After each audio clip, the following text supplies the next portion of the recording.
Hello and welcome to sunny Southern California for the final day, the 59th annual Congressional Cup. Of all the match racing regattas in the world, this one is known as the granddaddy of them all, and for good reason. Over 300 volunteers from the Long Beach Yacht Club take care of every detail, and it shows on the water and off. Hi, I'm Tucker Thompson with Ryan Sanders, Marilyn Cassidy, and Mary Cheers over there helping us out. We've got Rosie Rao from Australia and Kirk Brown, our umpire expert. We're all here to bring you the action live. This is the final day. We're going to roll right into the semifinals. But before we get down to the water, here's a look at how yesterday's racing went down.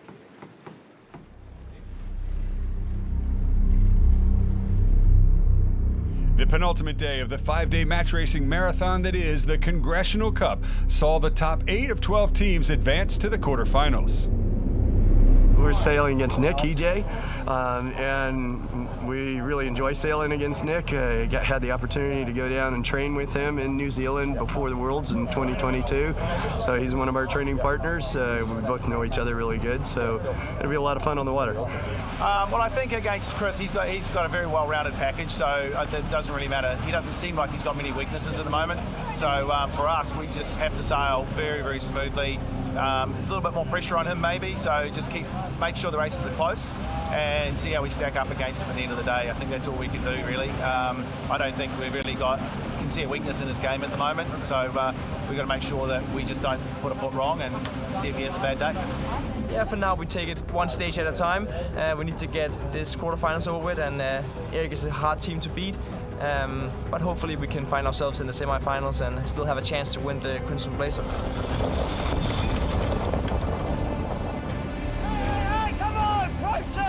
Tapper's aggressive at this point. 10 seconds to go. Tapper's going to go to the right. Green flag, no penalty. Spinnaker wrap. Come on, boys, get that wrap out. Got it. Yeah, they coming away. Bork and Eric Monin on 2 wins. Bork finished second last year and wants to do even better. He's going to have to sail better than this as he's lost his last 2. Is Kevin going to turn around the wrong mark here? Oh, that's a big mistake. Poole spins around inside of him, gets rid of his penalty with that move. Poole Spinnaker is up first. Brady trying to roll. Poole has pace, but Brady has the angle. Almost bow to bow, and I think Gavin Brady. Yes. Got it. What a match. We got a bit confused with the change of course, but he had a penalty, so it's a good race for us actually. It's a good one to get on him. Hey, come on! Closing range. It's a flag. Penalty from Chris Poole asking the umpires, did Brady make a mistake or not? Yes, he did. Gavin Brady, one of the most aggressive on the match racing tour. And there it is. Oh, wow. Brady did it. Neither team has a penalty. Not what you wanted to do. He tacks back. It's close to a collision. And there goes the Spinnaker collapsing from Tapper to Leeward, who now shifts into defensive mode as the current world champion, Ian Williams, rolls over him. You can't tag them! Oh boy. You can't tag them! Final 4. Way down. Oh, they're not happy with that. That's great. Last jive for Nick Egnot Johnson. Last chance saloon. Oh, It drops on Ian Williams' boat. It slows the boat down. They didn't run over it. They responded, but Nick Egnot Johnson had already completed his jive. EJ's coming from behind. This is going to be a photo finish. Oh my goodness. Right at the last second, but Ian Williams still pulls it off. Incredible. Nice, Rick. And had a little bit of a hiccup at the end there with us. Got to keep improving into tomorrow. Just that. Very close, though. The umpires, you don't want them to ever get in the middle of your match. And there's why. Yellow flag penalty to Monin. With the semifinal stage now set, the 59th Congressional Cup comes to a close tomorrow.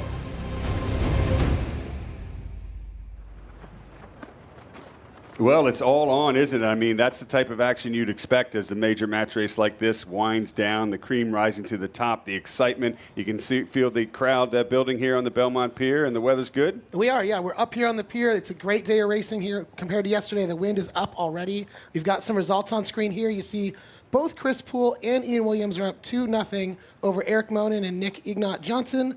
Someone's got to have to make a change today if they want to keep racing through the afternoon, Tucker. Well, that's going to be Monin or Egnot Johnson. Meanwhile, this is a first-to-win 3 semifinals. Then we'll go on to a fleet race this afternoon, and then the finals between the top 2. Of course, as you know, only one will remain standing. That is the signal boat. Wendy Corazine and crew, the race committee, doing a great job this week, as always. And that flag means we are 1 minute away from the entry Chris Poole's going to be up first against Eric Monin, as you said. Ryan, it's a do or die for these the teams that haven't won yet. So how much pressure do you think is on them? I think they might be under just a little bit of pressure. And as we see the breeze fill in, I think that all eyes are watching to see what's going to happen with the weather and how they can try to make a maneuver that could outsmart their opponent. And, of course, we can see the breeze better than they can. Now, we're about to enter, and talk to me about how aggressive these teams that haven't had a point yet. Do they have anything to lose by coming out and, all guns blazing, so to speak? No, nothing to lose. I mean, a damage deposit at some point. But, yeah, they will be on their A game. Everyone's been doing lots of testing here this morning. Breeze looking similar to yesterday, although it's already clocked right a little earlier, so we can probably expect a build potentially a little sooner. All right, folks, here we go. On board with Eric Monin. C'est à gauche. OK, haut et vite, direct. He's on port. He's already going upwind to try and get across Chris Poole. Look for Poole to dial him up and get a collision course. He's on the right-hand side. And now we're on board with Poole on starboard tack. 2, 1, tacking. No dial-up. Yeah, no dial-up. Looks like Monin had the opportunity to cross there, and so Poole has decided to try to control him out over on the right as they head towards the playground. Preventing Monin from jibing or being able to get back to the racing area is sort of the order of the day right now for Poole and his team. That's Joachim Aschenbrenner, who just ran through the frame there. Tactician for Chris Poole, doing a great job. Also a previous Con Cup skipper. What do you want to do with the barge? Hearing audio from both teams. Il va pas y arriver. Only one we can understand. And for those of you watching at home, we have this great view on the cameras here, but also out on the pier here in Long Beach is one of the best views in all of match racing. So if you're in Long Beach today watching from your computer or your cell phone, get off your seat, get out here. Let's fill this pier for the end of these finals tonight. You can see all these giant boats out here from Long Beach Yacht Club. It's going to be a lot of fun, interesting racing to watch. Big roll drive, 2. Great view for the spectators. Being used as a pick in the pre-start. 2:25, and it's going to be Poole 2, 1, press. leading the first maneuver towards the pier now. There it is. As you say, Ryan, the best view in match racing, where the only venue I know where the fans look straight down into the cockpits. Copy. I don't think you have to be a fan of sailing to come out here and enjoy this. It's just such an incredible show, and the boats are so close together. And we know that happens as sailing fans, but you get to see it up close and personal. It's just so amazing here on the Belmont Pier. This is a very benign pre-start. The teams are not engaging at all. I think the breeze is still not quite up to the speeds that these teams might be looking for to have some real engagement. And so I think that that's part of what we're seeing here. The other part is really a fight for the boat to lead back. Again, in this light air, it really can be an advantage to lead back. And so I think we're seeing a little bit of a jostle for position. You mentioned light air. We know that Monin is a light air master. He sails lakes in Switzerland. And 2. Yeah, absolutely. We saw that yesterday press. against 2, 1, Jeppe press. Bork. Eric Monin was very, very fast in his quarterfinal, taking that 3-0 away from Jeppe Bork here. So, yeah, I think Monin will be taking some confidence from that in this lighter breeze this morning, hoping he can get a win on the board and stay in the fight for the final. Coming up on the 1 minute mark, it is Poole leading Monin. Monin looking for a hook. Probably not going to get it on the current Congressional Cup champion. Poole and his team just keeping clear there. And that was the 1 minute signal. Both boats a little bit early. Look for the lead boat, Chris Poole, to slow down. Monin spins just inside of him. And what a shot from our cameraman there on the bow, on the stern of Chris Poole's boat. Now both teams letting the clock run out. It's going to be Monin to windward. Chip down. Chip down luff called from Poole's boat. Yeah. As he soaks and closes gauge to his opponent. You don't want to be that tight to windward. So Monin's going to have to tack out of that position. And here he goes. Less than 20 seconds now. Copy. Chris Poole's going to do a slow speed build or maybe even a tack to the left down at the pin. Meanwhile, Monin starting to accelerate. 10 seconds to go. The big question is which team has chosen the correct side, right or left. Poole's got the left. Monin's got the right. And we've got to start. Ouais, vu. Allez, bordez bien. GV à fond, ouais.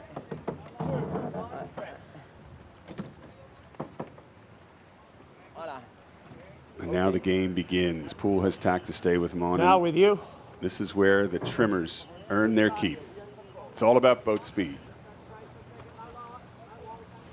Copy. It's interesting to watch Monin head out to the right-hand side of the course. From where we're sitting, Less it does look a talking. little bit I more need to be filled in here on the now. left. But as you said, Yeah, I see Monin it. being a lake Now I gotta sailor stay may down see to something read. he really likes over there. I got it. That tells me there's a little bit of tension on board with Chris Poole. I thought he was talking to Marilyn. He just told us to be Okay. quiet. Yep. Here we go. Monin tacks to starboard. 2, 1, et hop. Collision course. Monin has rights. Ouais, pas sûr. On va voir. Ouais, ouais. Et ça va Poole virer tacking there direct, just là. to 2. leeward and in front, strong position. Look for Monin to tack away. We got a game on. Voilà, bien, Yeah, and ouais. interesting to see Poole defend the left, I guess, in this case. It seems that these two boats may have different ideas of what's going to pay off at the top of the course. Poole's got to go back soon, I would think. Ouais. Just keep trying to Copy. slap C'est bon, bon Monin angle, to the right. Pas trop aborder encore, ouais. On a de la vague encore, c'est pas He's le moment continuing de tirer. on. Maybe a little bit of fresh breeze filtering in from the left. We saw the left pay very big yesterday for the first time this week. Yeah, definitely. There's still shifts coming out of the right, so we have to think that's what Monin's got his eye on. But absolutely, yesterday the left was huge. Moi, qu'il a un peu moins de pression, là. Là, ça tape You can dans le nez, almost on see it pourrait in y this aller camera ici. shot, drone shot, a little bit more pressure, more wind velocity to the top of the screen where 2, Chris Poole has tacked. Here comes Monin. It's deceiving here in Long Beach. The right boat sometimes, the boat on the right rather, sometimes looks slow, but 2, when they finally converge, 1, et hop. they're usually right back in it. Chris Hiking. Poole was Go weight up, ahead Joachim. at the last Copy. cross, and he looks like he's got a good angle. Un peu rebordé, ouais. In these conditions, in these boats too, it's still very much a put the bow down, get her moving situation here. So that's Get her. absolutely what's happening. Get her moving. That's what you tell your crew. Going to be hard to get into rumble mode, but definitely putting the bow down, trying to go fast. Little game there for Chris Poole. Monin just rolls into a nice tack to windward there. So far, relatively even. Slight advantage to Poole. Et hop. OK. And now, as we're looking at this great drone shot, I want to give a shout out to Cliff Webb and his 1080 media team. By far one of the greatest showcases of the sport of sailing this weekend. If you're on the pier, go back and watch this on YouTube because it is incredible. The angles they're getting, the cuts they've got. Every morning I wake up and listen to Tucker all over again. It's amazing. It's a great weekend here. Well, there's got to be a weak point in the broadcast. Barre au grand. Voilà, Oh, c'est bien là, Monin's ouais. gotten closer. Hold on to your hats, folks. OK, ça monte. Cap profond. So this Chariot is très haut. quite close at the weather mark, and I'll be ouais, quite yeah. curious if Monin can sort of maintain this position, whether he's looking at two more tacks, and then just when are these two going to be getting to the zone, and what will ensue. If Monin can live there to ley line, it's going to be a very strong position, and Poole knows it. As he looks over his shoulder, bow number 2. Not the view he was looking for here in Long Beach so far. With a Plutôt ne pas jaillir, two-race d'accord, lead, bien. rather. At the bottom of your screen, you're going to see the windward mark. It's yellow, right? Because we had some question yesterday. with some of So this match is actually headed to the green mark. Is it? Okay, there it is. And we're approaching ley line. Right about now. Monin tacks, Poole tacks. 2, 1, et hop. Yep. Monin doing what he has to do to stay in the Congressional Cup. First to win 3-match semifinals. Poole already has 2. And here we go into the simultaneous spinnaker sets for both teams as Poole Là-bas, trails. dans 3, Away in The 3, Swiss. 2, 1, go hoist. OK. Allez, tout le monde tous. Ouais. 2, 1. Beautiful sets for both teams. First look of the day on these beautiful, colorful spinnakers. We've been talking about them all weekend long. Really changes the sailing experience here for us viewers in Long Beach this weekend. We got this red spinnaker looking up here from the stern of the front boat. Such a beautiful look here. That's American Integrated Services, new sponsor to the Congressional Cup this year.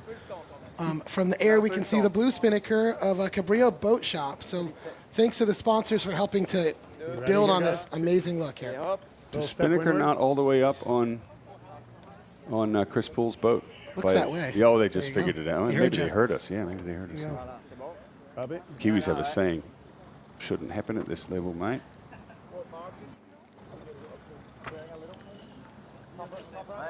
Easy guys on the waves. Easy guys Something on the they've waves said to number. us is they can hear us down on the water. So when we've got this in-cam footage like this from the boat, some of the skippers can hear on the pre-start. It's kind of interesting. We better watch what we say then. Poole ready to pounce. On va voir. Eric Monen's wife and brother sail with him. They've got Et their on y va eyes on sur un Poole. hop, là, 2, It's coming soon. 1, et hop. 2, Ah ouais.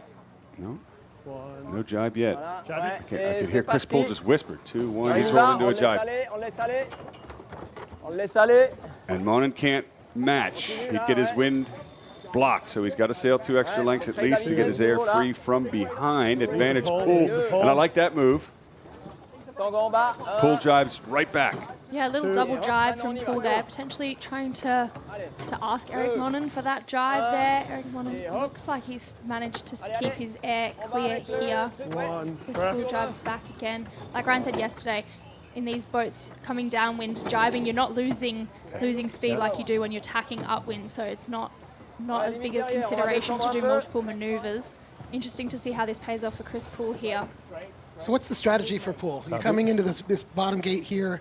You just have to stay close, right? You don't. You win this race, you're into the finals. What's the game plan from the racer standpoint? I think there's still a lot of opportunity for Poole in this match. As we talked to Dave Perry about yesterday, the advantage shifts to the trailing boat when you're going downwind. So I think he'll be pushing the team really hard in this leg to see if they can equalize a little But bit. do you follow the same gate as the lead boat, or do you split? Trop le choix, hein. Rosie's shaking her head no. I- Right there. First, you got to get to the gate, and Poole Yeah. needs to get in the zone right now. Monen is luffing and trying to keep him away from it. With that overlap, Poole can't jibe. 2, 1, et Even hop. though Poole is rolling and bow forward, Monen is in charge of the match, and he's 1. luffing the windward boat. Is Poole keeping clear? 2. Allez, 1. ça Full jibe. jibe. Go. Yes, both boats Ça jibe. jibing Go, go, now. go, go. It's Chris Poole looking for Cut. Give me inside that. at the Yeah, zone. right, I think yeah. he's got it pretty clear now. He's Give it up. taking Move the on. charge. Keep it up. Drop your kite. Drop it. Speed, speed, speed. He's not dropping it. Is- Avoiding. Is Monen Oh, keeping come clear? on. There's contact for sure. There's the penalty flag in the Plenty air. of time. Allez, vitesse, vitesse. Allez, vitesse. Vitesse, vitesse. Faut qu'à faire. Allez, et c'est parti. Ça Copy. roule, ça roule. Get us Ça breathing. roule. No answer from the Ça umpires yet. rejibe. Ça rejibe en descendant un spi. Voilà. OK. And now Et ça it's descend le speed. Monen's Go. turn, That's but a not red. for a He's blue in flag front. penalty. He's in control. Regardez le speed. Chris Poole gets the penalty. Monen is just having his way with Chris Poole. Going to see another penalty likely here. Is That's Chris got to be a red. doing enough to keep clear? Or Down. Allez, ouais, on descend direct. two blue flag penalties? Oh non. Okay, building speed to the right Allez. turn. Allez, allez. Ça fait rien là, ouais. Turn and Allez. go. Nice, Harry. Okay, so that was Eric Harry, Monen go who just drop now. got Hop in the hatch. two blue flag penalties. We're going to get the umpire's Ça vient call par ici. from that, the explanation. Me on. Yeah, let's go. OK. I'm just building Even though speed. Monen has Turn. rounded ahead, he's going to have to spin one of those two blue penalties right He's not doing now. it, guys. You're right, Chris. Speed. Kirk might have a media call for us here Oh, as Eric Monen takes his Come first on. penalty. Why are you complaining so much? Et hop. Yeah, low build now. Wow, what a match. Allez, on vire Okay, direct. one of those blue flag penalties is Yeah, down, slow build. and Poole is in the advantage position. Monen now Taking breaths yet, thank you. has to catch Poole and offset that second penalty. Let's hear what happened. Pas grave, on continue. Allez. Media, we penalized the blue boat twice. One was for breaking rule 11. No, one was for Charlie, breaking still rule going 18. green. Windward y aller lured par for ici. the first penalty On y va and par then ici. not giving Deux. Mark room for the second Un, penalty. et ça vire. Okay, so Building a little speed here now, Monin we're didn't still keep down. clear of Chris as a windward boat, and then when they got into the mark rounding, remember both boats went over to the right, the other Yeah. mark I there, think it and was then still- Monin had rights. Yeah, no, it was still Chris Poole's zone at that point, so Monin didn't have the right to come in there and do it again. But Monin got the foul. Yeah, so he got two penalties there. Ouch. Still green mark. We definitely were seeing more of that aggression from Chris Poole and his team in that, which I think was maybe the conversation the umpires were having on the boat is how much is the right amount, how much is too much. Allez. What I like about Monin is that he's so good in light air, and he is far from out of this match, even with a penalty. Puis on va l'avoir au And Chris portant. Poole knows it. Your boat, Joachim. Ouais. Voilà, j'abats un peu là, ouais. Ok. Let's So here's a replay of what was going on there at the bottom of the track. You want to talk us through it? Ouais. Yeah, On peut y aller par ici. so the Deux. weather boat there. Un, et c'est parti. Monin. The weather boat there was Monin, Yep. and so Chris Poole went for a luff. It looks like the umpires are saying that Monin didn't do enough to keep clear in that weather boat giveaway On position. peut les voiles, ouais. Voilà, c'est bien.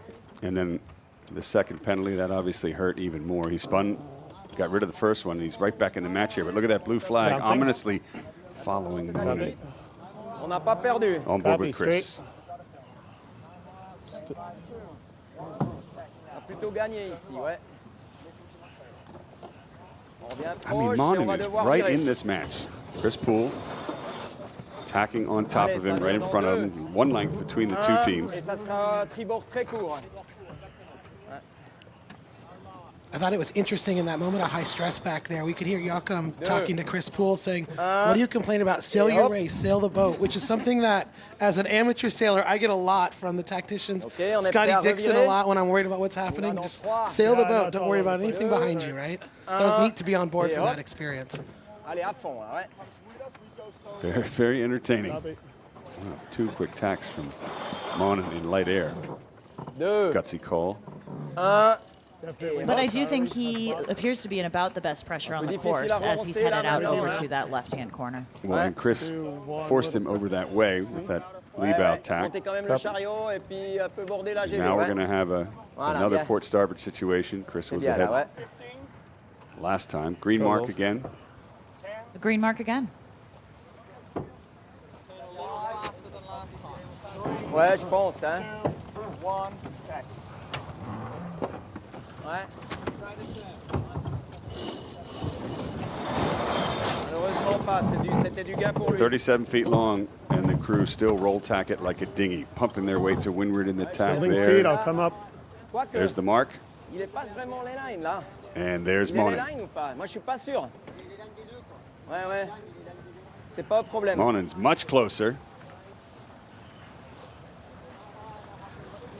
I gotta get pas to mal, the Yeah, it looks non? like On less est than d'accord half a sur la boat length line? between them based on that shot. I'm sorry. Prêt à virer dans deux. Un, et maintenant. Chris just looks a little bit slow there on the left of screen. At least he's got the mark. And here comes Un, et Monin. hop, vitesse à fond, hein. tacking to windward of Bien, his ouais. line. On fait que de la vitesse. Three.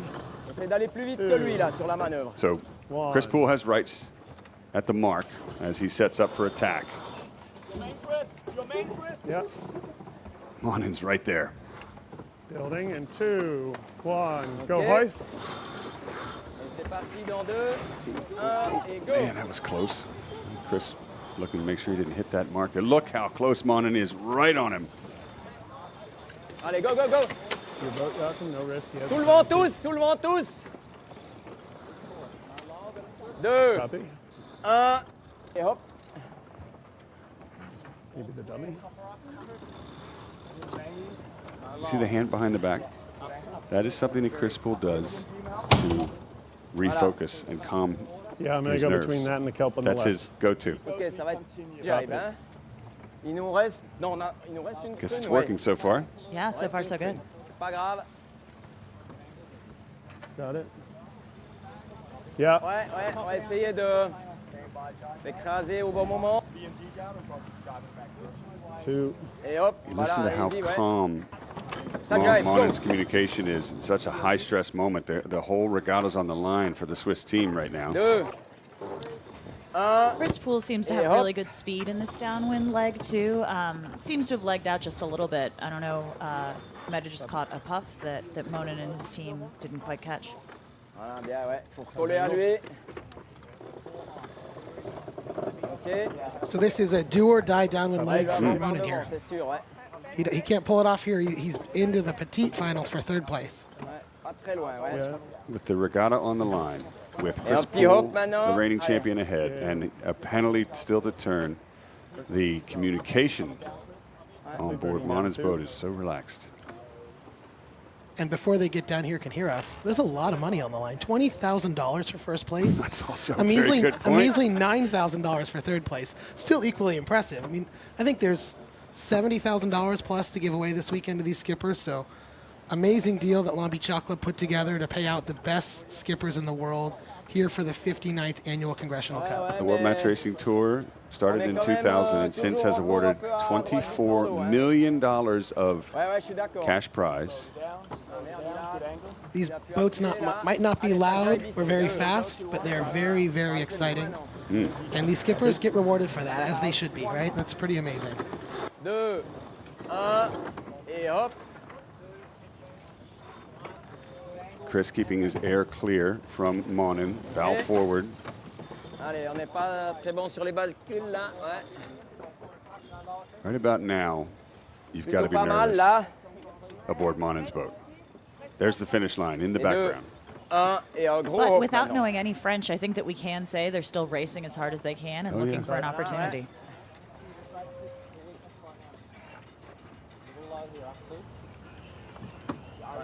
Not out of it weed. yet, I got but to stay they low for a little weed now. are running Ouais. out of Là, time. ça va être matching, hein. First to win 3 Encore un points. petit hop maintenant, dans 2, Chris 1. Poole has already won 2 in this semifinal match over Eric Monen. I think Monen would jive OK, right c'est here, parti wouldn't he? maintenant, Yep. go. And that's the finish line to our right.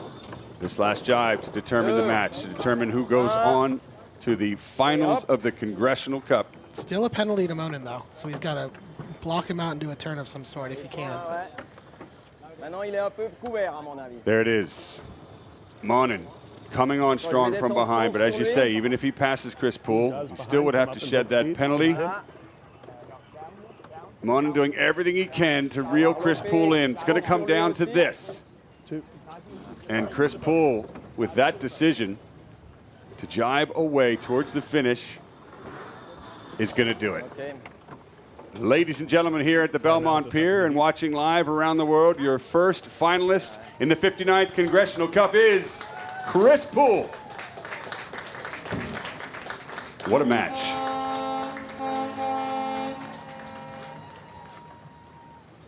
Hear the horn honk for one of the spectator boats out there. Egnot Johnson. We're going to try to get down to the boats. We still have a race happening up top that we'll bring you next. Yeah, the other semifinalists are Ian Williams and Nick Egnot Johnson. One of them will face Chris Poole, right there.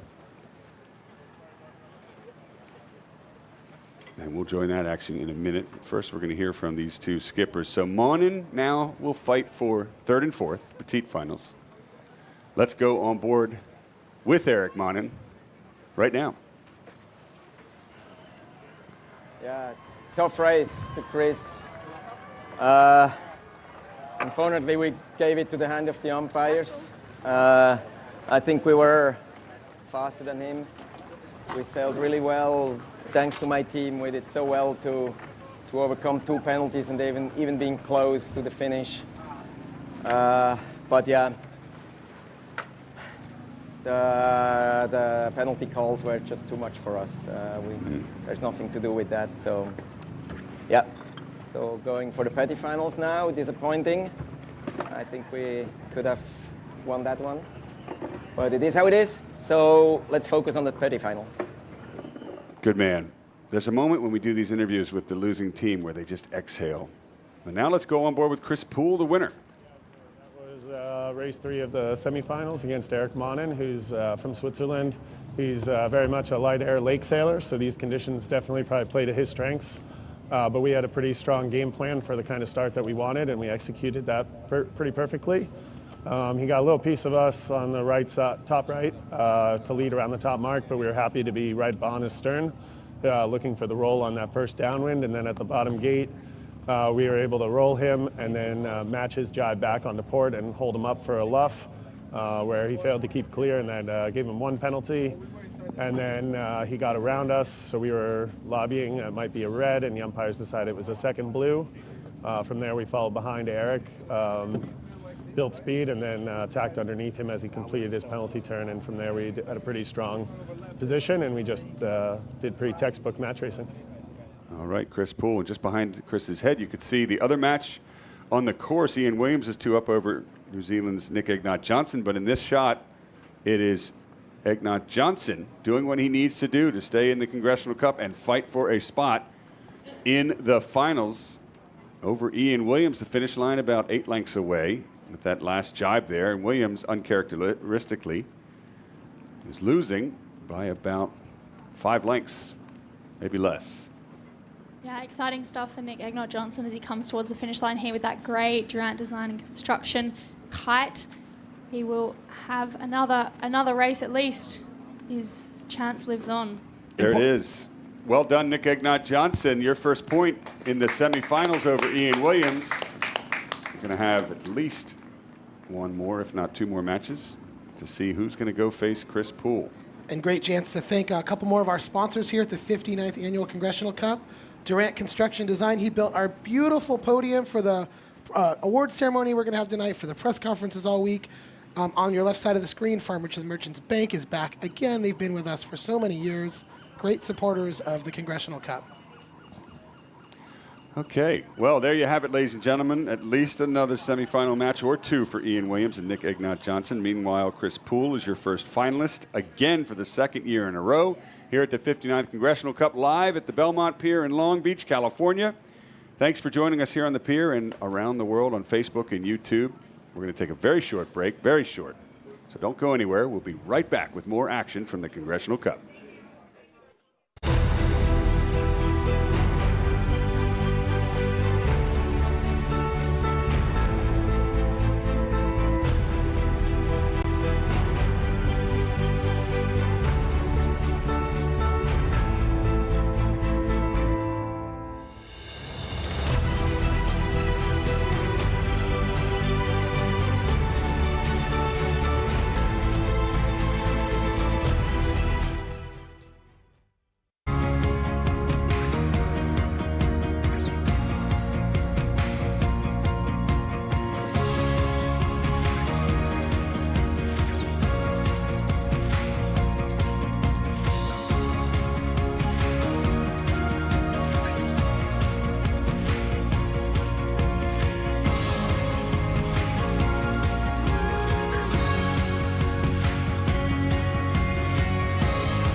I'm Long Beach Mayor Rex Richardson.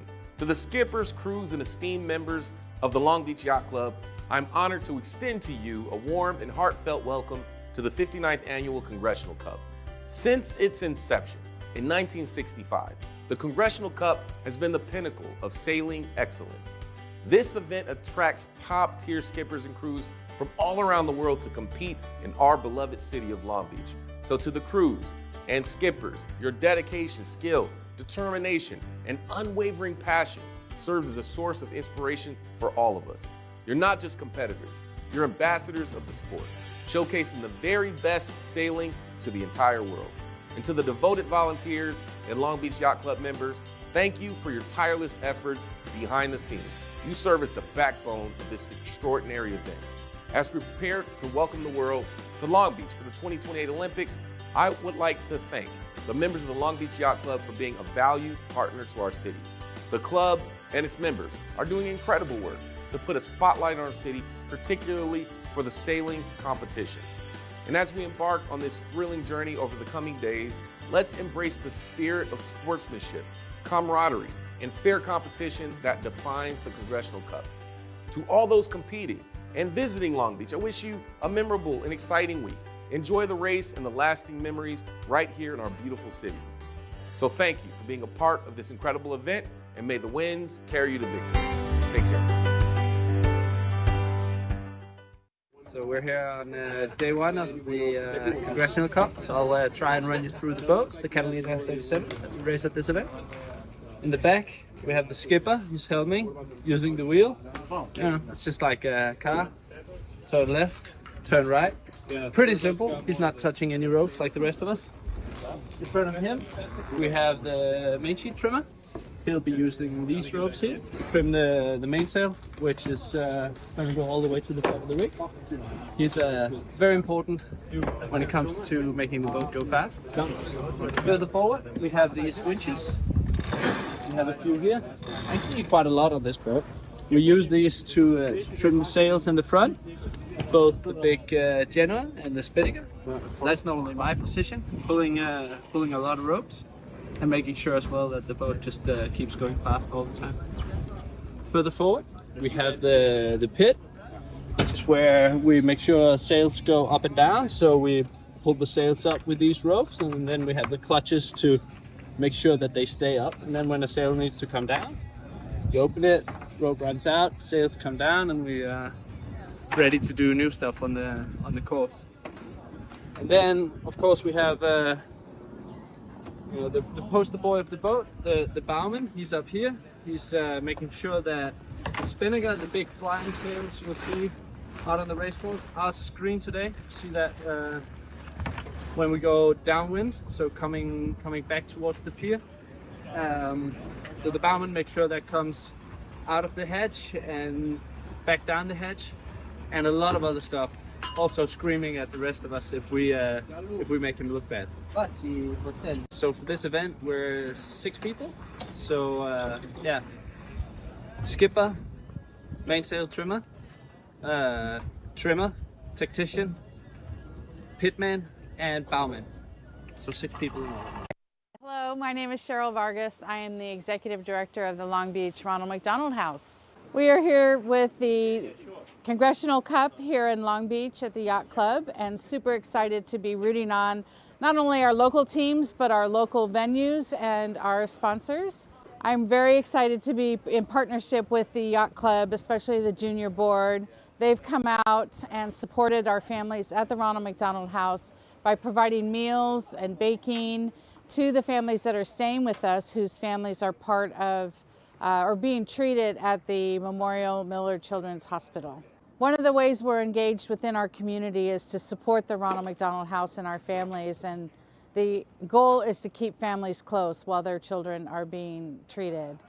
One of our upcoming signature events is our Walk for Kids. It's happening on May 4th down here at Shoreline Village, and we are looking for and anticipating about 1,000 walkers to come out and support the cause. Families, companies, corporate partners, all of our sponsors are really looking forward to making a difference this year. As I mentioned, groups are invited to come to the Walk for Kids, and really invite the Long Beach Yacht Club to come out in full force. Bring your families, bring your partners, your sailing buddies, and come on out and support us and have a good time. What I've learned since I've been able to come out and visit the Congressional Cup is that this event is an international event, and Ronald McDonald House Charities is an international organization.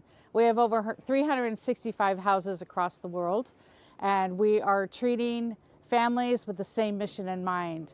So even in local communities, reach out to your Ronald McDonald House Charities and see how you can be supportive and be engaged.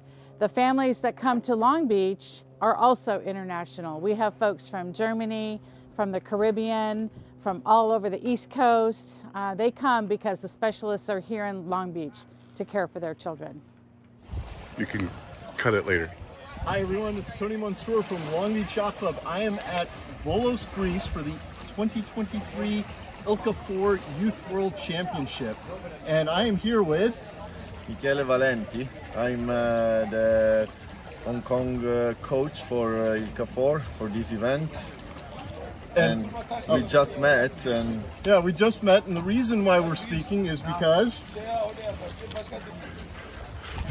He's wearing the Congressional Cup shirt. And so, what year was it that you came out to Congressional Cup? So we came to Congressional Cup for 2 times, and surely without any doubt, it's the best sailing event I have ever done in my life. Not only for the sailing, but especially for the atmosphere. That thanks to the members, which are all volunteers, they make this event special and unique in the history of the sail. So I know that has been done a lot of debates for this event to change the boats, to change location, and all the sailors, they say, please keep this event in the same way it's been run so far. Very cool. So you came in 2006, and then you had a second shot through Thicker in 2007? I think so. If it was a long time ago, so yeah, I think it was 2006, 2007, if my memory is correct. So we did the first time we've been invited, and then the second time someone else got a white card. So we wanted to do this event again, so we worked hard to win the Thicker Cup, and finally, with a lot of happiness, we took part of our second Congressional Cup. Very cool, very cool. Well, I look forward to seeing you at future I Congressional Cups. hope. I'm dreaming about to come again to Long Beach and do the Congressional Cup. Very good, very good. Thank you for taking some time. My pleasure, thank you to meet you. Take care. Okay. Hi, I'm Dawn McIntosh. I'm the city attorney here in Long Beach. I am sailing today with Chris Poole and this fabulous team behind me, our prior winner of the Congressional Cup. So I'm super excited. I've been racing sailboats for a lot of years. Long Beach is this incredible sailing community, one of the best places to sail in the world. And the Congressional Cup brings the best in the world here to sail on the same boats against each other. It's just talent versus talent. And every year they put on an absolutely incredible regatta. All kinds of folks can go to the pier and go to the beach and watch it from the beach. So it's a very unusual situation where people really get to experience high-level racing, which in this beautiful sky, incredible weather, which never happens. And I have never gotten a chance to ride along with this kind of talent on a boat and not be working myself. So this is going to be super fun, and I can't wait. Welcome back, ladies and gentlemen. Live coverage of the Congressional Cup here in Long Beach, California continues. We are just moments away from the pre-start entry of the next match. We've seen Chris Poole. He's now solidified his spot in the finals. The next question is Ian Williams and Nick Egnot Johnson. The score 2-1, first to win 3. And which one of those two teams will advance to face Chris Poole? Once again, I'm Tucker Thompson. We're here with Rosie Rowell and Marilyn Cassidy, and a new special guest that needs no introduction, literally, here in Long Beach, California, Scott Dixon. Scotty, great to have you with us. Yeah, morning, Tucker. Morning, Rosie, Marilyn. Yeah, very happy to be here. Obviously a little disappointed I'm not out there on finals day, but come on. This is a better seat, isn't it? It is a very good seat. No complaints here whatsoever, and always good to be commentating with you, my friend. Listen, in all seriousness, it's awesome to have your insight, not only as a match racer, but also as a Long Beach local. You understand these waters, you understand these boats, you understand the pressure that Nick Egnot Johnson is up against. Yeah, Williams lost a match, but all he has to do is win one more, and he's got 2 shots at it to go to the finals, where he's won 5 times. EJ has yet to win it. This is the pre-start entry period. Yeah, look, there's the gun. Yeah, just talking about EJ at the press conference last night. We're on board with Williams right now, entering there, signaling Charlie Green. But talking to EJ last night, it's like he's been here before. He's got nothing to lose, so I'm sure he's going to throw everything at it. And starboard entry here, by the way, which is always a little stronger position to enter on. And as we see, Ian Williams avoids as the port tack entry boat. We've got a dial-up. You've sailed a lot against Nick Egnot Johnson back in, down under, let's just say. So have you, let me rephrase that. Have you sailed against Nick Egnot Johnson a lot? No, not a lot. All right. Well, if you had, I had. Do you think that he's going to be a bit more aggressive here? What's the playbook? What's the approach here down 1 to 2? against the world champion Ian Williams? It's more of the same. I mean, he go did a with it, great job Mickey, in yeah. that first race. I was looking up wind. I think he was sort of heading out to the right-hand side, favouring that area. I believe Ian Williams led around the first 2 marks. And then obviously had a lead change. So it'll be more of the same from EJ, just trying to keep that focus there. And did either of you see what enabled him to get in front? Did he go from the right or left? Anybody see that? So the start I saw in the last race was Ian tried to, Nick was a little early and tacked to get away, and Ian tacked underneath him several times, and in light air just got a little too slow. Yeah, cut boom.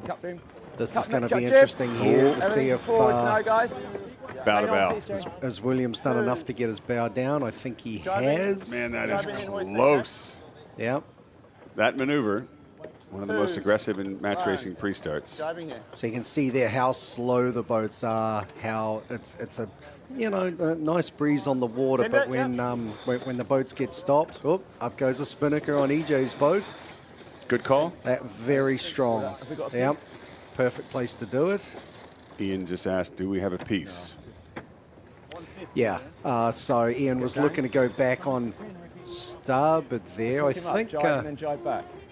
think Nick's going to be pretty fast here. So Ian looking for the Driving back. Double jibe. Boy. Could go wrong. This could go wrong. EJ fast here with that spinnaker Could go up. wrong. Times to the pin. Yes. Times to the pin. Jibe. No, throw it in. You can hear a little bit of angst in Ian's voice there. How much time we got? Time to the pin. 127. He's coming up. He's asking for time to the pushing pin. in. He Go, knows go, that go. he's got a lot of work to do here, Ian Williams. 2, 1, and squash. Williams to leeward, trying to get up to pace, Hey, don't stop turning! Come on, flag him! Here comes the luff and contact. We're doing everything we can! Somebody's going to get a penalty. Blue flag. It's Ian Williams. Ooh, wow, he's not going to like that call. And now Ian incredibly slow here. Go on to starboard now. And this is a huge Back moment. right, That's a red, guys! Back right! No. We're racing it. Ian Williams is stuck dead in the turning water. there, guys. Stuck dead in the water. EJ is going out for pace to the right and is going to have a good start out of this. And Ian Williams, the world champion, has a penalty. And Williams still We're just struggling racing for upwind, guys. speed We're here. racing down the line. Big Bill. The next question is, will Ian Williams lay the pin from where he is? I think he will, but man. wow, what a get out of jail. Not even get out of jail free for Nick, but Okay, that penalty could have gone either way. Well, here we go, folks. 5 seconds to the start. The game has really changed for Egnot Johnson to stay in the regatta, and Williams is up against it. He's going to be late to the start there. You going to try and squeeze him or? Okay, I think we'll get around him. It's going to take a little while. Just So that relative all the last time. drone shot we had showed I'm already high mode. showed Okay, pressing EJ on time, up to speed, and I think he'll continue to. Almost take the early tack. Oh, EJ saying he can't live, so you can expect them to tack away soon. Okay, and very calm on board. Yeah, just Conversely, keep it on, Max. Okay. Tacking in. the Kiwi boat. Unfortunately, we got gas off these boats. Yeah, that's Happy with that. bad form from the other boats, just slightly on the race course there, throwing a little bit of bad air on Ian Williams' boat. Your call. It'll be interesting to see how this goes upwind, whether Ian Williams continues out to the left. You can see the race committee put in another top mark, the red one on the left. The boats are going to the green mark, but that shows us that there might be a little more left-hand pressure on its way. See if that can do any favours to Ian Williams here on the left of screen. Tell you what, Rosie doesn't miss much. That's what I like about her. She's on it. Here we go. It's a The great umpire call. Penalizing the blue boat, but it was a mistake on the flag. We meant to penalize the yellow boat, the windward boat, for not keeping clear. So there was a mistake on the umpire boat. So, Kirk, I have a question for you then. It happens. It's human error. So the wrong flag went up. Ian Williams has a penalty. If the umpires see that they made a mistake, can't they just recorrect it? Or? No. The way that the system works is once we display the flag, that is the flag we've displayed. We have to live with that mistake. and umpires will feel terrible about it, but there's nothing that we can do I'll bet to Williams undo will feel that. worse. Well, Williams certainly feels worse, but there's nothing we can do to undo that. The reason behind that is so that competitors don't try to intimidate umpires to change their call. Once we make the call, that's the call. Every umpire has made that mistake. Wow, I did not realize that at all. This has just opened up a whole new can of worms in this match. Remember, Williams needs to win one more to go to the finals. He's already won 2, and he's got a penalty that we've just learned was put up by mistake. It should have been EJ, who's now, you said, get out of jail free. That's exactly what happened. Right. For Has Nick that ever Egnot happened to you, Johnson. Scotty? Probably not in my favor that I remember, but yeah, no, it's very fortunate times for EJ on that one, but he still has to win the race on the water. So, do you think the competitors know that was an error? Because Williams didn't seem to prefer the left, Sid, about yeah? it. He just took his lumps and kept sailing. Yeah, well, I couldn't quite hear the comms between Ian and the umpires at the time, but Ian was having a chat with them, and then he seemed to calm down pretty quick. So I'm not sure if the umpires going to put up their hand and fessed up to their mistake. But I'll tell you what, if Ian Williams pulls this off, it'll be hugely impressive. Let's listen in. No kidding. Yeah. We will definitely have a lead back. Then we just have to overlay it Just all. got waves, So Joe. he's got a penalty. So just happy to stay just behind him, minimising the loss. I'm not on the wind, okay? I'm just pressed for this waves. That's all right. So the comms that I heard there was Ian feels like he's in a strong position when the boats come back together, and Nick kind of verified that information. Definitely, 100%. Let's tack then. Both boats tacking at exactly the same time. Just VMG, guys, for the moment. And we're going to the green mark. Don't worry. Yeah, we will. Got to build. Okay, let's go trim on, Ted. So sorry, what do you want for the run? Yeah. Get it rumbling before I'm going to be in 2, Sid. What do you want for the run? Williams is coming back into this match. So Big that time. that conversation there, we need to pull away, yeah? They're We're gonna be basically miles already ahead, aren't we? talking about the next Quite a long leg way. before they get there. So that Okay, when they go tacking into now. the maneuvers, Okay, they already he's have a just gonna go for strategy in extension for a place. How in the world did they just sail completely around Nick Egnot Johnson? Such a commanding lead in such a press, short amount of time. bows on. Impressive for Ian Williams at the set. Turning. Out in front. Standing by. 2, 1. Tacking it. So now Ian Williams has done one of 2 things that he needs to. First, get Send back it. out in front. Okay, let's just Check. get fast. Now he's got to offset that penalty. Yeah, absolutely. You can't sort of dwell on the past as such, as we just spoke about before. So Okay, Ian so Williams just has to do Simon, everything he can to race this race, it on his get gas, that we drive penalty back. clear. Long on Egnot the Johnson, other, Sid. we I'd heard like him to say drive, before, can I? he's happy to stay just behind, minimise now, losses guys. there. Drive 2. 1. Already gone. Driving it. Add a little hot. Add a little hot to defend, okay, guys? So going for what they call a simultaneous jibe here, and Nick EJ trying to work up on Ian Williams' breeze. So if you watch the green and white spinnaker there, matching watch his for a angle. little Clear. shimmy, a little shake, and that'll be an indication feel that gas, but you EJ clear, Jerry? is on his breeze. Copy. Whereas Ian Williams is talking about gas. That's the bad air from Big thumbs EJ's up, we're going to spinnaker. drive, guys. Just being aware of the lockout here. If Yeah, we do touch get on faster him. now. Yeah. Ian Williams is so good at keeping his boat on the knife edge of You got any clear thoughts air on the gate, Sid? and live there for as long as possible. Thinking about the next move at the gate as he keeps his eye on his opponent. Great It's shot right there. gate, isn't it? Ian Williams not even facing forward, Yeah, doesn't I wanna care be where the faster, bow is. really. All he cares about is his Keep talking about relative how far the ley line. position to EJ. Soak ley line. Just glued on the other boat, isn't he, the whole time? Just get up for a split, mate. You got to be a pretty good multitasker to be a Otherwise we'll get sailor. hammered on PMG both. is good then, Jerry. Yeah. As his crew feeds him standing by, drive, information guys, 2. and he keeps his eyes glued Fine. on the Driving jibe it. coming from the Kiwis. PMG then. Very, very light here. Scotty, if you were Ian Williams here, would you be thinking about trying to offset this penalty on the run, or what's your kind of strategy? How are you approaching this as a team? You know, right now they're approaching the halfway point in the race, and in light air, if you get the beat right, you get the opportunity to gain so much more distance in light air upwind. So Looks way close to the right mark, okay? Yeah, so he'll be looking to not do his penalty just yet, but he'll be. Press a little later, Jerry. You'll start to hear them strategizing about the next leg so they can optimize their lead. We're going right gate here, guys. And if it's big enough, they might do it on the next leg or maybe at the finish.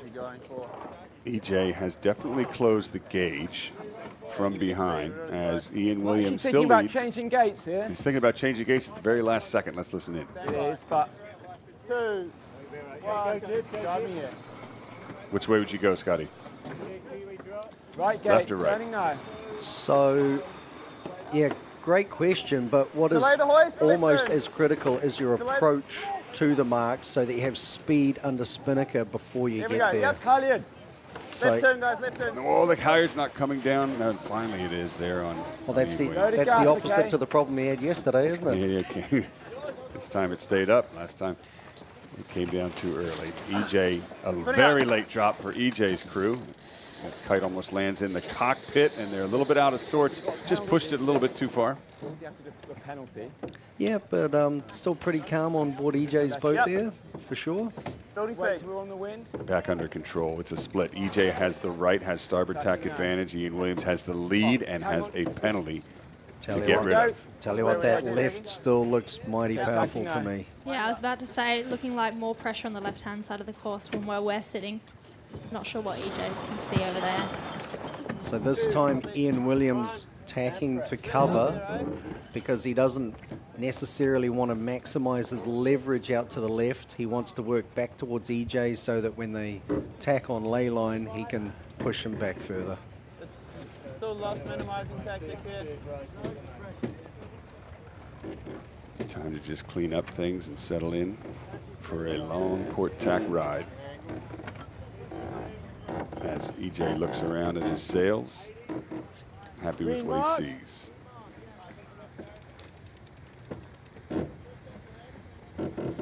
I feel. Scott, you just said that Ian will come back across and when they meet again, force EJ back out. If you're EJ, are you looking to tack earlier rather than later? What's the play? Before he just sort of, we heard about him saying he overlaid slightly. Yeah, it's a tough one. If he tacks earlier, then they end up doing extra maneuvers. So the choice is, do you tack early or do you go well past ley line and tack late? And it looks like Ian's going for the latter choice at the moment. We're going to be weak again, eh? Getting stronger the last 30. Yep. Going to be weak. That was EJ's voice saying we're going to be weak, which means when they come back together, he's not confident that they've made any gains. Good pressure to where Ian Williams is on the water. His boat looks a tick faster, then a bit up. EJ off to the far right. Yeah, and Ian will be in full rumble mode here, by keeping the gas pedal down. 2, 1, tacking it. Big moment for Nick Egnot Johnson here. In case you've just joined us, Ian Williams is in front with a penalty. Over Nick Egnot Johnson here, who has to win to stay in the Congressional Cup in this semifinals. First to win 3. The score 2-1 to Ian Williams. So Scotty, following up on my question a moment ago, is this another place where you might look to shed that penalty as we approach the starboard ley line to the mark? And how much distance do you need? So right now, Ian does not have much of a lead. So he's going to tack on top of EJ here and try to give him some gas. But you can see EJ change modes there, put his bow down, and turn a little bit left to try and reach through Ian Williams. We've got to get turn to me, Ted. So right now, I think EJ will be happy that he's minimised the damage that Williams was able to do. And right now, Ian Williams will be looking at his bag of tricks to see what he can pull out. because You think he'll pull it out here at the top mark? EJ's way too close. Yeah, right now it's not enough distance to do We're not an going to pull this out, are we? Okay, just slightly delaying it. Smooth, smooth, smooth. Do you agree? Yeah, I agree. Let's see what Please Ian go, Williams Mark does. Trap. How will he get rid of this penalty as he approaches? Yeah, we're going to attack. Stand by, tack. Actually, no, attack straight back. It is green mark, yeah. So now Ian Williams slowing the action down, trying to suck EJ in. Any chance of building away from him now? And he's in the zone, so the mark is his, so EJ can't go inside of Ian Williams. Yeah, we're going to attack here. And what will Williams do? Hit the brakes. Mark trap. Coming down. You just trim for speed unless I say something, I think. Yeah, I think it's very likely you'll not see a spinnaker on Williams' boat here. So you can see kind of went past the mark and turned down quite aggressively. There's no game here. Do we want to hoist or keep it down? What do you think? Wow. About time to make that call. I know, kind of. I think we should hoist. Let's go hoist. Okay. Go hoist. Okay, holding the hoist. If they were going to hoist, Holding. that timing of that conversation surprised me a little. Yeah, and Ian Williams is very, very slow. He's putting the kite up. EJ's going to put his kite up. Obviously, EJ doesn't want to get an overlap here. But just because Williams is hoisted doesn't mean he's necessarily going to sail fast here. Right. He just probably didn't want to get jumped by Have you slow EJ. down here, Zach. Just go back slow. Good call. But you can see now that Williams has slowed the game down and sucking EJ in, so there's only about 10 feet in it now. And now the fun and games begins, Tucker. Once we're into this, we're going to be beat starboard side only, yeah? Well, it's going to be a long run. Get your No game, popcorn, yeah, folks. it's The all at show bottom, right? is far from Trying to have over. the game. Real game of cat and mouse here. Just trim for speed, guys. Trim for speed, and as I say.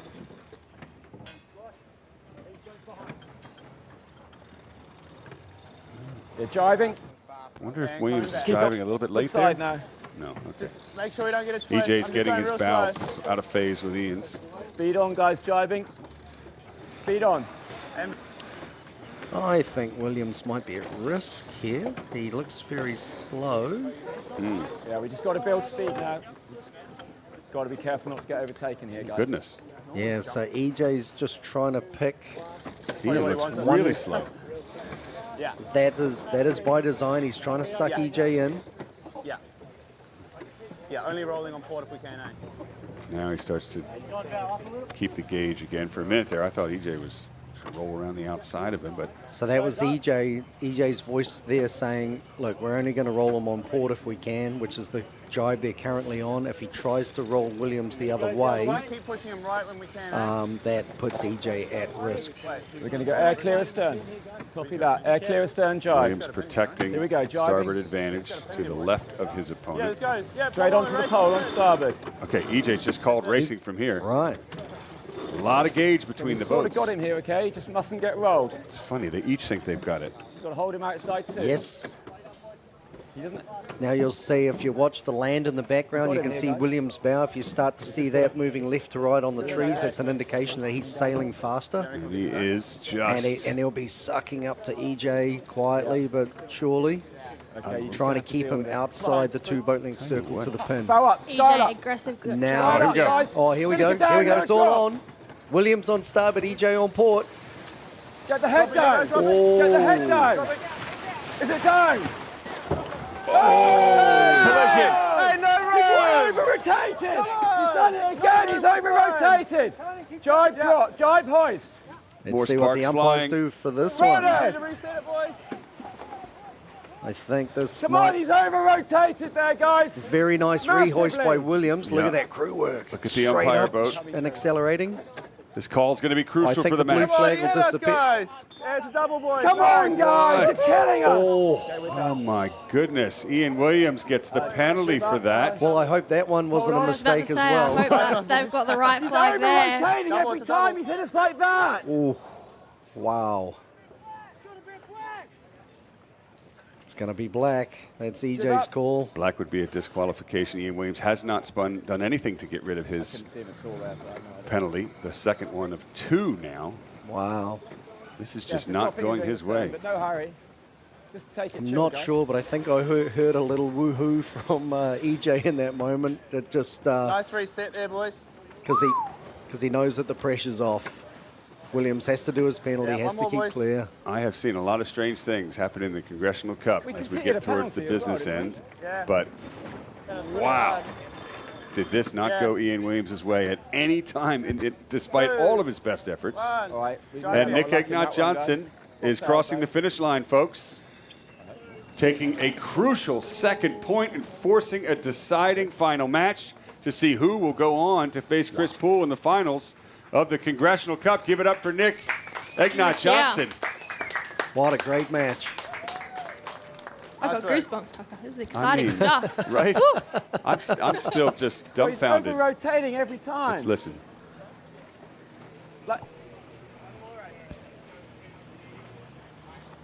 Your mistake. Oh, here's one. Oh, he's just learned it. Oh, wait. Are you kidding me? You're kidding me.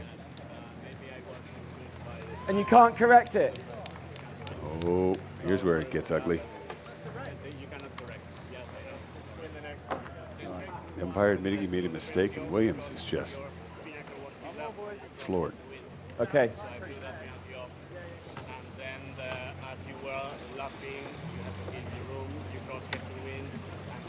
Oh, he's going to need a moment to process this one. Copy that. Copy that. Good All right, change response. flags. Oh, is he mad? That is the only response he can give in that moment.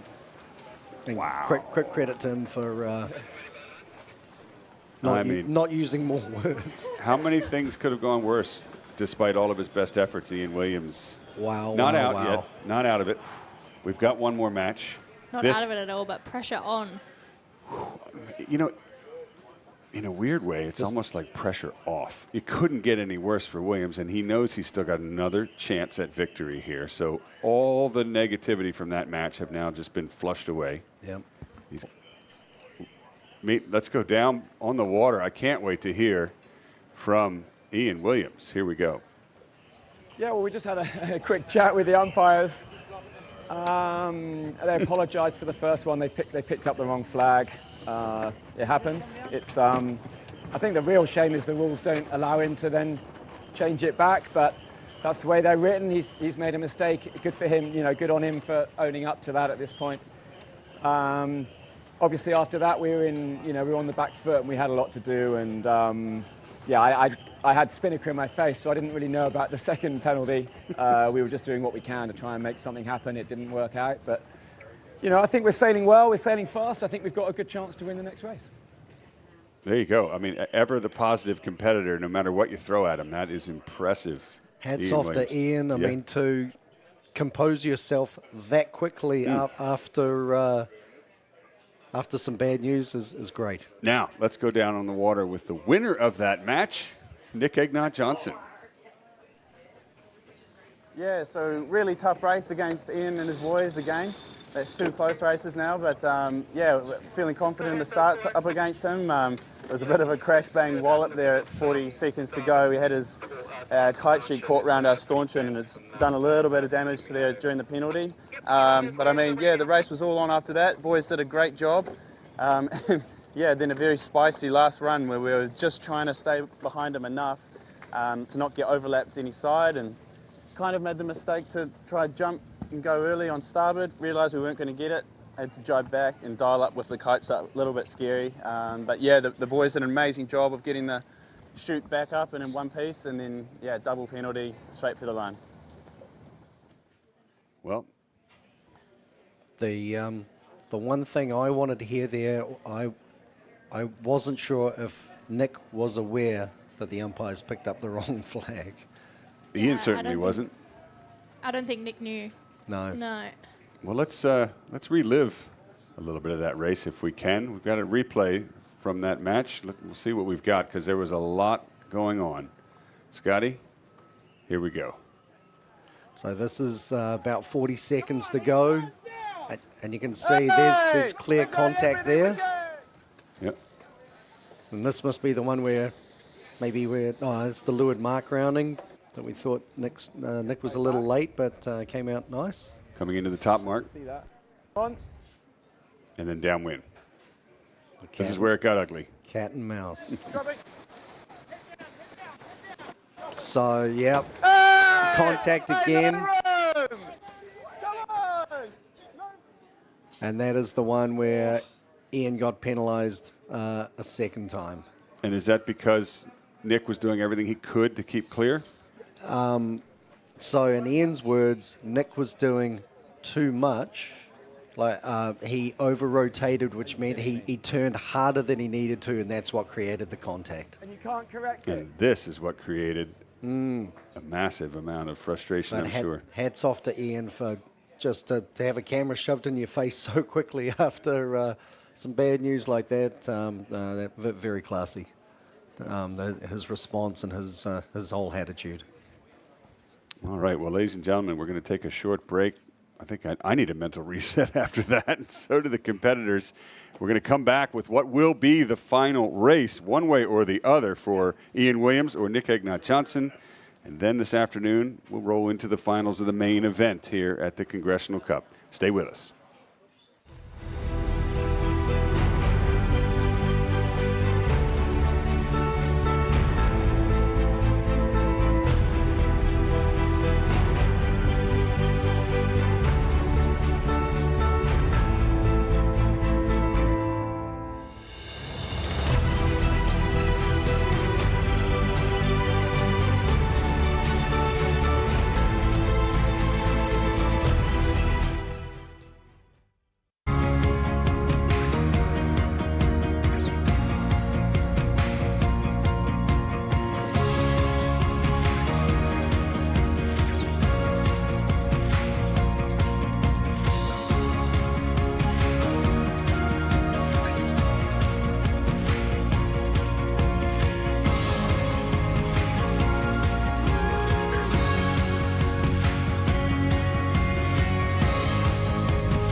All right, Ryan Sanders here back with you guys between races. They're going to look at the boats and give these sailors ready to get ready.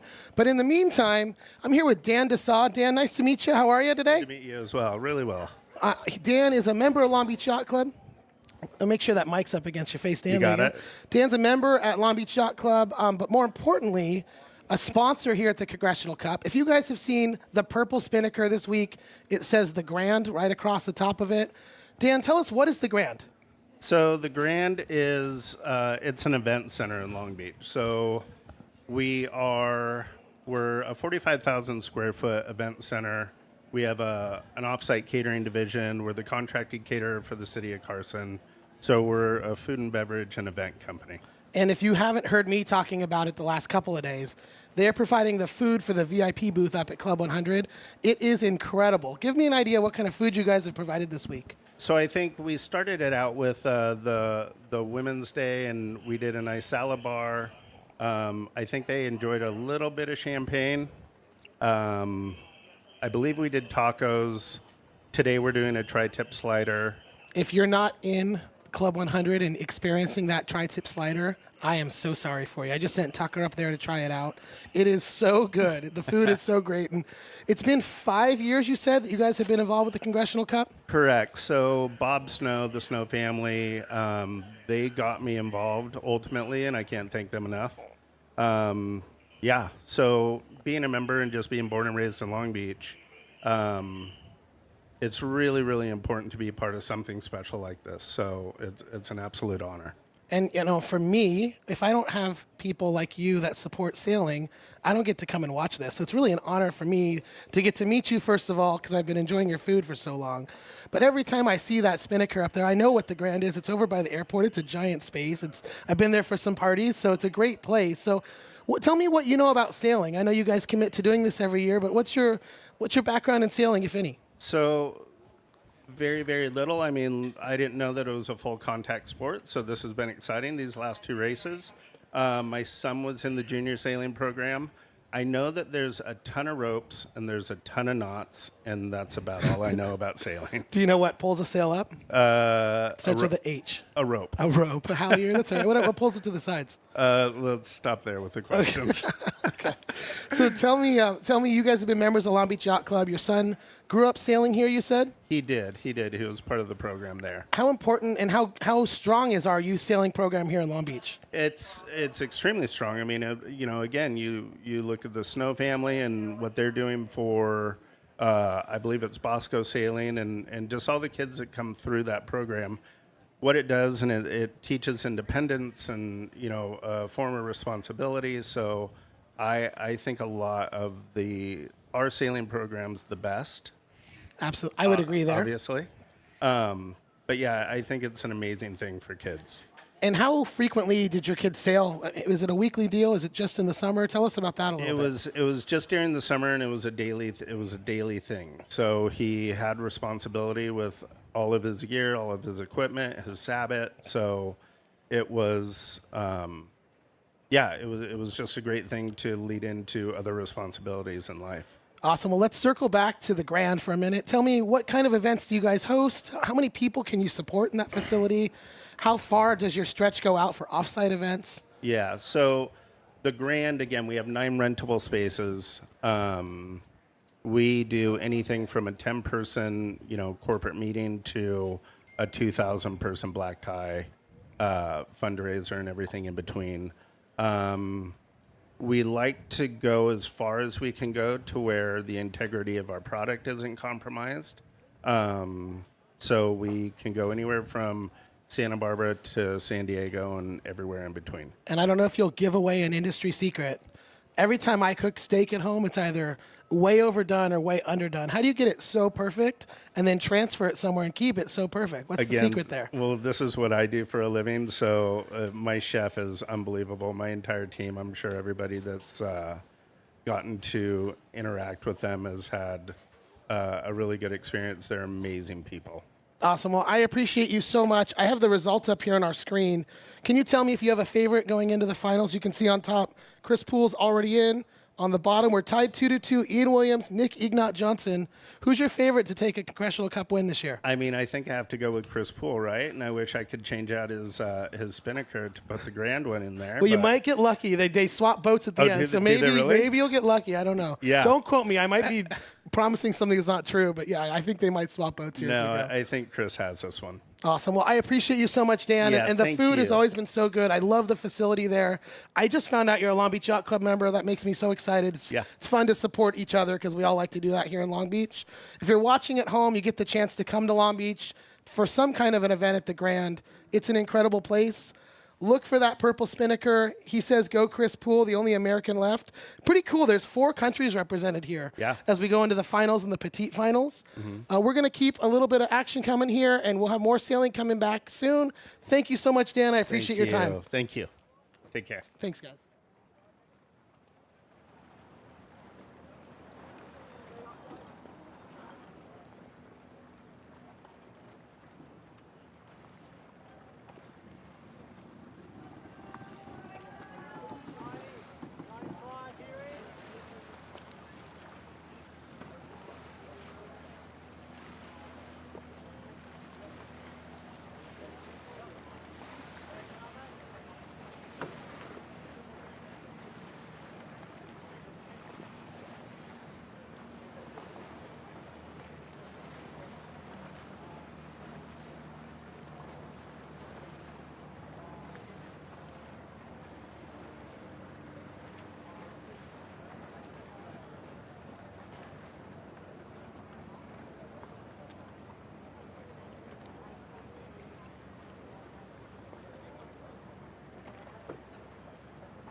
I'm Long Beach Mayor Rex Richardson. To the skippers, crews, and esteemed members of the Long Beach Yacht Club, I'm honored to extend to you a warm and heartfelt welcome to the 59th Annual Congressional Cup. Since its inception in 1965, the Congressional Cup has been the pinnacle of sailing excellence. This event attracts top-tier skippers and crews from all around the world to compete in our beloved city of Long Beach. So to the crews and skippers, your dedication, skill, determination, and unwavering passion serves as a source of inspiration for all of us. You're not just competitors, you're ambassadors of the sport, showcasing the very best sailing to the entire world. And to the devoted volunteers and Long Beach Yacht Club members, thank you for your tireless efforts behind the scenes. You serve as the backbone of this extraordinary event. As we prepare to welcome the world to Long Beach for the 2028 Olympics, I would like to thank the members of the Long Beach Yacht Club for being a valued partner to our city. The club and its members are doing incredible work to put a spotlight on our city, particularly for the sailing competition. And as we embark on this thrilling journey over the coming days, let's embrace the spirit of sportsmanship, camaraderie, and fair competition that defines the Congressional Cup. To all those competing and visiting Long Beach, I wish you a memorable and exciting week. Enjoy the race and the lasting memories right here in our beautiful city. So thank you for being a part of this incredible event, and may the winds carry you to victory. Take care.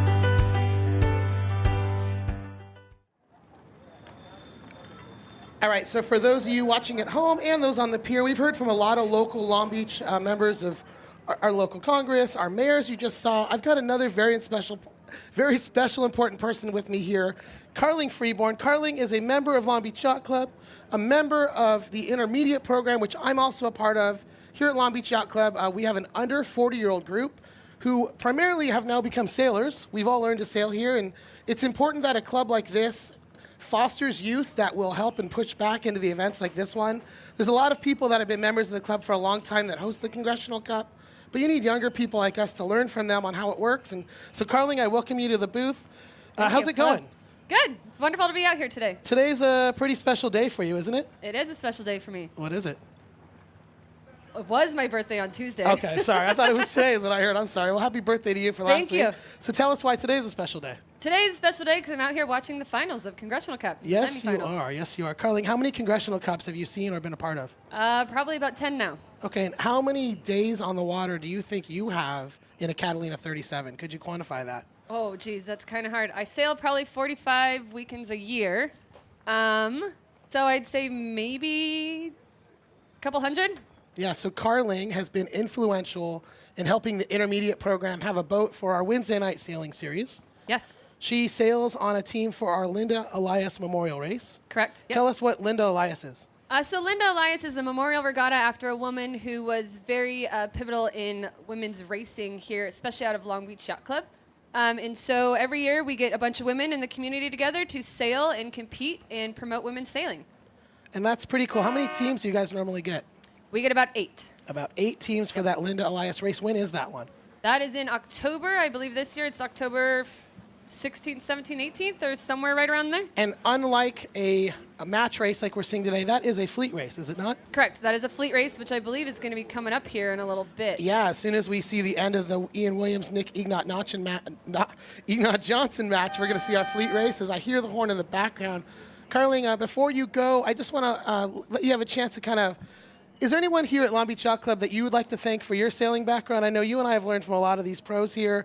Some of the names we've seen today, some have been sitting in the booth today. Is there anyone that's been influential in your lifetime of sailing here in Long Beach? Yeah, a big shout out to Scotty Dixon, who taught me how to sail as a whole.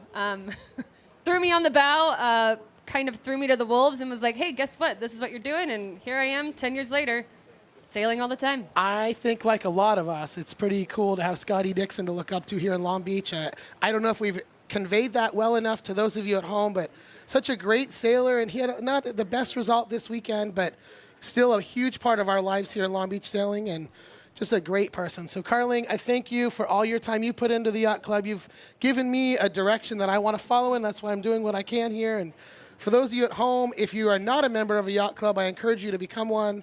If you are a member of a yacht club, I encourage you to tell your yacht club to get involved with match racing, get involved with the World Match Racing Tour.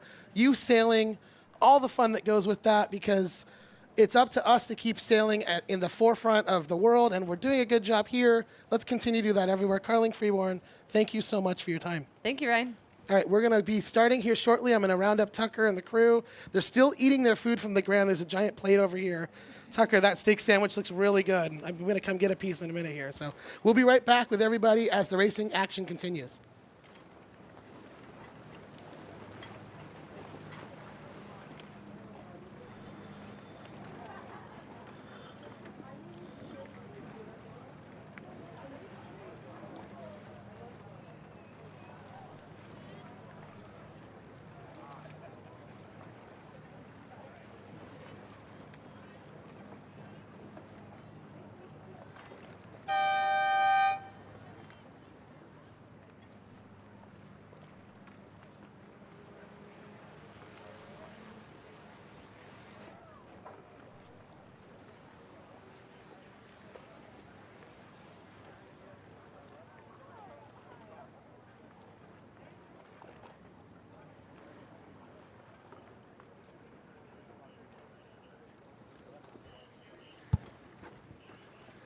Okay, ladies and gentlemen, welcome back to our live coverage. I'm joined once again by Marilyn Cassidy and our special guest, Scott Dixon from Long Beach Yacht Club. We've got Rosie Rao as well.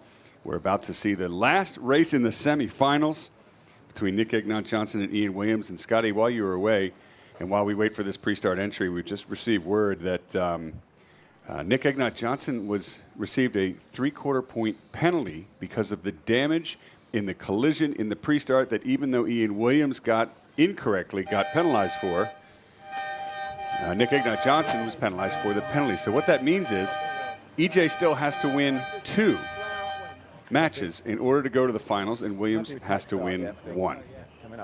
So the game is back on here in the pre-start as we see Ian Williams on starboard against Nick Egnot Johnson, who now has his work cut out for him, and here we go.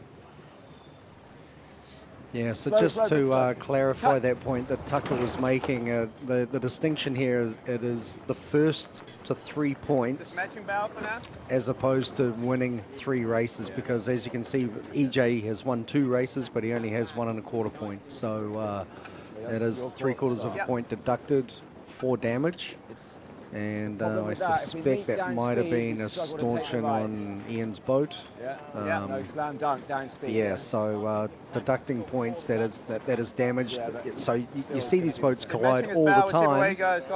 But this one, in this case, they decided it was serious enough to take some points away. And Scotty, don't they deduct additional points as the stages continue? So later in the regatta, it's a harder hit to your damage deposit. Yeah, correct. That way. Both boats. Sorry, just I was paying attention to a little bit of sailing going on in front of us. I didn't mean to interrupt, but no, all good. So you can see Williams on the right peeling away on port. As both boats rush to accelerate, Williams looking to gain distance over EJ. We've got 2 minutes 15 to countdown. You know, EJ did a good job there because Williams got his bow rotated down to a reaching course pretty early, and I was surprised how quickly EJ was able to follow, because he was a fair way behind on the rotation. But he's, you could hear Ian Williams say no peace. That is to say, if Ian Williams was to come back, he would not be able to get to Egnot Johnson on starboard. No danger, hey? Good shot there, and what the crewman on the right is doing there is holding the jib out and down, and that is to control the leach. Just a little push here, guys. Little better performance, a little faster. And EJ taking the lead off Ian Williams with 1:30 to go. Do we like that? EJ wants to lead in? I'd still lead back, given the opportunity to sail at the Congressional Cup. And this still lighter air, about 7 or 8 knots on the race course right now. I think leading back is still a really strong position.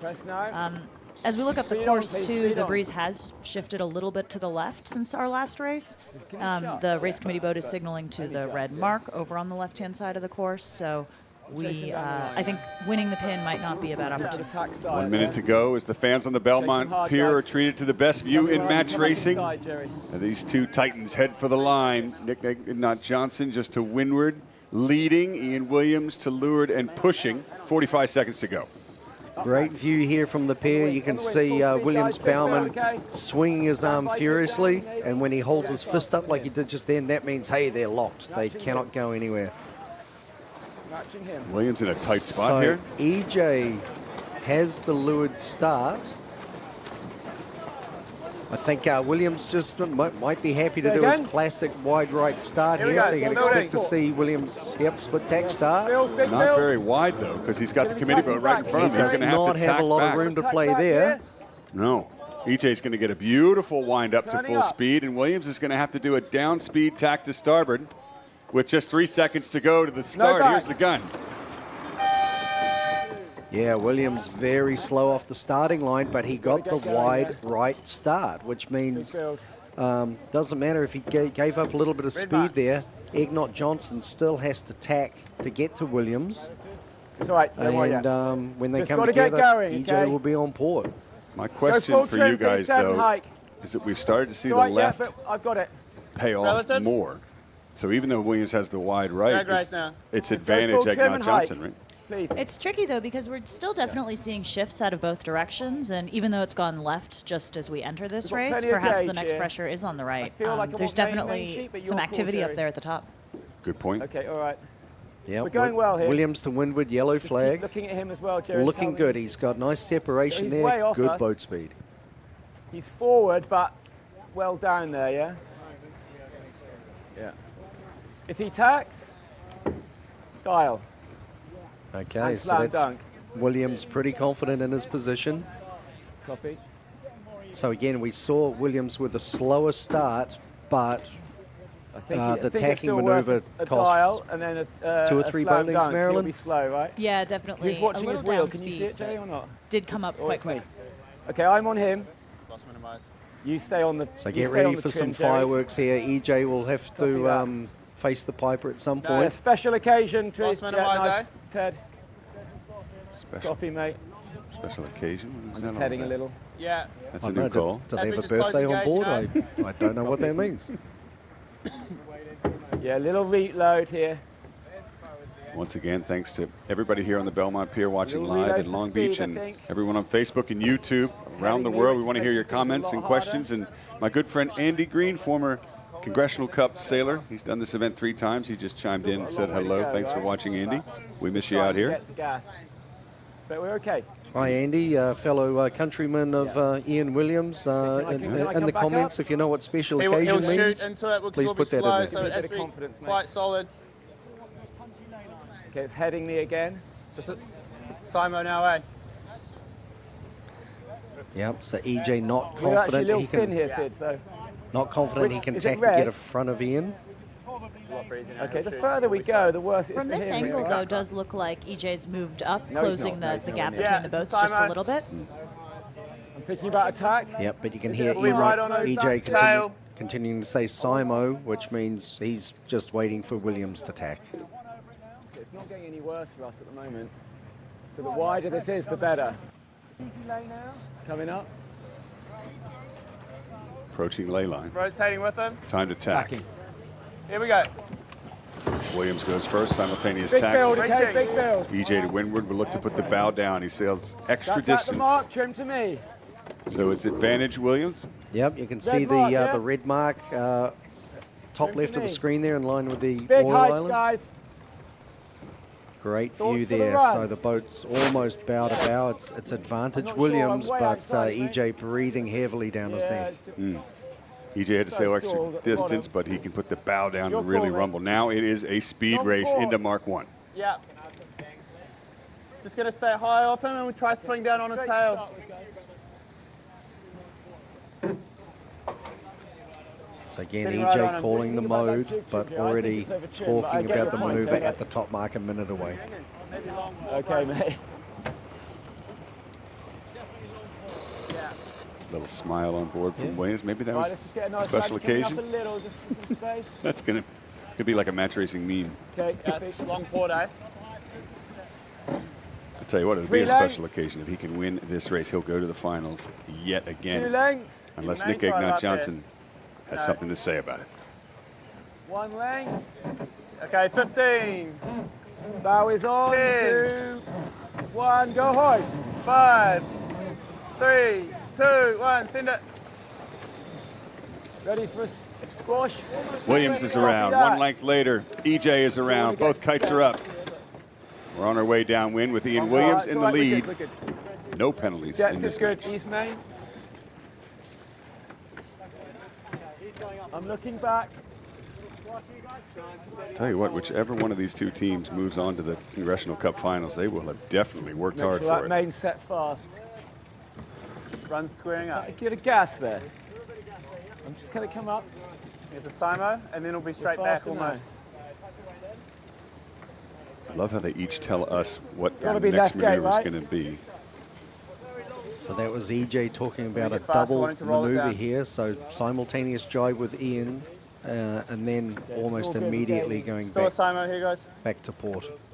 And why that? We're slowly pulling away at the moment, Jerry. Because to roll your opponent on port is good, because Yeah. once you've done that, you can throw the main onto starboard and have control. But if you roll your opponent on starboard jibe, it doesn't matter how Yes. far you go, jibing onto port puts you, well, not in control. Yeah. It's almost like you've done this once or twice, Scotty. Or many. How many Con Cups? You've done over 20, right? Over 20? When did you do your first Just check the Con bias Cup, as we Tucker? come in here. 98 with Andy Green. There you go. That's also my last. Long time ago. And that's what's great about this event. 59 next year will be the 60th anniversary. That'll be a special occasion. Here we go. EJ just closing Here up we go. ever Jibing so out hot, slowly. guys. Jibing out Here we hot. go. Not too hot, but just a little bit. Now they come out reaching to get the kites fully pressed. turning. I Okay, that's expect angle. Williams will. Should be clear air there, okay? Oh, Williams thinks he's clear. That's good for Williams. Squeezing down. Which gate do you want here, Sid? We're straight in on this. Gonna split, guys. Gonna be left turn. Bias. Yeah, pretty Left interesting. turn. EJ really hasn't been able to make much of an impact on this lead. Okay, straight in then, guys. Straight in. So Ian wants the left-hand side upwind. EJ will split. 2. Jibing now to take Williams' transom. Oh, no, right gate, right gate. Oh, it's a last-minute change. Yeah. This is where Dave Hood lost his match yesterday, that last-minute decision. Nope. Now they're going back to their original decision. Go main, please. Slow main trim there for Williams, but no matter. Here comes EJ. Didn't push that kite drop as late as he did in the last match. It's a beautiful rounding He's for rounding now. Nick Egnot Johnson, but Ian Williams still ahead. And now the big gamble. Still red marks. Long side. Scotty, in this position, if you were Ian, would you let slow. Egnot Johnson split off to the right like that? Attacking now. Let's get a good build out of this then. Ian's going to answer that question. No. Thank you, Scotty. Yeah, stand by. 2, 1. EJ getting out of phase with Ian Williams. Alternate Marginal tacks cross, here. okay, Sid. Copy. Big build, please, Ted. Go full trim. Easy cross. You want me to bounce him? Okay, I'm on the wind now, Sid. I was building then. You hear the conversation the whole time about which side of the course they want to defend. 2. And the call was, we're going to bounce him, which means tacking on his breeze and force EJ to tack away again. There they go. Still not much in it, maybe 2 boat lengths. Go full trim, please. Okay, standing by. 3. Attacking now. You know, Scotty, I've seen some of Bit the of ways, it'll be all right. most Red mark, yeah? high-speed Just doing sailing in daylight the back, world. yeah? But this light air in Long Beach, and it's just so captivating watching every move of these matches. Feels horrible. He's back short here, mate. Williams 15, we tack. Okay, I'm coming up knows into that attack. EJ's Move gained up a little into bit attack. here. I was a little low out of that, I think. The Kiwis look Stand by. fast, Gain for Scotty. him. 2. They do. 1. Attacking air. Big gains Do you agree? for Egnot Johnson. Yeah, you could hear Ian saying he didn't feel very good out of that Aggressive last and going tag, a little short. bit slow. Make sure we build here. I think there were a few Make sure waves we on the build course. first. I don't know if they were caused by the drone, but Stand by. Small it's header close. there. No, light air sailing, a whole different skill set, and it's All right, let's go. just as nerve-wracking. I wonder if we're starting to see a little bit of pressure move to the right as it happens here in Long Beach, and EJ is just taking bite after bite out of the current world champion, Ian Williams. Here comes the next cross. We want him now. So you might see EJ, Almost going to punch instead too low of here, tacking eh? away Yeah, here, punch it too low. Coming low, coming low. yeah, you can hear his sails easing Copy, as he plays Fast through mode, Ian's guys, gas. big So build. Slow. he's happy that he's keeping it close, and he just went into a speed mode there so that Big Ian pace. Pressed on me. couldn't tack on top. Equalize speed first. That's close. EJ just seems to have a speed edge on Okay, Williams. coming up now. You could feel Ian Williams. You All can the hear way him just, you know. No, but He's still he ahead, will but- be if he comes up. Yeah, we just got to go up on the wing. just. Yeah. Side Go mode all the way, tack. Ted. Yeah, that's the game. Distance. Once again, this is the Okay, that's good Standing news. by. semifinals. First to win 3. Right With now. that, attacking now. If Williams wins this, he goes through to the finals. And this, the last windward mark, with Egnot Johnson right on his heels. A slightly messy tack on EJ's boat. One length, guys. Easing, please, Jake. Main on. Sorry, bar's on. 2, 1, hoy. Go, hoy. Slightly faster rounding for Williams there, but again, only maybe 3 boat lengths in it. 5, Okay. 3, See the 2, finish. 1. Send it.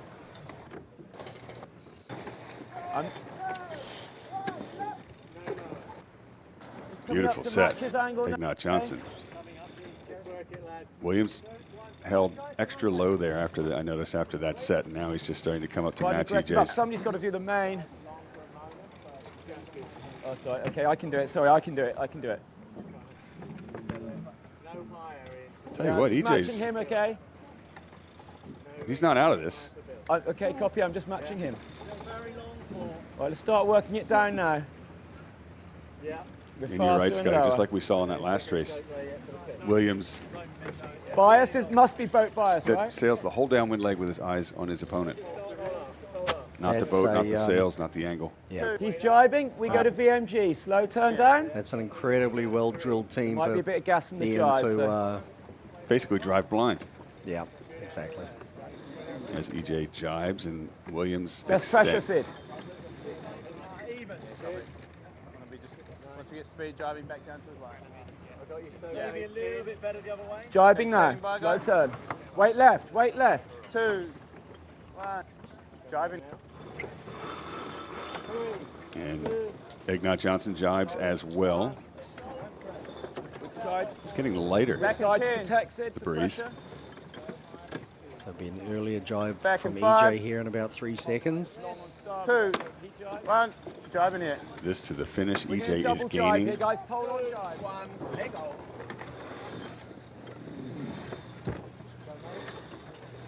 That's the finish line in front of both boats off the Belmont Pier. Okay, As and Williams jibing straight protects back. Speed will go for pin, yeah? Helms to the down. left side of his opponent, Nick Yeah, Egnot let's get a Johnson. nice build out of this, please, Egnot Joe. Johnson needs to pass Ian Quite a hot Williams. build, okay? Needs to get around him before the finish. And the clock is running out for the Kiwis to stay in the Congressional Cup contention for the finals. Chris Poole has already earned the first spot, and he's the reigning champion from last year. Ian Williams Stand by. They might have got a mark. won the Can I go below first it? 2. 1. Certainly had his work cut out for him in the Copy that. third Come match up. against the Kiwis. We'll come up a little after this mark. He's jibed. But now approaching the finish. He is clear behind, but it's quite close to us. He's quite close to us. He's I'd close, say so. but not close enough. EJ put on a good fight all the way to the finish, but the race is going to go to Ian Williams, which means, ladies and gentlemen, your second Just need to get finalist to for the line ahead of Congressional him, Cup Ted. is now Ian Williams. Well done, guys.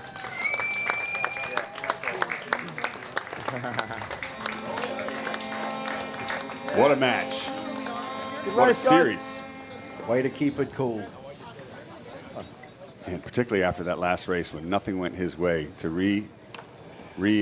focus, his composure. Yeah, well, we need to choose And that race was not easy either, but he's done it. So it's going to be Ian Williams and Chris Poole. What a match that will be right here in front of the Belmont Pier this afternoon in Long Beach, California for the 59th Congressional Cup.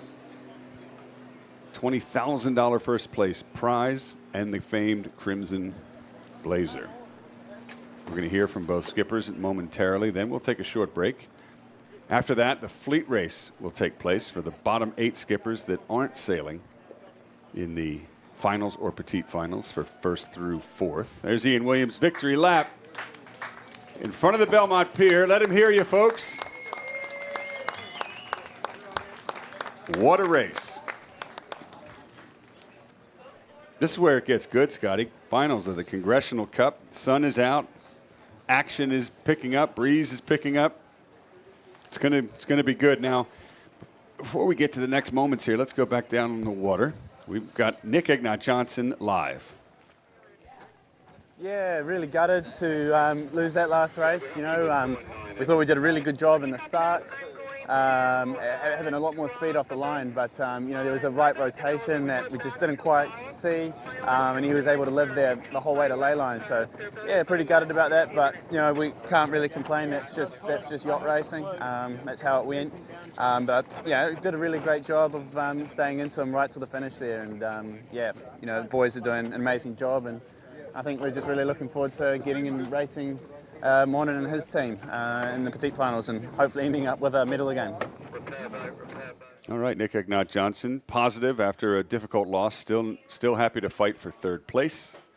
Now we go back down in the water to the winner, Ian Williams. Yeah, well, it was a pretty even start. We were happy to be hipped up to the right of him there, and really the key thing was, could we keep the speed on the boat with him coming up below us and gassing us a little bit. And the guys did a great job of getting the boat going quickly out of a low-speed tack and hanging in there, and we managed to hold him to ley line, and that was the crucial thing. A few more moments, I think, happened in that match, but that was a great, well-sailed race, particularly given the amount of pressure Ian was under coming off that really weird double penalty race to come back and win this one. Yeah, well, we heard our good friend Dave Perry yesterday say, you know, 85% of it comes down to the start, and that's pretty much what Ian just said there. So even though he was down speed, he got the wide right. So there we go. After winning 3 matches each, it'll be Chris Poole and Ian Williams into the finals. Eric Monin and Nick Egnot Johnson to fight for 3rd and 4th in the petite finals. Both beginning this afternoon here in Long Beach, California, momentarily. But first, we'll take a very short break. Then Ryan Sanders has some special sponsor guests to introduce. After that, the fleet race, and then the main event itself to determine who will win the 59th Congressional Cup here in Long Beach, California, off the Belmont Pier. Stay with us. We'll be right back.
athletic trainer for a really long time. I was a basketball athlete myself, so I've been in sports for, I graduated college in 1998, and I became an athletic trainer, and so I've worked with a lot of sports teams in my lifetime.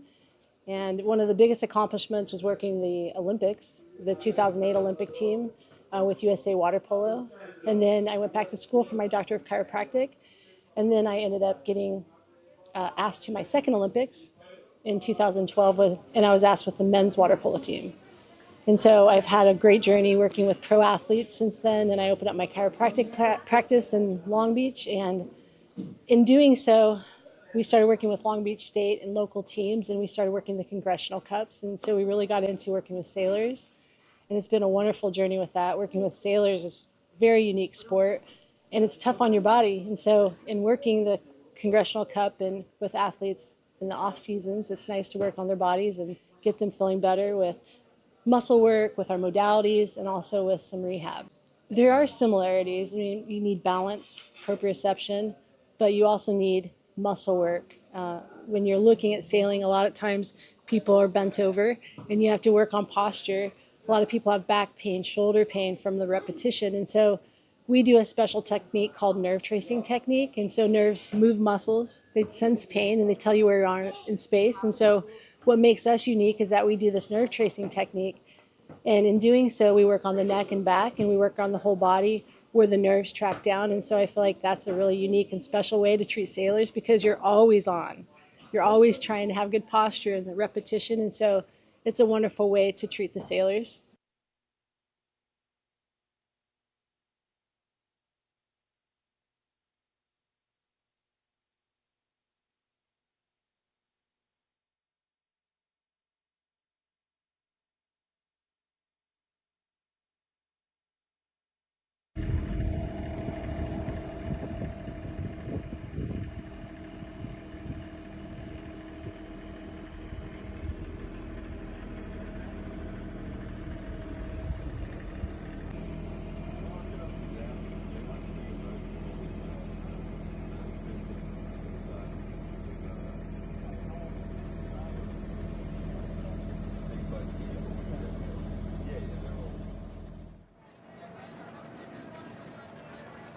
Okay, everybody on the pier and watching back at home, we are getting ready for a very exciting final. Congratulations to Chris Poole and Ian Williams. Some great racing today.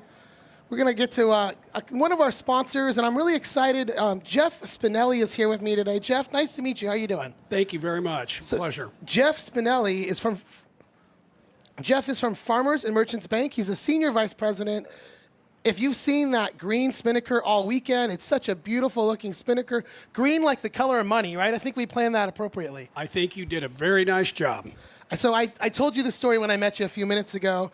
My dad told me when he came down to watch the Congressional Cup a couple years ago, when he first was in Long Beach, his first bank account ever was with Farmers and Merchants Bank. So it's pretty cool that you guys are still supporting us. Do you know how many years you guys have been a part of the Congressional Cup? About a week ago, I checked the records, and as far back as I could go was 20-plus years. I think it's longer than that, but I just can't find the paperwork. The same thing that I said to Dan. I appreciate you so much for that. It's sponsors like you that help keep this dream of ours alive to have such an amazing event. Tell me a little bit about Farmers and Merchants Bank. I know I don't know if I would say you're a smaller bank, but you're not like one of these big national brands, right? Right. We're considered a regional bank, just based on our size, about $12.5 billion in assets, and primarily serve Southern California market from San Clemente to Santa Barbara. And it's still a local community bank, even though we are considered a regional by size. And what would you say? And I understand a little bit, but I want you to kind of tell the world here. What would you say is the value of having a local regional bank? If I'm going to put my money somewhere, why do I want to come with you guys? Congressional Cup.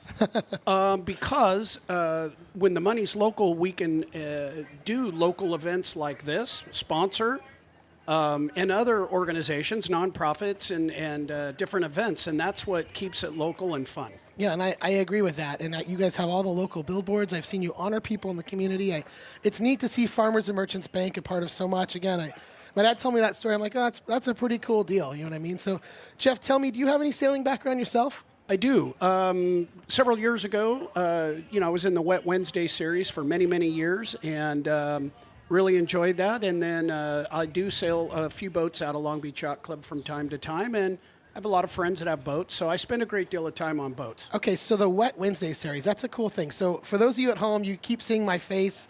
I'm not a professional sailor. I learned how to sail 5 years ago, but I learned how to sail on these very boats, these Catalina 37s. When I joined the yacht club, someone asked if I wanted to go for a cruise on a boat.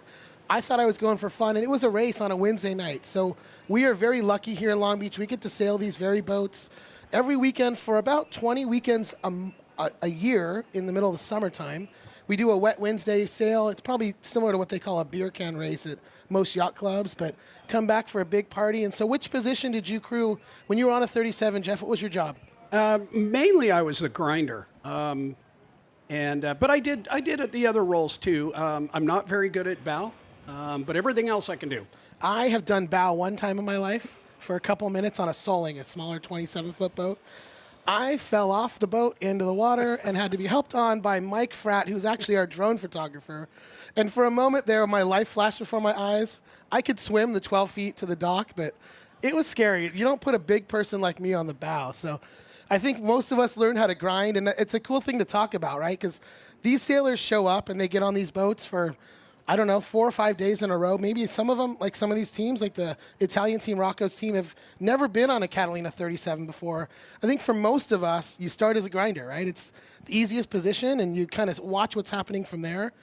There's a lot going on. It's, it takes 6 people on these boats to coordinate and, be efficient and win. And it's highly technical, and it doesn't look at it from the TV, but in the boat it is. It absolutely is. And so I want to circle back to the bank and your sponsorship and whatnot. So how many branches of Farmers and Merchants Bank do you guys have? We have 27 branches. We just opened a new branch down in Laguna Beach, and so we're small. We're small by size, but big. Very cool. So I want to thank you, Jeff. Again, I said this to Dan from the Grand, and I really mean this to you. I am so grateful to have sponsors like you involved with our racing organization here with the Congressional Cup. Long Beach Yacht Club is lucky to have you. The members of Long Beach and the community of Long Beach is lucky to have Farmers and Merchants Bank. And me personally, I just want to thank you and Farmers and Merchants so much for continuing to support sailing year after year after year. I know that I'm going to be rooting for the Farmers and Merchants Spinnaker at all times, but if you take a look at who you've got Chris Poole from the United States, Ian Williams, who is ranked #1 in the world. If you don't remember, Chris Poole was undefeated last year in the Congressional Cup. If you were going to take a pick here, who do you think is going to be the winner at the 59th Annual Congressional Cup? I handed Chris Poole the check last year, so I'm going with Chris Poole again this year. Okay, you'd like to send that check over one more time to Chris Poole, huh? So we'll see what happens. The next thing that we're going to get to see, though, and I'll ask you about this, and it's a great segue, we're going to see the fleet race coming up next. And so you and I racing Wet Wednesdays, they're fleet races. So what do you think the strategy is for a fleet racer versus a match racer when it comes to all these boats at one time? For me as a driver, I'll say, don't hit me, buddy. I've got 2 summers. I haven't hit a single boat. All these professional sailors have hit boats all weekend long. I feel like I'm probably already better than all of them, and we can discuss that later at the bar if you guys want. But what do you think the strategy is, Jeff, for these fleet racers coming up? I agree with you. Just don't hit anybody. Just don't hit anybody. So we'll be right back with the fleet race.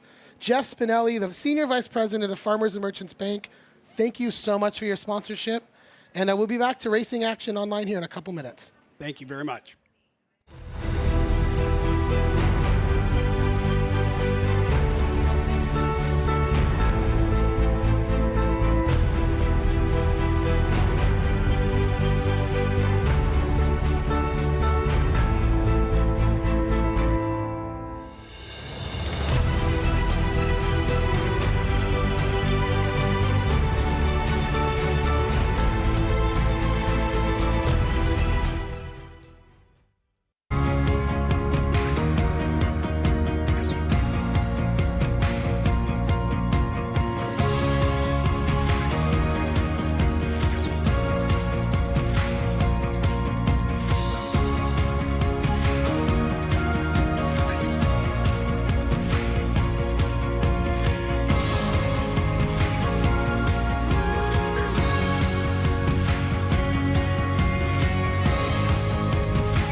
I'm Long Beach Mayor Rex Richardson.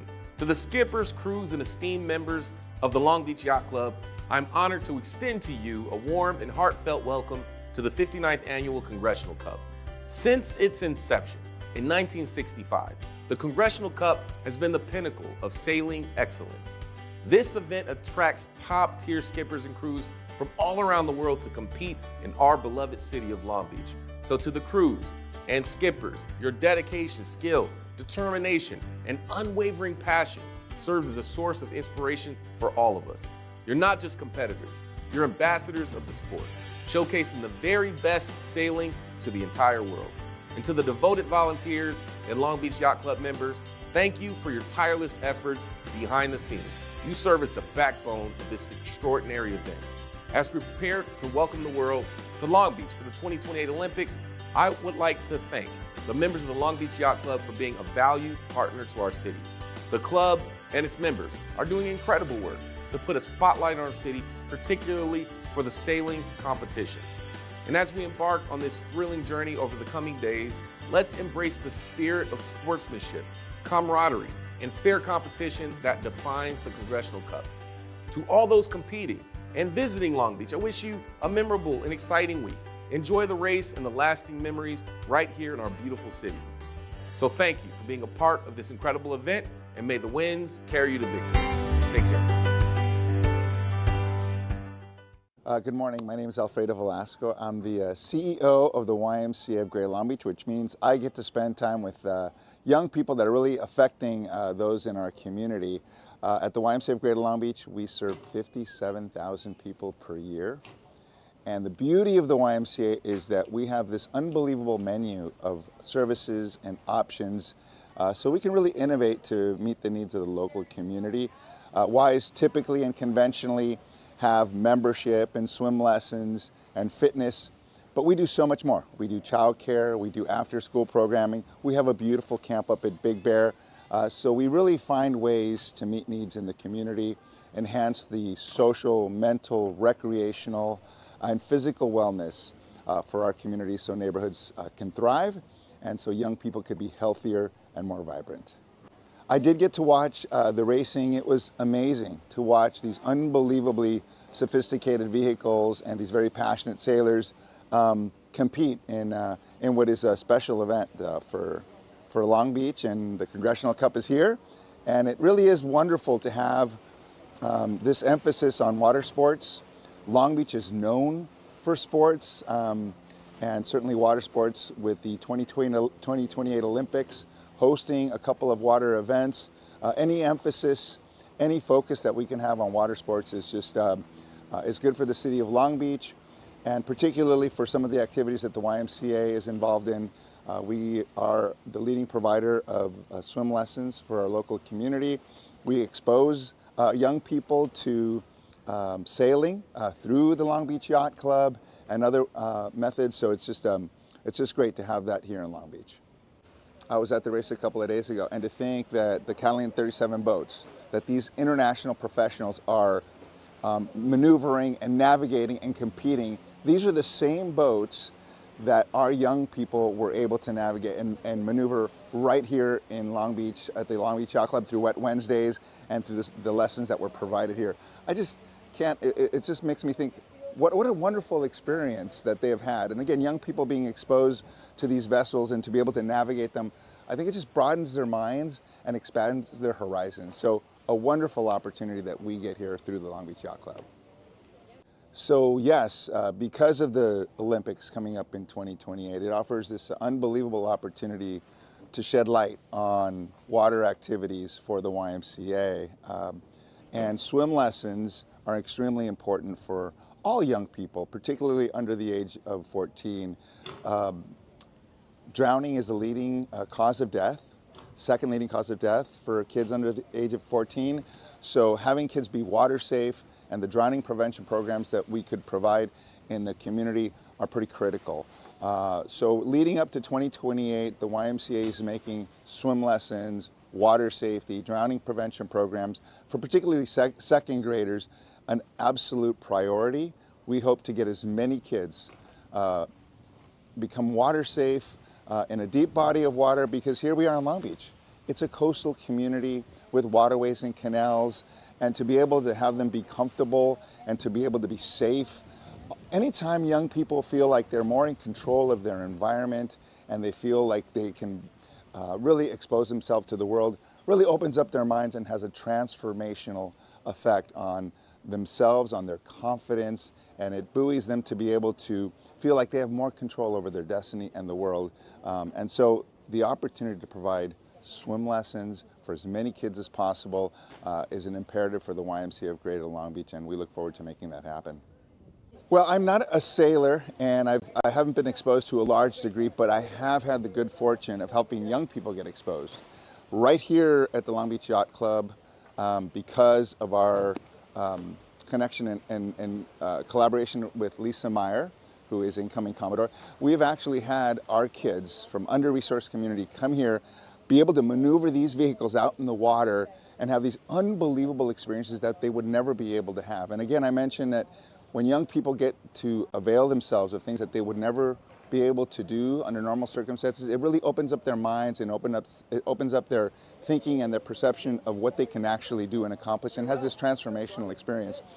I also, in the past, have run a program, sailing program for young people at my YMCA in San Diego in partnership with the San Diego Yacht Club. We had a fleet of 18 Opti boats, and we'd take kids from under-resourced parts of our community in San Diego County, bring them for 2 weeks at the San Diego Yacht Club, get taught by their unbelievable and talented staff and instructors.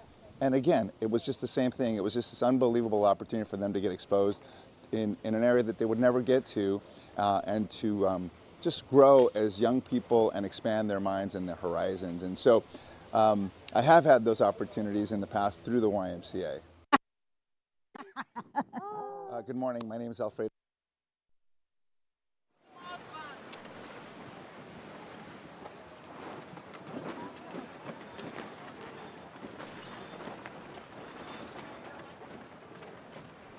Five seconds to the start. These are the bottom 8, but don't let that fool you. They're going to fight really hard in this fleet race to see who will win. $1,500 cash prize at stake in 20 seconds to go. Cole Tapper looking great up at the signal boat end. Rocco Attili looks like he's going to try and squeeze in there. Not sure that's going to work. Dave Hood's holding way back. Maybe he knows something that we don't. He's local. Then Yanni Berntsen to lure down to pin. It's Gavin Brady and Jeppe Bork who are going to be up to full pace first. Here comes the start of the fleet race here at the 59th Congressional Cup. Someone was over early. Who was that? Had to have been down near the pin, right? Boat 10 was over early. Gavin Brady. Does he know it? Important to note on Gavin Brady, he is sailing with Steve Flam today. Him and Steve sailed together a long time ago, so excited to have them together. He's making his turn here. Yeah, he's just figured it out.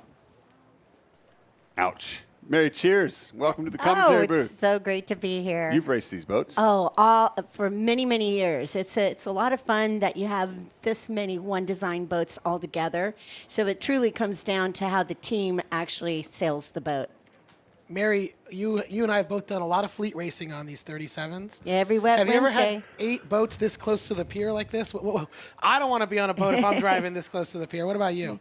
Oh, yeah. It's really exciting, especially for the spectators. But, yeah, this is just an amazing race course out here. I said the bottom 8. Sorry, it's actually 6.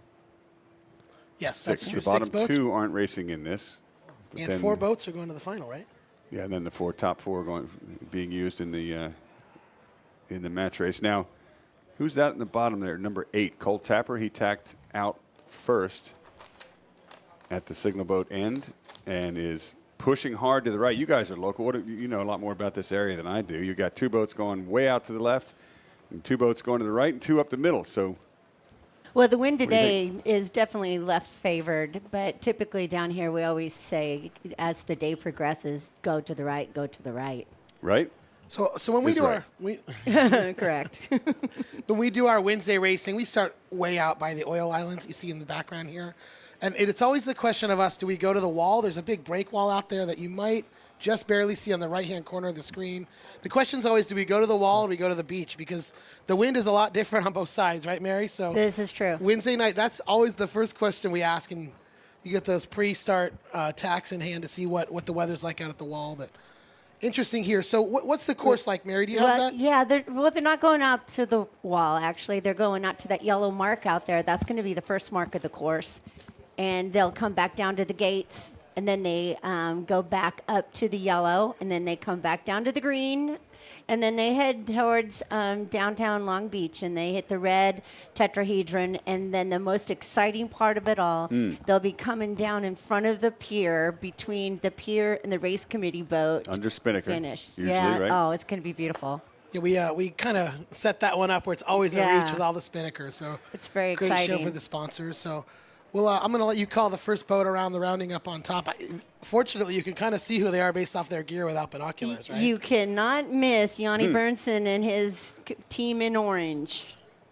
And they look to be leading. We got Dave Hood on camera currently. Dave and team had a very strong showing this week. He's a newer sailor compared to the rest of the boats. Mary, have you ever had the chance to sail with Dave Hood? No, against him a lot, yeah. Same, and I just have such a heart swell for the man, getting to know him as he's been a yacht club member, and just how amazing he is, and he's just dived into sailing. Up here at the top mark, we've got Yanni Bernson. They're not going to make it to the yellow. Oh, it's a port rounding, right? This is a fleet race. We're doing port rounding. So excellent point. Yanni Bernson will be the first one around here. You're surprised I knew that, aren't you, Tucker? I'm surprised I didn't.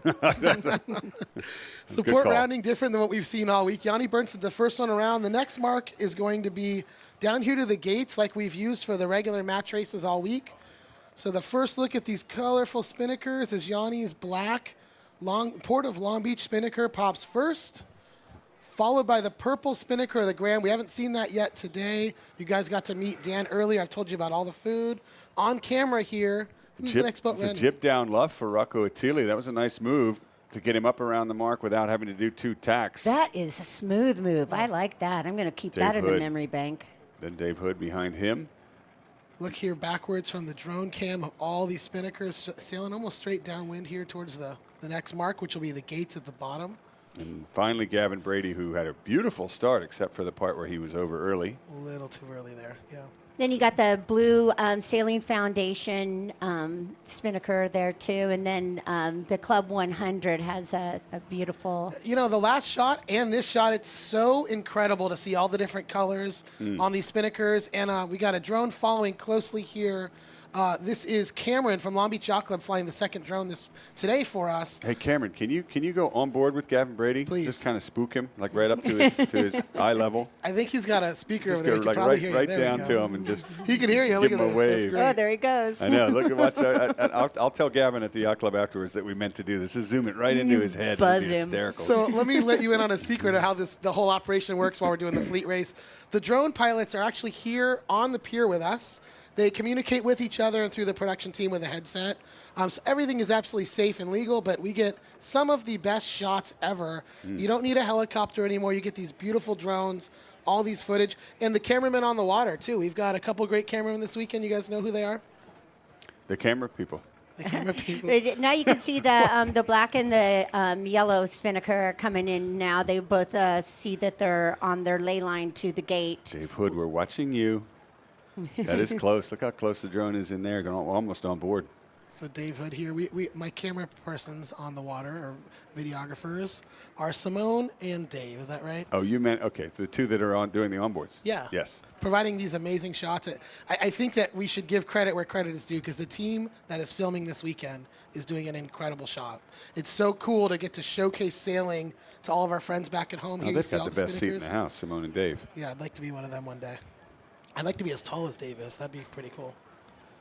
So we already got our first boat coming around the mark right there through the gates. But Yanni and those guys are already dousing and going back upwind, and it's followed right behind by Bork. And you see here, Cole Tapper looks to be the first boat to split to the right of the camera, the left to us on the pier.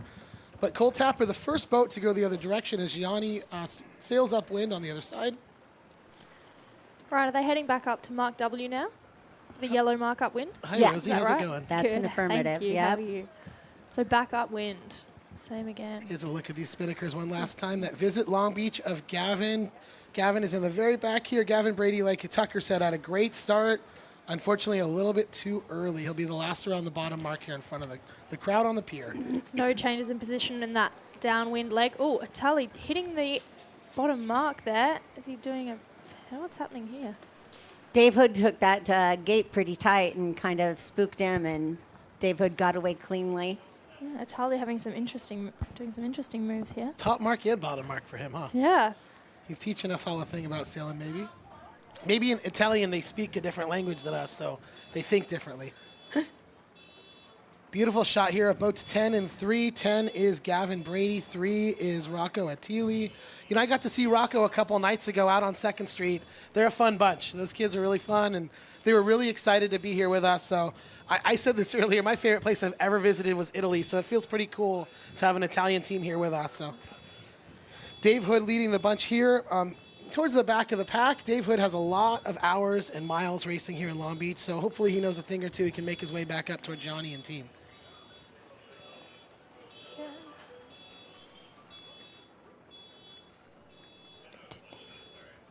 They still have some pretty good wind out there. It's been blowing about 8 knots today, and it's coming out pretty much out of the south. The next mark we're going to hit is our weather mark up on the very top of the course. One of the marks they've been rounding all weekend long, so they know where they're headed. We'll see how they get there. And we've got 6 boats on the course racing each other right now. It's hard to see the camera here with so many boats going. But thank you all for joining us on the pier and online. It's another great Sunday here, the final day of the 59th Annual Congressional Cup. You're watching Yanni Bernsen here? Yeah, Yanni Bernsen out there. Looks like he's on starboard lay.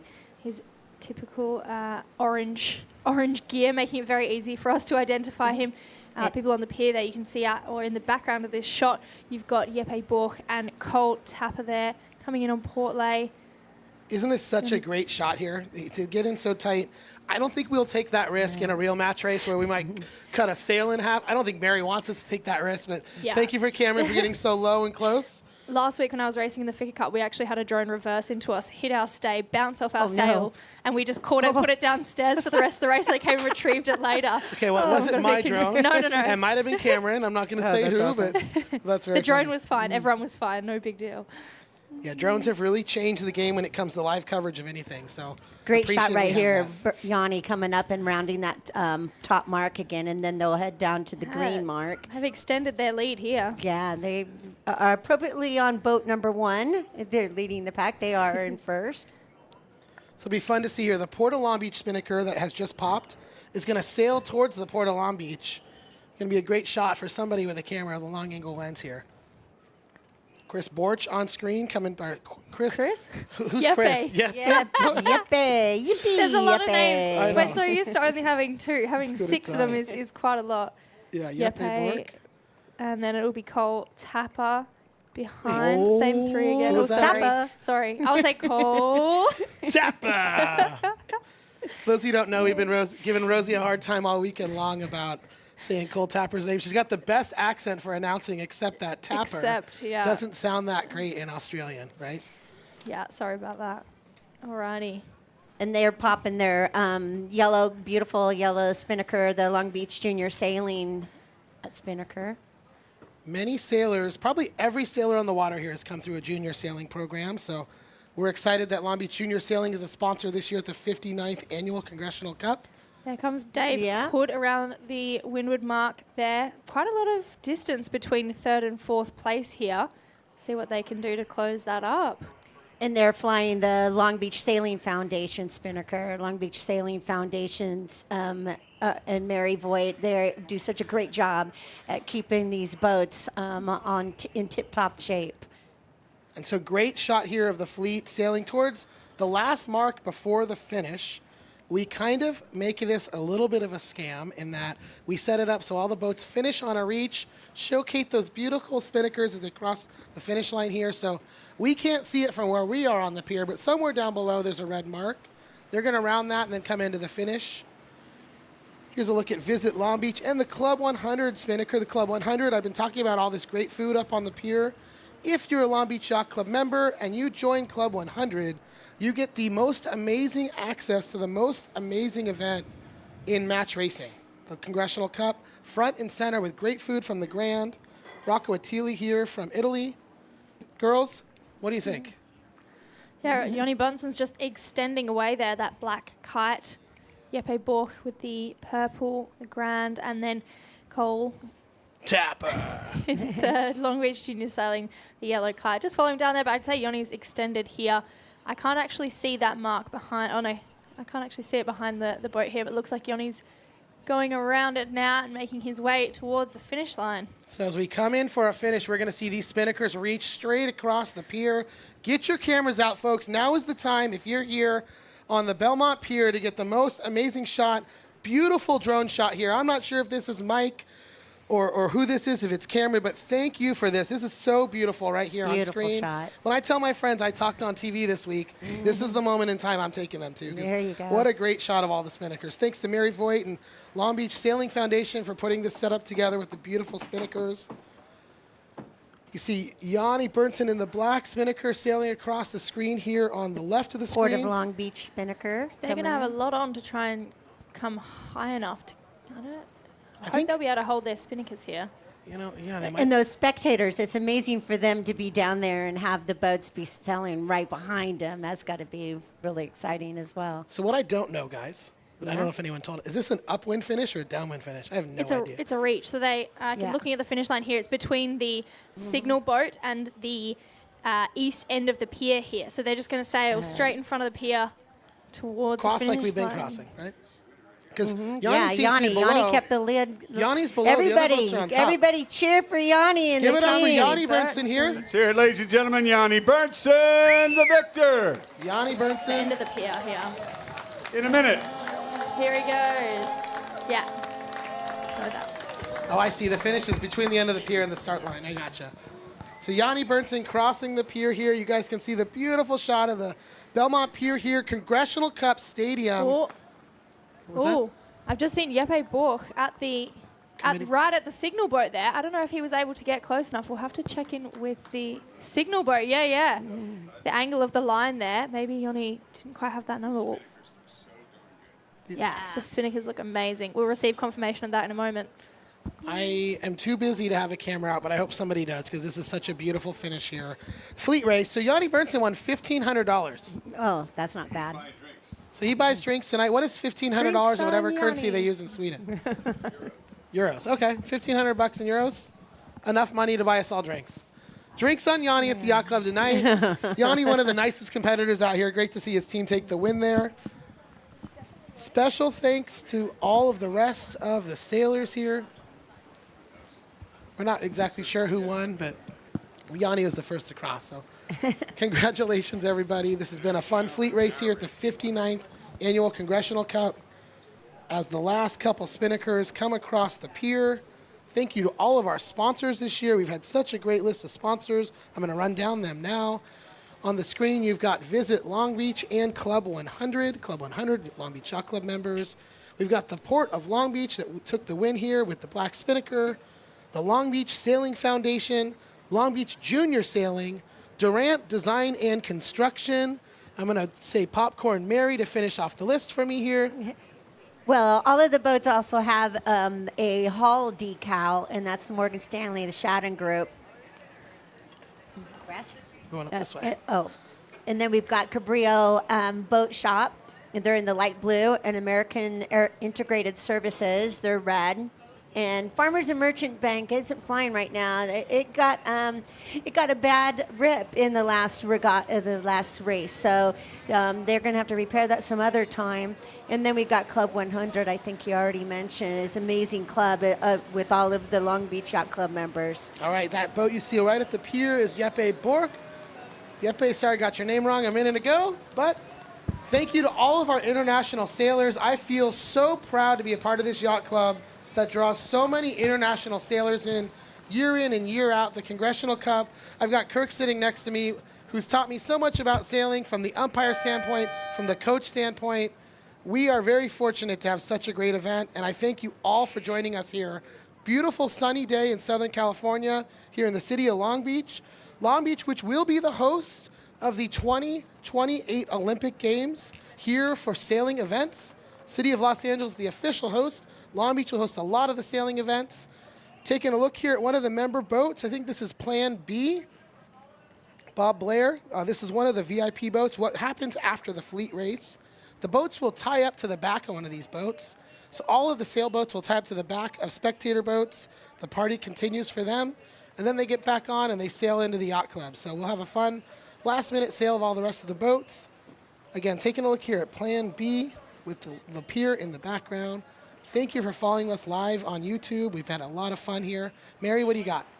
Another fun thing about this, we just had this fleet race. Now the boats stay around and hang out with some of the spectators. Then after the race is over, they all parade back to the yacht club. They do. And, you know, something That's I'll a lot say of to you, fun. for those of you on the pier here and watching at home, please follow along with me. You have the best sailors in the world. Rosie, you're one of them. You got to sail here last weekend. You travel all around the world. If I could be your age and get to travel the world sailing, I would have a pretty cool life. And that's what these guys are. They're all here in Long Beach this week, and they are not scared to meet and greet. They will sign autographs. They want to meet you guys. No other sport in the world lets you get so close to some of the best athletes in the entire world. Right, Rosie? Yeah, it's great. I wouldn't classify myself in amongst these guys, but yeah, it's really great to have them all out here in Long Beach. This is, I believe it's the opening. Oh no, FICA was the opening event for the tour this year, but it's. And if we really can get everybody on the pier to wave for us as we really come by with exciting. the drone. We're starting from the left-hand side. I see the drone right in front of you. You guys can see us in the booth here. Thank you for watching us live here at the 59th Annual Congressional Cup. You see that trailer right there? That is where all the magic happens. This beautiful production from Clint Webb and 1080 Media. You guys, this media team has come in from all over the world, Germany, Here comes and the Great drone. Britain. Give it a wave, everyone on Drone's the gonna pier. Take a look at the pier here. These are your Club 100 members here. This is the view you get if you're a Long Beach Yacht Club member and you've joined Club 100. Wave. We have stadium viewing here on the pier. That's the light pole that we had to replace that got taken out a couple years ago. Upstairs, we call that the loft. That's where the Grand has all the great food. And I have to tell you, I've just come back. It's a pretty good deal. Pretty good nice up deal. there. So all of these spectators you see here have been here for 3 or 4 days in a row. That's the battery getting low, but you know what? We're close enough to the pier. We'll land that thing right in the water, right? So thank you to everybody for watching. Such a great day of racing here. The finals, the petite finals are coming up next. And girls, what's your pick here? Let me pull up the results on the screen here. What's your guys' pick on a winner here today? It's so hard to deny us a hot streak, and Chris Poole has just come into this finals with quite a hot streak. You know, stumbled a little bit in that first round robin, the first stage of the event, but in the repechage and then into the quarterfinals and semifinals really showed some dominance. So it's as defending champion too, that's part of the streak maybe, right? Yeah, what do you think, absolutely. Rosie? Yeah, on the other hand, Ian Williams has been sailing for most of the morning. Nick Egnot Johnson pulling that out to a five race semi-final there. Ian Williams won the first two, lost the second two, bit of a controversial one in that fourth race, and then managed to win the fifth race to get through to the finals. So either way, it's going to be really close, and I'm excited to see what happens. Absolutely, and I think, you know, we're in a really fun position here too, just because both of these competitors already have at least one Crimson Blazer in their closet, and so Yeah, absolutely. they're looking for multiples now. Okay, so one of the questions I was asking, I think we all know the answer finally now. If you've won 4 or 5 Crimson Blazers, do you have a closet full of Crimson Blazers? What's the answer? And I know it if you don't. So we learned yesterday from Dave Perry that you only get one. Okay, I don't know that Dave Perry got the correct treatment for Crimson Blazers because the other sailors had told me they have multiples. And in fact, Chris Poole told me his goal today is to win a second Crimson Blazer so that could hang in his host yacht club back on the East Coast. Well, and it would be awfully nice too. He spends so much time in Long Beach, he could keep one in the closet here. Yeah, right, girls? Make the suitcase a bit lighter. Every Okay, time, you know, traveling, you don't have to pack it everywhere. I don't know if this is a thing you do around the world, but in Southern California, a lot of times when brides get married, they go out after their wedding with their dress on, okay? They go to the local bars or they go to sing karaoke, whatever they like to do. Is that what happens with a Crimson Blazer? Do you go parade around town? Are they going down 2nd Street tonight with that Crimson Blazer? I'd be shocked if we didn't see that Crimson Blazer on 2nd Street tonight. Yeah, we'll have to keep an eye out The other for thing, it. and I'm going to ask this because our boss, Lisa, isn't in here with us, and I hope she's not listening up in the loft. Do you get to drink out of the Congressional Cup when you win it? Not just the winner, but I think a lot of people at the after party will also be enjoying the odd beverage out of the Congressional Cup. Yeah. I think winner gets to pick what's in it, though. So Okay. there's definitely a reason to play. Do you think it might be a little bit of a, you think it could be some Mount Gay? You think it's going to be a beer? What are they drinking out of there today? It's going to depend on the winner. I can't tell you. Yeah, I have no idea. Okay, so we've got, so here's me with the girls, and you got Mary in the background there. Everybody wave, say hi, Mary. Say in peace. Mary has helped with this event for so many years. She helps keep score over here. She keeps Tucker straight on the points. She gives us a lot of info on the boat. She's raced these longer than any of us have. Marilyn, you've raced these boats a few times. I've been in these boats a handful of times. Yeah, almost as many days as Rosie at this point. I've done not a lot at all. First No. time in Long Beach. Yeah. I was just here for FICA, but yeah. I've been really fortunate to get to do the Linda Elias Memorial Women's One Design Regatta a number of times, sail on some of the Wet Wednesdays, compete in some of the local match racing events. These boats are a hoot. It's so much fun to bring a team together and get to sail these. It is, and it's one of the things I've said, and Rosie, I think you can talk about this. I keep bringing up, these are some of the largest boats on the circuit, right? It's certainly the heaviest boats, definitely the heaviest boats, but having a crew of 6 or on some of the teams 7 sailors is not something that most of the match racing events do, right? Yeah, absolutely. I'm more familiar with the Women's All Match Racing Tour, and these are definitely some of the biggest boats that we've had to sail. We often sail with sort of 6, sometimes 7 members on board, but for the Open Tour, this is unusual to have such a large number of crew members on board, and that adds another element. You know, you've got more people to communicate with. When the breeze gets up, really hard to hear their skipper sitting all the way to the bowman. It adds an element for sure, but it's not looking like a super breezy day in Long Beach, so it shouldn't be any communication issues today. It'll just be all about that boat handling and But it's a good point. Let's think about the weather as we get ready for the finals to start very shortly here.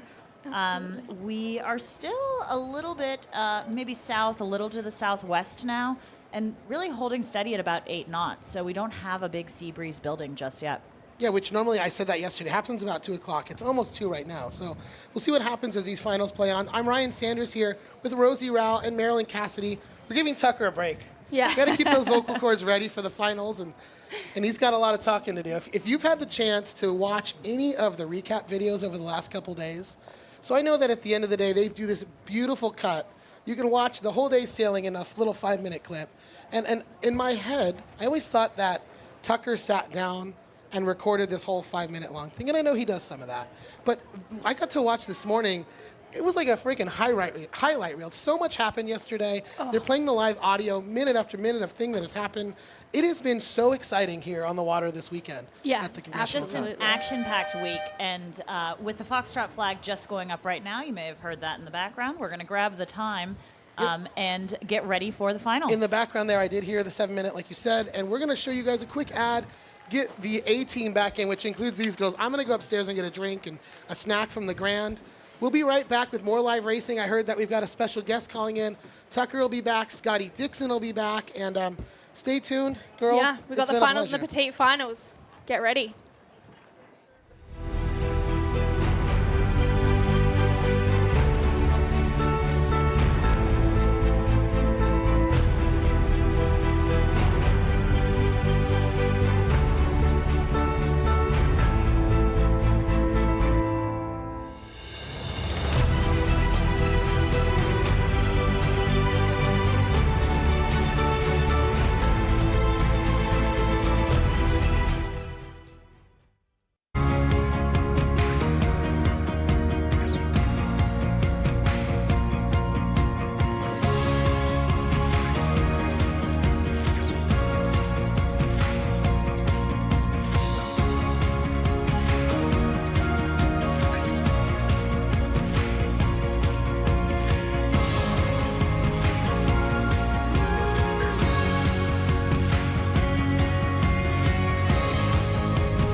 I'm Long Beach Mayor Rex Richardson.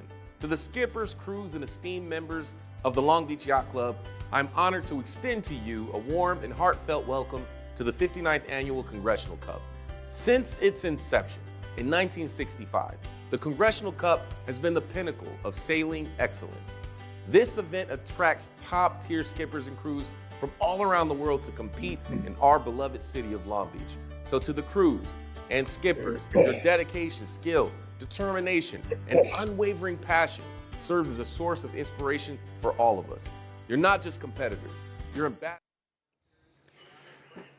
Well, ladies and gentlemen, welcome back to Long Beach, California. We are live on finals day at the 59th Annual Congressional Cup. Once again, I'm Tucker Thompson with Scott Dixon, expert match racer, and also match racer up here from Australia, Rosie Rao, and we've got Marilyn Cassidy in the back, local sailor as well. Plenty of knowledge to talk you guys through the next few racing. So let's get right into it. Out on the water, we're going to determine the first races of the petite finals. Initially, that's going to be first to win 2 points, and it's going to be between Nick Egnot Johnson and Eric Monin. That's for third and fourth, and then, Scotty, the main event. Yep, the one we've all been waiting for, the Congressional Cup final. Should be a good one. Chris Paul versus Ian Williams. Ian chasing his, what is it, his 6th blazer? That would be a record. He already owns the record. Yet another. He's got too many blazers. Here are two teams that don't have crimson blazers. Their shot at winning the Congressional Cup is over, but there's still a lot of cash prize at stake in the petite finals. Eric Monin, bottom right of your screen on port, goes immediately onto the breeze. A good move. Will he get across EJ?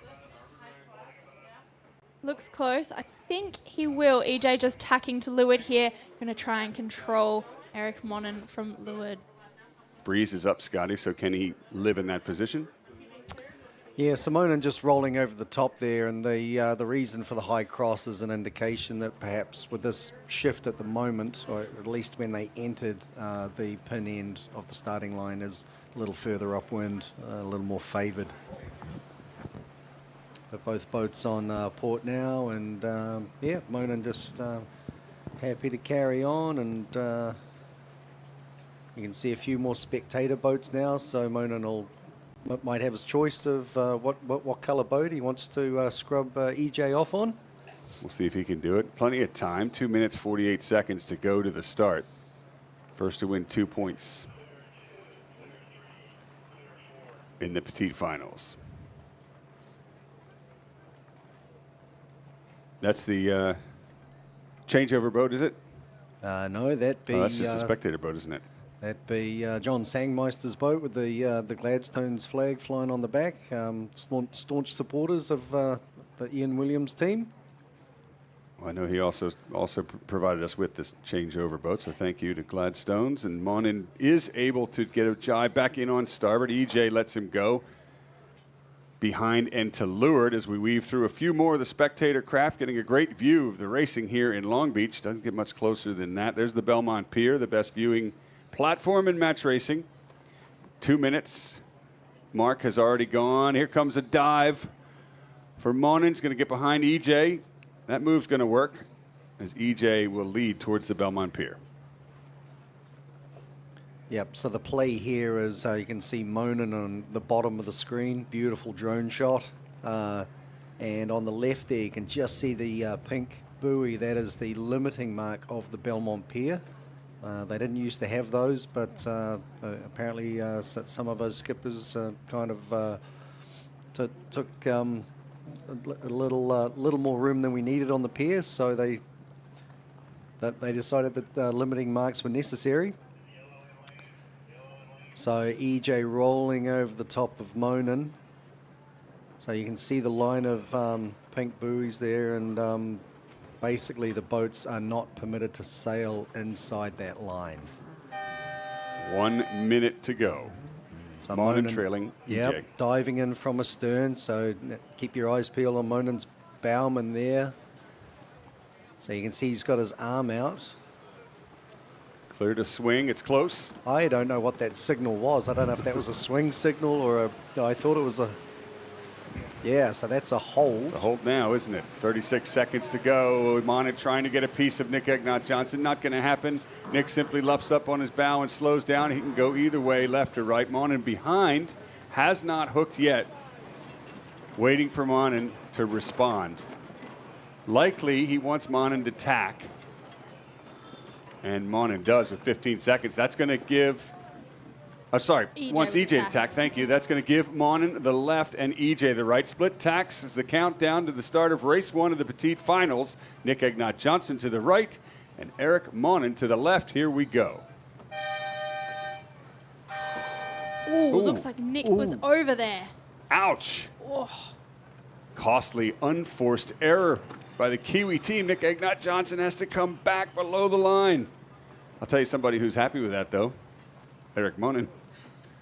So it was pretty clear to me that Monin had the choice of which end he wanted to start at there, and he clearly chose the left, gave EJ the right. But Nick, unfortunately, just the smallest of errors there. It couldn't have been by much, but doesn't matter how far the boat is over the line. An inch is as good as a mile. So EJ has now gone back and restarted. This match is heading to the red top mark, which is the furthest left top mark as we look at it. So breeze in the left. All week long, it's been right phase until the last 2 light air days. Left has paid off quite a bit. So, ladies and gentlemen, we leave the petite finalists to fight it out because the main event is about to get underway. Back in the pre-start. Race number 1 of the finals of the 59th Congressional Cup has Ian Williams entering in the background there on starboard, and Chris Poole, reigning champion, entering on port. Here we go for all the marbles and the Crimson Blazer. Hold. Cut. Chris Poole went through undefeated last year. Didn't happen this year, but he's still in the finals. Ian Williams has won this event 5 Build at him now. times. Build at him. We've got a match on our hands, folks. So the call there from Ian was build at him. So just a little bit of speed to sail in towards Swing. Poole. The bowmen are steering the angle of the bow in the pre-start when they're head to wind, when they're down speed. Quite impressively, I might add. Build. So that's Ricky McGarvey on the bow there, and you can see him looking back at the skipper, waiting for the skipper's instructions, which way to back the sail. Ricky, swing or not? Okay. Oh, man. Need to be clear, okay? A little bit of tension there. Copy. It's a lot on the line. Okay, coming up. 2 minutes, 35 seconds. Poole trying to tack over the top of Ian Williams. Williams not letting him do it. Still control to Ian Williams at this point. So Poole has to try something different here. So Poole's got to get across. Williams doing a good job, but only just. Time running out for Poole to get back below the line. And will Williams go back at him again? Jiving. So We've you got can to be see there at like 120 at the boat. Ian eyeballing his opponent most of the time. Collision course again. So Poole must keep clear here. He's on port. You can expect to see him start turning very fast here. Is Poole doing enough to keep clear? The question. Let's go. Cut. And the answer is yes as Williams tacks away again. Poole is in a bit of trouble here. This is Ian Williams' start to lose, that's for sure, as Poole tacks back, tries to gain speed. You want to hoist and get speed into him? Copy. So that was Chris Poole talking about the option of hoisting a spinnaker there to accelerate and get back in the game. Ian Williams, I won't say let him off the hook there, but electing to just head towards a good start. Ian Williams likes to lead in. He's got a very similar pre-start pattern to each race, and he didn't give that up here. This is a very familiar position for Ian Williams, just being in that position at about a minute to go. Classic Ian Williams. Well, he's going to lead in. Chris Poole's going to go over the top of the committee boat. Less than a minute to go as you heard the horns. Williams heading towards the corner of the pier will jibe time on distance into the line now for the current world champion against the current Congressional Cup champion, as both boats now on starboard. Can Chris Poole get over Ian Williams' bow? Williams is starting to wind up into him now, starting to dial up, trying to get a piece of him. A hook, 33 seconds to go. It's not going to happen. Poole's clear across, and Williams knows it. Williams shifts over to the right. And Poole, is he going to go with him? No. Down and then up. So just sensed a little bit of hesitation on Poole there, so this will be a nice start for Williams, I think, coming up. Here comes Williams now onto starboard. He's got the right, he fought for it, and he wants it. Meanwhile, Chris Poole winding up to full pace at the pin end. Wide split for both of these teams as we wind up to the line. There's the gun, and we're off in race number 1 of the Congressional Cup.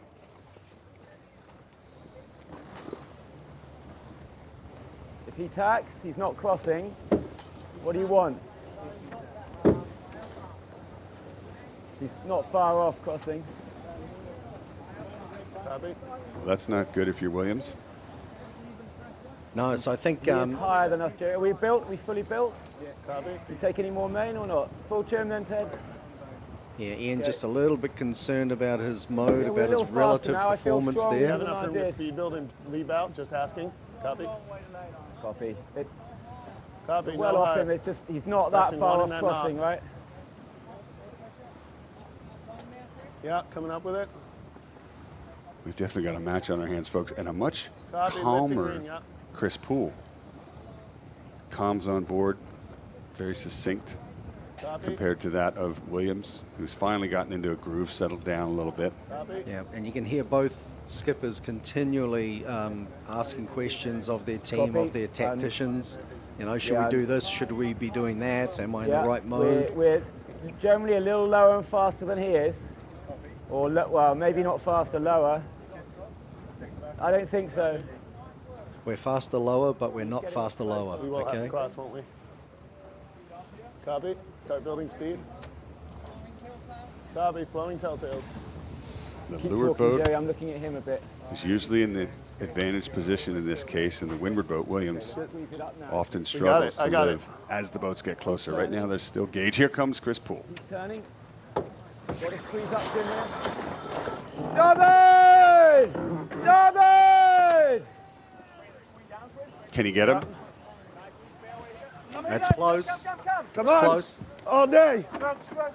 You almost I think, think that was clean by Paul. I didn't see a flag by Williams. I think the louder High Williams mode, yelled wanna go starboard, the it way he almost, as he was trying to will the boat into a collision course, but it's not to be. So first blood goes to Chris Poole, ahead of Ian Williams. Flowing telltales. Copy. Copy. Easy bringing.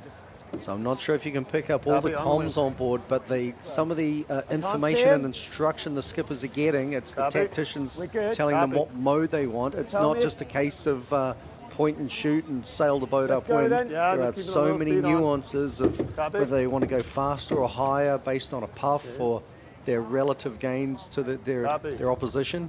But the comms are there the whole time. Yeah, just need to match him at the moment. Ian Williams in a tough spot. Thoughts Just for the behind run? Poole there. Tough place to live. That's a nice lead for Paul, isn't it? All right, let's try and probably work down inside him here. Yeah, I think it probably is. Copy. Felt like, except the beat felt long 1 length starboard, above didn't it? mark right now. Is he nearly there? Copy. Okay. Copy. Copy. Copy. Aim for the mark.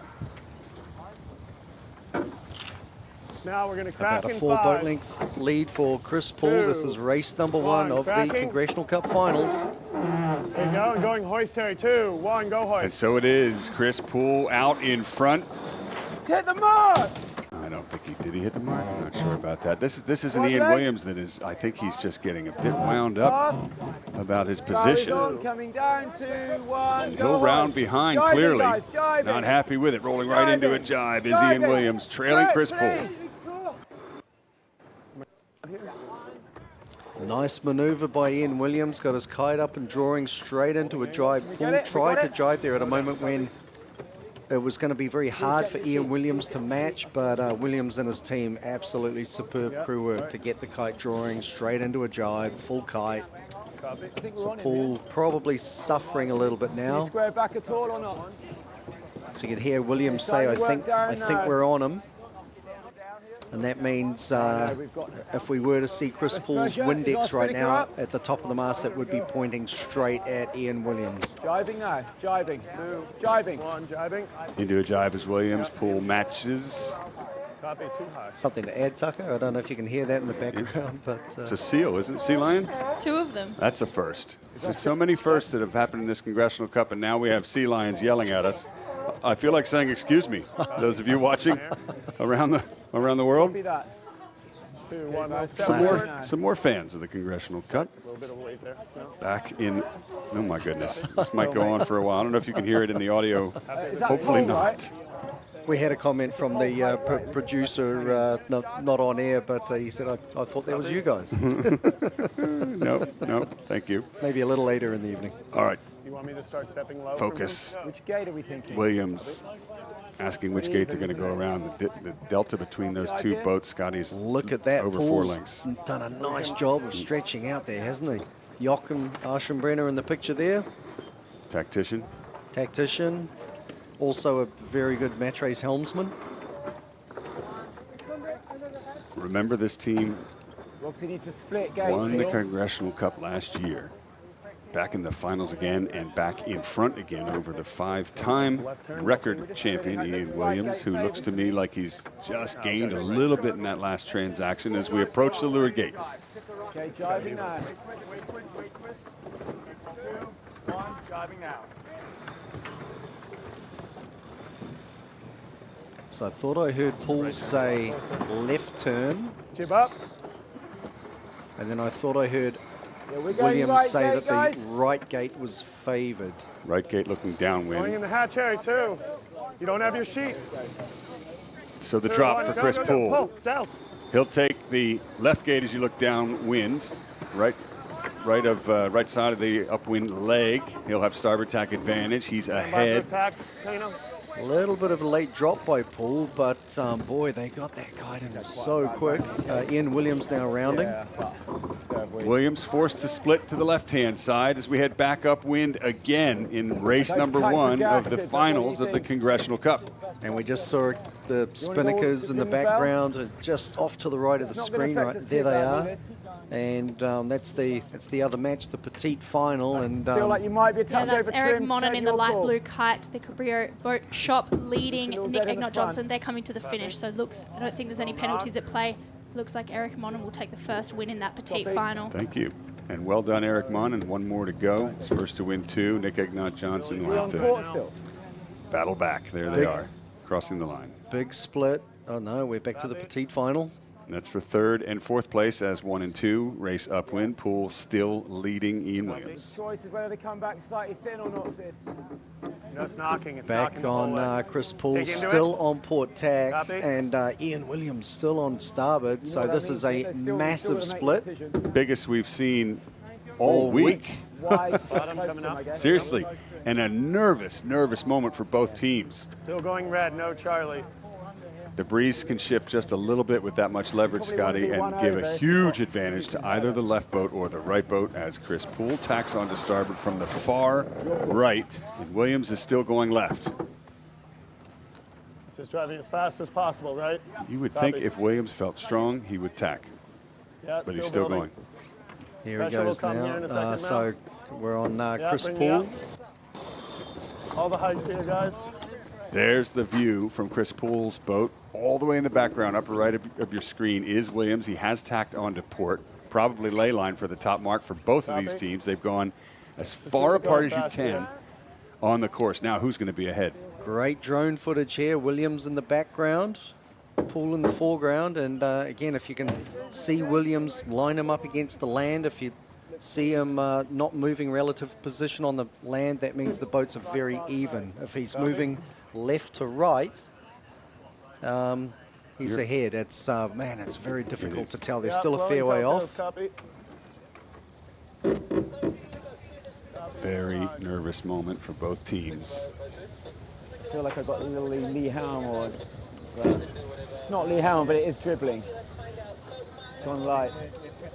Okay, so Copy, yeah. Williams feels like he's sailing into a bit of a He's header. going to have like 3 lengths on support. Well, there you have So we it. just want a little bit, but Williams is calling it for us. I'd say it's pretty even, Sid. And there is the You view. make your own decision after you see him.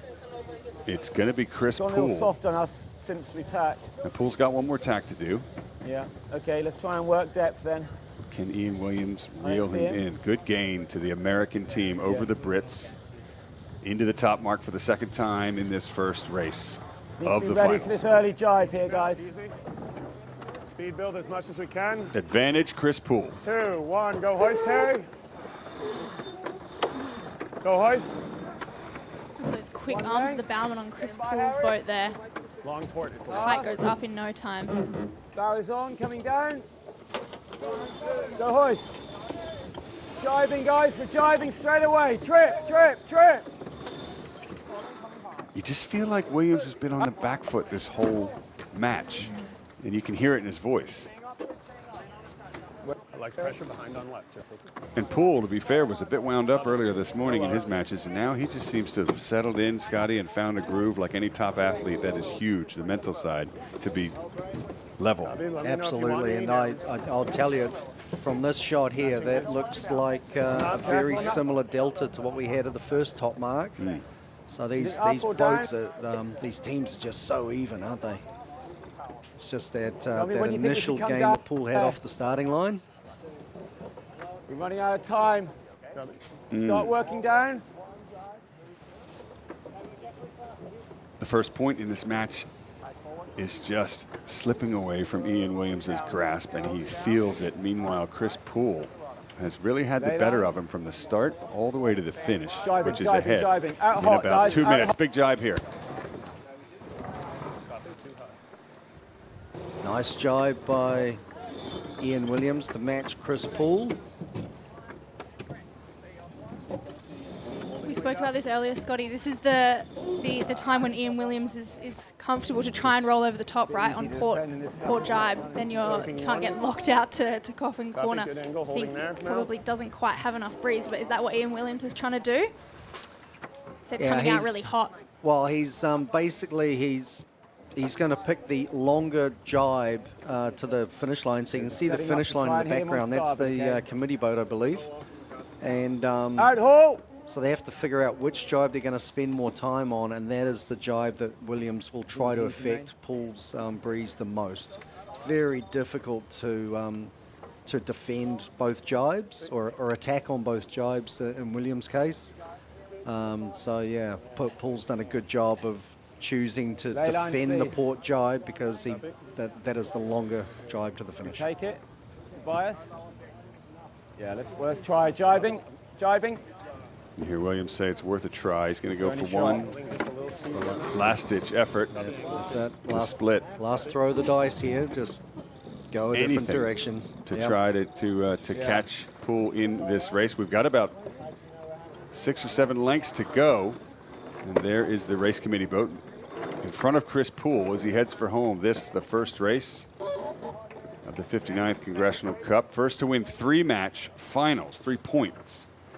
And the first one is going to go to Chris Poole. Ladies and gentlemen, here on the Belmont Pier and around the world, let them hear you. Race 1 belongs to Poole. Now that's a big momentum shift as well, a big relief. Now this team is in a good groove, and Chris knows it.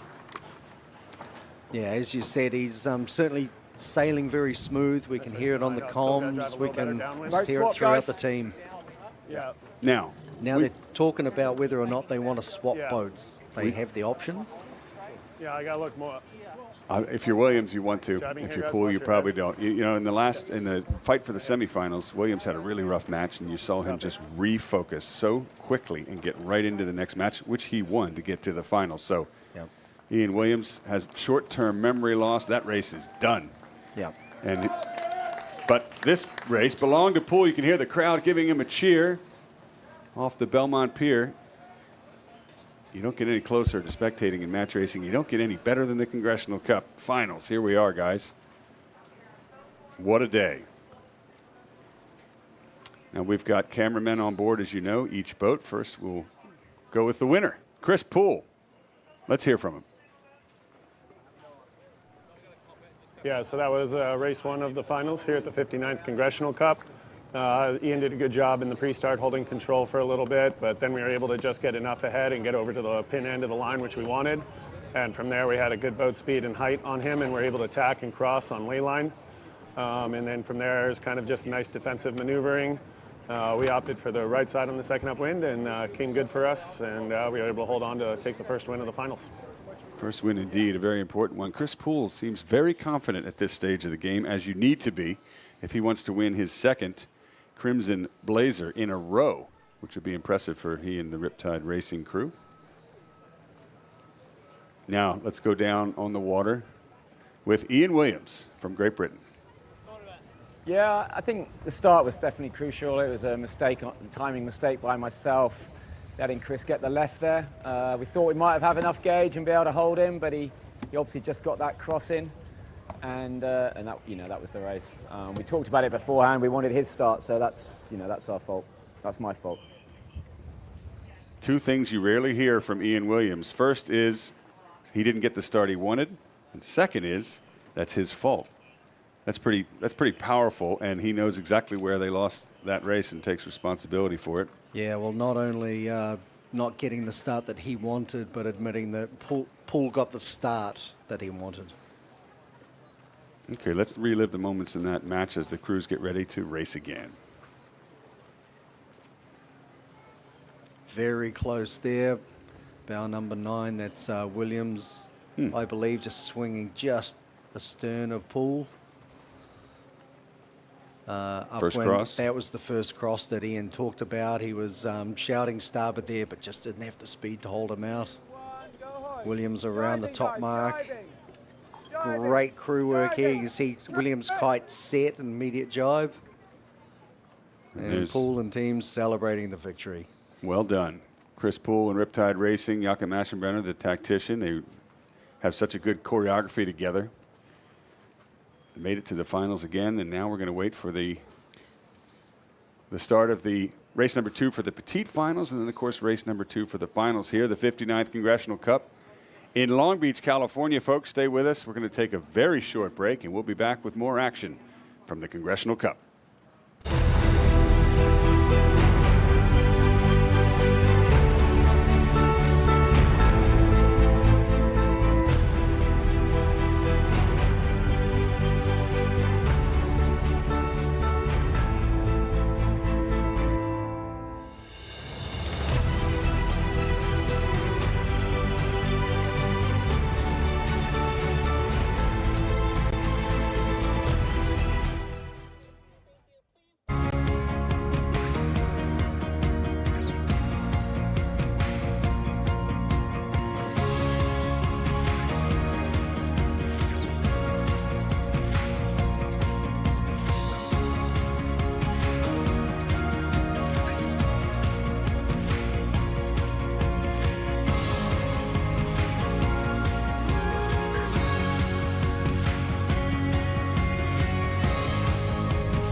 I'm Long Beach Mayor Rex Richardson.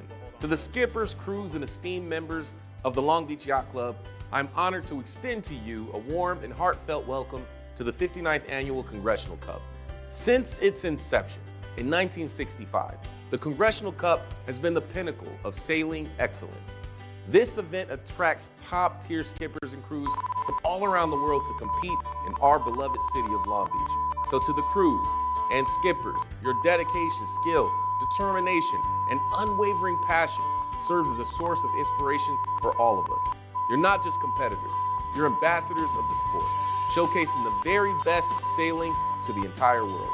And to the devoted volunteers and Long Beach Yacht Club members, thank you for your tireless efforts behind the scenes.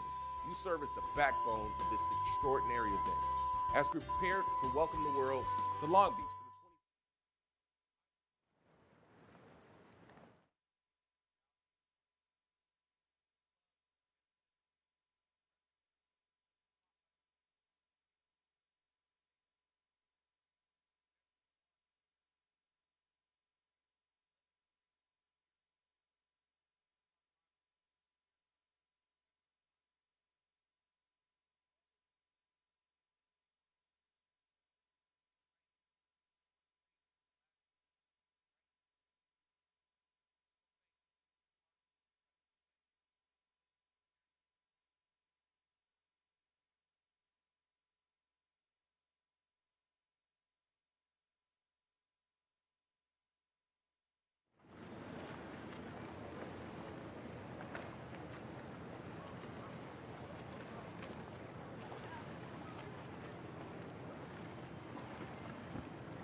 All right, Ryan Sanders back here with another special guest as we wait for more racing. Commodore John Trigliato. John was the Commodore in 2022. John, you were the Commodore 2022. I think Ian Williams took the Congressional Cup that year. Is that right? That is right, Ryan. That was Ian's fifth Crimson Blazer, tying Taylor Campfield. So we're here today, and we may see some history being made, but obviously Chris is going to have something to say about that, and seems to be sailing so well this week, and hopefully we'll see a full flight. Yeah, so we had Ian and Taylor Canfield are both tied with 5. Is that the most Crimson Blazers ever won? That is correct. So again, this is a weekend possibility of history being made. So what did you think about that last race between Chris Poole and Ian Williams? Yeah, just really, the highest level between the two teams that probably deserve to be in this final without question. The week has been so varied in the conditions. The teams have had to fight through, some abnormally fresh breeze, and then today really champagne conditions here in San Pedro Bay and Long Beach Chamber of Commerce Day. I think God is definitely smiling on Congressional Cup and Long Beach today. And so Chris Poole actually had a longer road to get here than Ian did. Chris had to sail through on Friday. He didn't make the cut on the first round robin, so he had to sail a whole extra day of sailing here. Do you think that's going to be a benefit? We've already seen him take one win against Ian. What do you think that's going to help? Well, if you hear from Chris in the press conference with Tucker the other day, he certainly played it that way and portrayed it as a benefit. Look, I mean, Ian Williams is a very seasoned sailor, so I mean he could fall off the airplane on a parachute into the water and probably jump on one of these boats and be competitive. Sail at home, right? Yeah. So, another thing I want to mention is our race committee doing a great job keeping these races going. I did a rough calculation in my head. Over 100 races this weekend. Over 100 starts in 5 days of racing. Pretty incredible. Can you tell us who the PRO of the race is? Yeah, for sure. Wendy Corzine is the PRO this year, and she's fantastic. And look, it's always a challenge out here with the way the wind shifts here in Long Beach, and setting up the race course in an efficient manner gives everybody on the spectating side, more action to see, and certainly for the sailors, not having to wait around in between flights and matches is fantastic. And that all credit to the race committee. And that's Wendy and her entire team out on the water, and there are dozens of people that make that happen. I was asked to give a special shout out actually to Derek Williamson, Davis Edmondson are working out on the weather boat, sitting out there alone floating for gosh, I don't know how many hours. It's been 5 days of 7-hour-long days floating on the far end. I think we sent him with a cooler full of waters and a sandwich and maybe a bag of chips. But thanks to them, they get one of the best views on the entire race course. But let's circle back to the next couple of matches. Let me just say this about Derek. I saw him this morning on his way to the boat. Derek is the most tan Irishman I've ever seen. Hopefully Derek brought some sunscreen out there with him today. All right, I want to circle back to the racing because the people at home don't know who Derek Williamson is, but they know who Ian Williams and Chris Poole are. Chris is up 1-0 over Ian Williams. I feel like we might be partial because I'm from United States and so is Chris Poole, but I also am partial because I had breakfast with Ian Williams this morning, one of the nicest sailors out there, the top sailor, #1 ranked in the world. We are pretty lucky to have these two names here in our final. 5-time Crimson Blazer winner Ian Williams, last year's undefeated champion of the Congressional Cup and Crimson Blazer winner Chris Poole. One thing Chris told me, and I said this earlier in the broadcast, he wants another Crimson Blazer so he can take that home to his yacht club. They can hang that up on the wall. What do you think here, John? Give me some insight on what you think is going to happen. I'm not sure that's exactly how it works. Maybe Chris needs to be educated a little bit, But yeah, no, Chris, look, Ian is the best in the world right now. He has been for several years with Taylor, and Chris is going to be around for a very long time. His team has really gelled over the last couple of years, and Chris has really sharpened his skills on these boats, which do take some time to learn how to sail. So when you come back after a few years of sailing them, you sharpen those skills, and Chris is certainly showing that he's learned how to sail these boats very quickly. Right on. So thank you for your time, Commodore John, and let's watch another few more races here. We might have as many as 4 matches left to go. Chris Poole leads over Ian Williams 1-0. In the petite final for 3rd place, Eric Monian leads over Nick Egnot Johnson 1-0. That'll be the first to 2 points. In the final for the championship, it'll be the first to 3 points. Yep. Thank you again for your time and your time here with Long Beach Yacht Club. We'll be right back with more racing as we approach the 7-minute morning here on the second start of the petite final between Eric Monin and Nick Egnot Johnson. Thanks for staying with us. All right. Cheers.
I'm Long Beach Mayor Rex Richardson. To the skippers, crews, and esteemed members of the Long Beach Yacht Club, I'm honored to extend to you a warm and heartfelt welcome to the 59th Annual Congressional Cup. Since its inception in 1965, the Congressional Cup has been the pinnacle of sailing excellence. This event attracts top-tier skippers and crews from all around the world to compete in our beloved city of Long Beach. So to the crews and skippers, your dedication, skill, determination, and unwavering passion serves as a source of inspiration for all of us. You're not just competitors, you're ambassadors of the sport, showcasing the very best sailing to the entire world. And to the devoted volunteers and Long Beach Yacht Club members, thank you for your tireless efforts behind the scenes. You serve as the backbone of this extraordinary event. As we prepare to welcome the world to Long Beach for the 2028 Olympics, I would like to thank the members of the Long Beach Yacht Club for being a valued partner to our city. The club and its members are doing incredible work to put a spotlight on our city, particularly for the sailing competition. And as we embark on this thrilling journey over the coming days, let's embrace the spirit of sportsmanship, camaraderie, and fair competition that defines the Congressional Cup. To all those competing and visiting Long Beach, I wish you a memorable and exciting week. Enjoy the race and the lasting memories right here in our beautiful city. So thank you for being a part of this incredible event, and may the winds carry you to victory. Take care.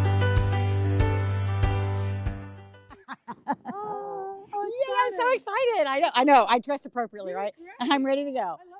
Hi, I'm Janice Eagle, and I'm here to do a ride along today with Megan Thompson and her crew from representing New Zealand.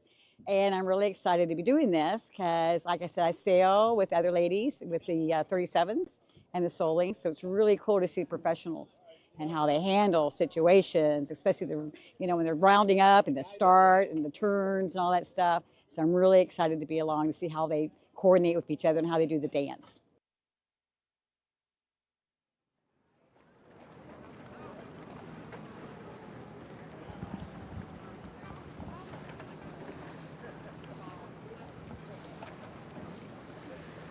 Welcome back, ladies and gentlemen, to the conclusion of the 59th Congressional Cup here in Long Beach, California. Once again, I'm Tucker Thompson with Scott Dixon, our local expert from the Long Beach Yacht Club, and Marilyn Cassidy, and of course, all the way from Australia, having sailed in the Ficker Cup. We've got Rosie Rowell, and thanks for joining us this afternoon. If you've been watching, you just saw the petite finals.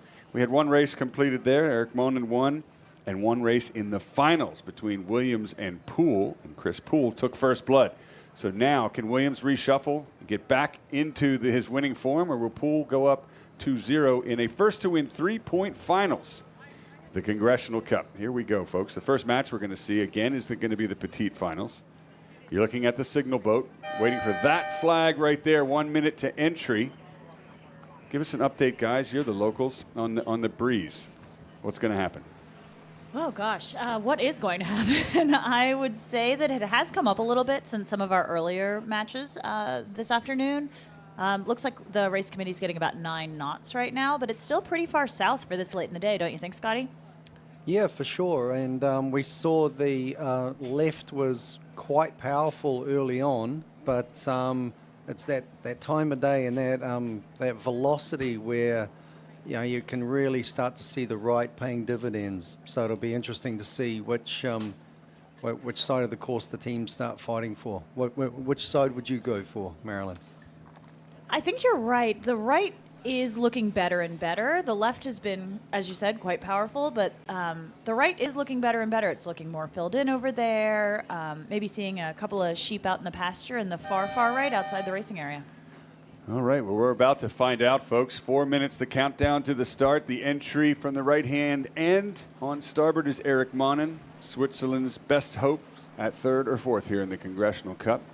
Off to the far left, he's facing Egnot Johnson from New Zealand. Both of these teams fought hard to try to make it in the finals, but of course they did not. And so we're fighting for 3 and 4. We've had a lot of people watching around the world. Ed Baird actually just sent a message saying he's watching back on the East Coast, and including another former Congressional Cup winner, Dave Perry. Dave was with us yesterday in the commentary, and I've received word that he's going to join us again from Connecticut from his living room. to relive the Congressional Cup moments that he has won twice before. As we come up on 3 minutes, 3-minute mark in the dial-up between Monin and Egnot Johnson. Yeah, Monin took first blood in this petite final matchup and looks to be coming aggressively at Egnot Johnson again.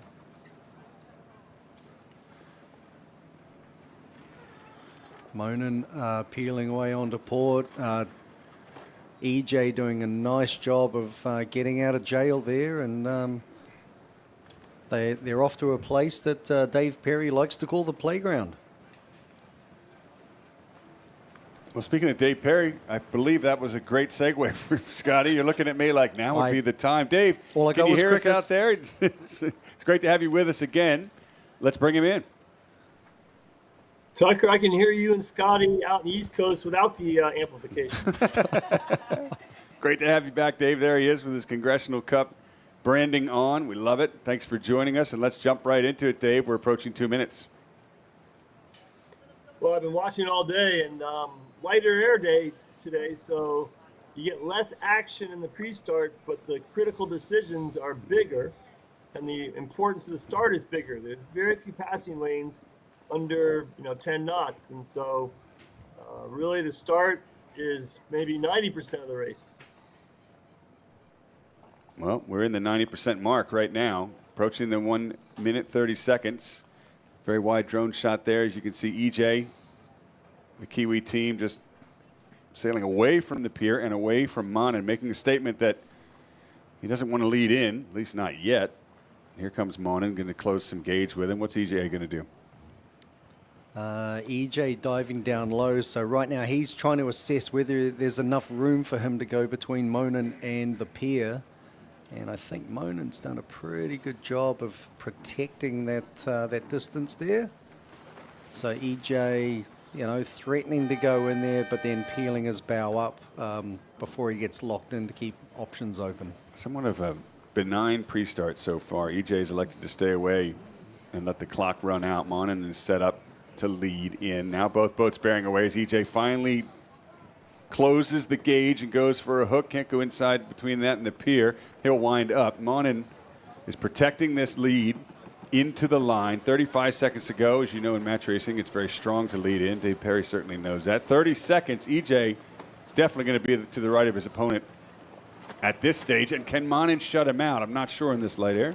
Yeah, I don't think Monin can shut him out there, but he might be close enough to leeward to get a bow forward, lee bow start essentially, as Dave Perry pointed out, a little bit lighter today, so which makes the leeward position a lot stronger than you believe. 5 seconds to go. Here goes the wind up. 2, 1, great drone footage there, and both boats, I would call that pretty even, maybe a little bow forward by Egnot Johnson on boat number 5, and there you go, straight into attack. Is that the way you saw that, Dave Perry? Absolutely. That was a textbook start. And one thing that Nick did at the end there, he didn't wait to see, hey, can we live? Can we hold them all the way to the ley line and go for the home run? Peter Gilmore used to say he would tack the moment he was thinking, can we live? So by tacking, Nick is strong. He's got the right, but as you pointed out yesterday, Scotty, he'll have one extra tack when he comes back. So I think early advantage to Eric on that start. It looked to my eye like EJ wanted the right the entire time. If so, he certainly got it convincingly, and the finalists will have watched that pre-start. They'll have an eye on what's going on upwind, because the match in front of them is going to give them a good indication, Scotty, of which way the wind is going to shift, and that's what they'll be fighting for as we go back to the pre-start for the main match. Race number 2 between Poole and Williams in the pre-start. That's Poole on starboard over the top of the race committee boat. Fresh off one victory against Ian Williams. And Williams looking to even the score. We're on board with Poole. And here Joachim saying we have more speed than him. So Poole actually luffing his headsail there to slow down a little bit so that when he dials up, oh, there's a Y flag. That's asking the umpires the question. Poole and team believing that Williams was a little lazy about keeping clear there. Big action here, port starboard, but I think Williams has done a good job there. Over rotation! Why are you rotating up? Starboard port! Wow! Starboard port. That penalty could go either way, I think. Oh, and it goes to yellow. Yellow so that's penalty, on Chris Poole. 2-1. Wow. Williams was below. He got below him. Poole was on starboard. Williams was on port. Normally you'd think maybe the starboard, but we're going to bring the umpire in for an explanation once they have a free minute, but that's huge. That's a yellow penalty in the pre-start for 16 changing course and not allowing the blue boat room to keep clear. Keep it coming. Okay, so there we go. So would you like to talk us through that one, Dave Perry? Well, that was set up right from the beginning. As you pointed out, Yoakum told Chris we're faster. Chris went a dial up. He overran him. Ian tacked. So Ian was attacking boat, and Chris was the right-of-way boat, and Chris was changing course the whole time. So that's always going to be a penalty on the right-of-way boat changing course. That's exactly what he got. Right on this boundary, guys. case of Poole doing a little bit too much, and this is really going to shake things up. We know Poole's coming fresh off a win now. Can he shake his penalty? Or will Ian Williams turn things around? Ian likes to lead in. We know that in these pre-starts, right? Poole's taking the lead at this point. Still 2 minutes to the start. Yeah, you can see it here. Ian there saying he's very early. Oh, this will be interesting there. Let's see, Ian. Yeah, you can hear Ian kind of put his bow in there and then bailed out almost instantaneously. Don't need cut. Full speed. 2-1. So there, it looks like Poole has left the door open for Williams to go in between him and the pier. And yep, he certainly put his bow in there, so Poole's going to have to be careful here. To the line, Sid. To the line now. Wow, I'm impressed that Ian Williams was able to get in there. Hey, come on, you got any more? Clear overlap. You got any more? The bowman signaling that they have a piece of it. Don't come down! Poole pressing over the top of Williams' bow, putting himself in a precarious position. Way, flag him! Come on! Williams trying to get rid of that penalty. Or sorry, give Poole another one. Copy. Just a minute to the start now. Ian Williams very much in the driver's seat here. Still talking with the umpires. Another green flag. No penalty. This is the level of action you'd expect in the finals of the Congressional Cup. It's just awesome. 40 seconds to go. Watch for a port starboard here. Williams tacking at Poole. Yeah, I know. I got it. Poole crossing. Yeah. Another flag, though. The umpires will make the call. Meanwhile, 25 seconds to the longest pre-start I've ever seen. Green flag. Poole's got the right. Williams will have the left. Yeah, I'm not sure Williams will be happy with Poole getting such a wide right start here, but we'll see what he does. This is the position where Poole advanced last time. Yeah, I got it. We're racing, guys. Here we go. Here's the gun. We're off in race number 2, the finals of the Congressional Cup. Chris Poole to the right with a penalty. Ian Williams to the left, rolling immediately into attack. Poole goes down for the dial down. Coming up. And tacking back now. 2-1, pull upwind. Pulls back up to an upwind course, collision course, and Williams tacks very quickly on his leeward bow. We've got a game on here, folks. I got to roll him. Copy. Dave Perry, I know it's late for you on the East Coast, but this will keep you up. Hiking. Tucker, it is so early out here, and this is a great race to watch, but you can hear the tension in both their voices. Ian and Chris, it's really ratcheted up here. And both of them have to be careful not to make a mistake here. I can hold a little longer. I want to hear Richard only, okay? Copy. Let's listen in. Yell. How far the leg? I got it. I got it. Ooh. Dave's right about You that can tension, cut man. the air with a knife. Love it. You can say that again. Look how close these teams are. There's nothing in this. Dead even. So the question here is, how far to ley line can Poole hang there? Eventually Ian Williams will get up to him, but is that before ley line? So you'll hear a lot of conversation here about ley line. I am very impressed. I'll tell you what, though, Johnny, if Chris can't get rid of Ian, they're going to the breakwater. They're going to be on starboard for 15 minutes. You watch. Oh. Ian gets out. There it goes. It's over. Williams has squeezed off Poole, and that's a big moment in this match. Up to speed in high mode. Now, Poole's still going to have starboard advantage as Williams tacks right on his hip. Remember, Poole has to get rid of that penalty. Take some height now, please, guys. Just get trim on. Just off screen to the left Yep. are our weather marks, and they're going to be going to the yellow mark. Yeah, copy. One up. Copy, inside red. I need to match him. He's squeezing us real hard, okay? Ooh, looks like Ian might have tacked a little thin What there. about the double drive, Joachim? You can hear Chris Poole talking about an option to get rid of his penalty there. He was talking to his tactician, Joachim Aschenbrenner. He said, what do we think about the double jibe? And that's a maneuver where you sail so far above ley line that you can bear away, drive the main twice, and then return to a close haul course to exonerate your penalty. That's a lot to do in a short amount of time. Short amount of You distance. think we should press at him? But Poole definitely putting a little bit of a squeeze on Williams here as he just comes higher and higher up onto Williams's line. Could Williams have just gone half a length more, Scotty, before tacking? He kind of put himself in this disadvantaged Swings position. might be important here, Ricky. He did. He tacked a little bit thin, as we say. Which colour mark are they going to, Marilyn? They're going to be headed to yellow. Yellow, okay. Got a ways to so go. it's the yellow just behind Ian there to the right, so right on the Oil Island Tower. Are you sure it's yellow marks?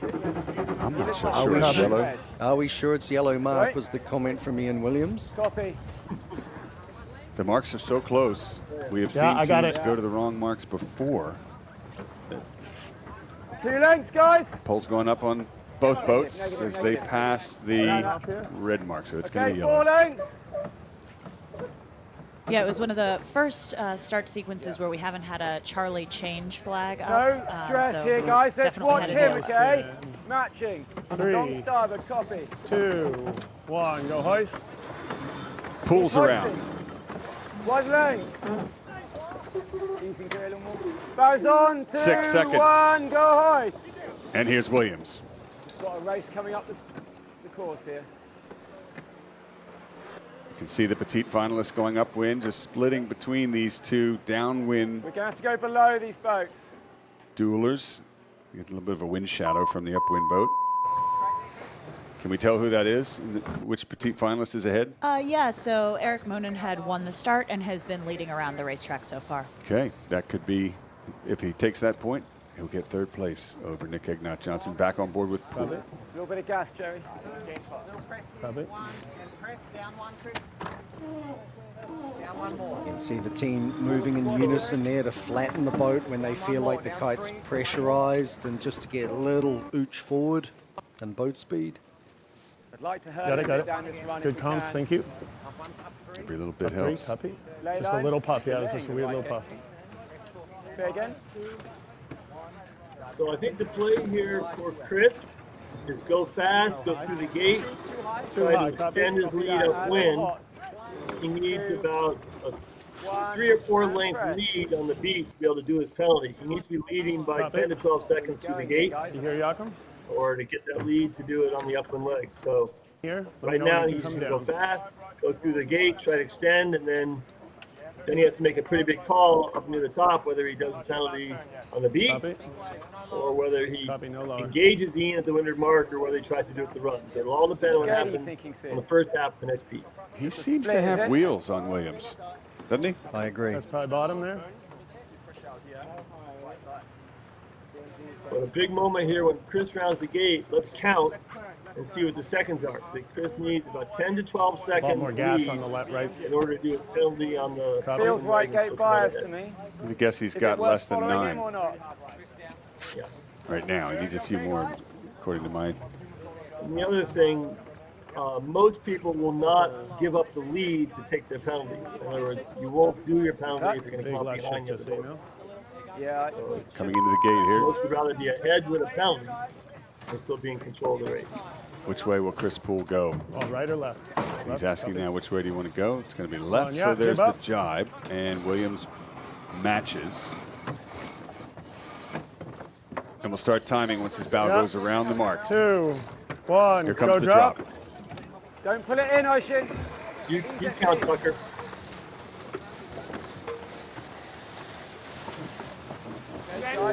Five, 6, 7, Ease a little now. It's way more left than you think. 10, 11, Copy, 12, pressing 1. Copy. 13, Going fast to the right. 14, 15 seconds.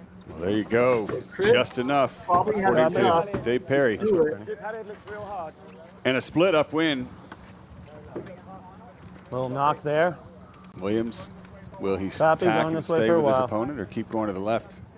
Copy. As you all know, Feels like we're a little flat here, guys. A little soft pressure. Breeze starts to tick right Body late in down, the or afternoon we in good? Long Beach.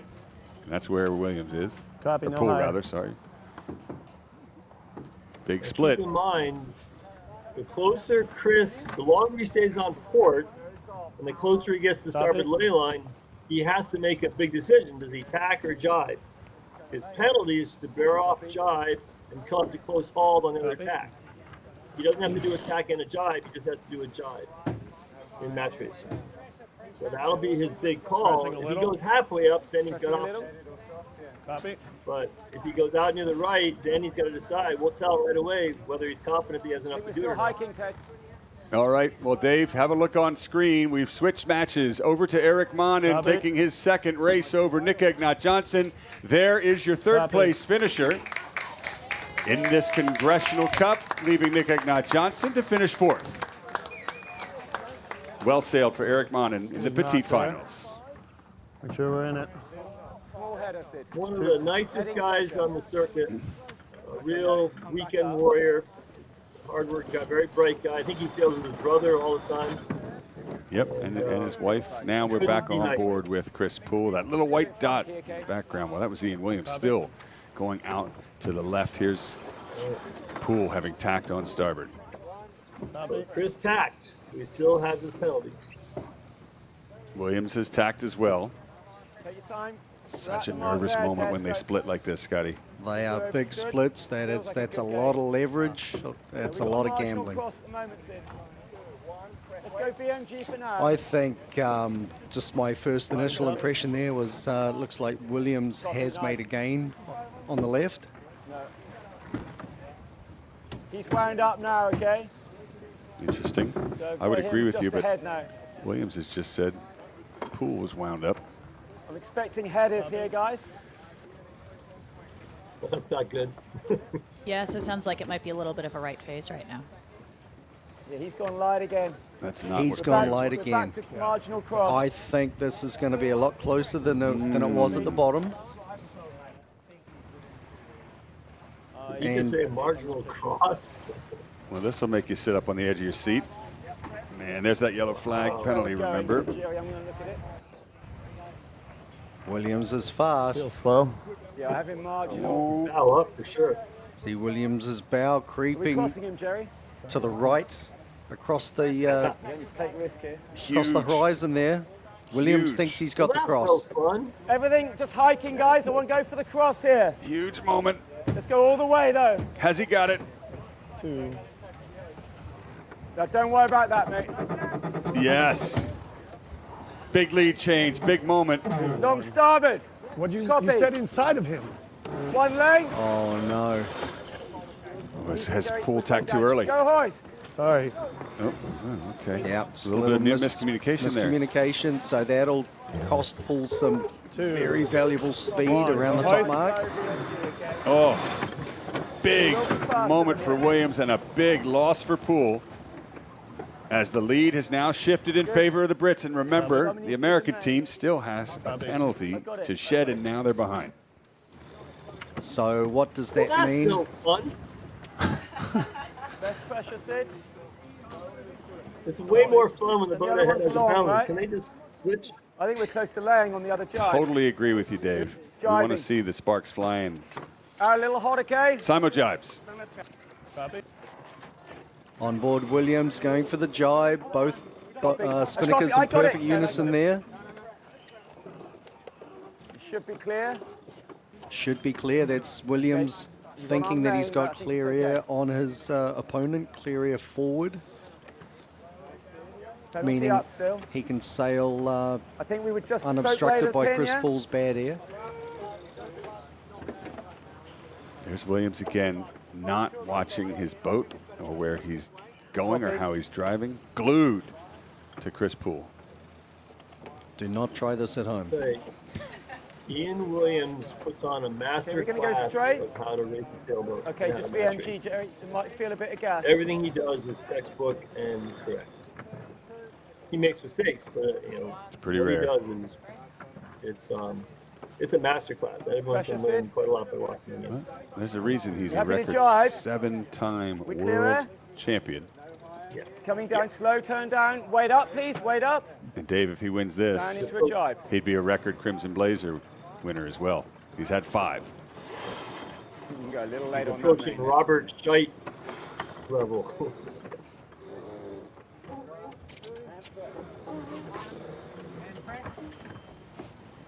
Thinking about crossing him this time. His Pool Marginal has cross. gained We're gonna get to the quite a pin, bit. 2 lengths if we jibe. I can get to him. Pool's gained big time. Jibing It's not up. over yet, folks. Pool's still carrying that penalty as he approaches Williams on starboard. 2. It's quite close. Watch out for some fireworks here. One Pool and press. coming Yeah. fast. And they're not quite on ley line for the finish pin.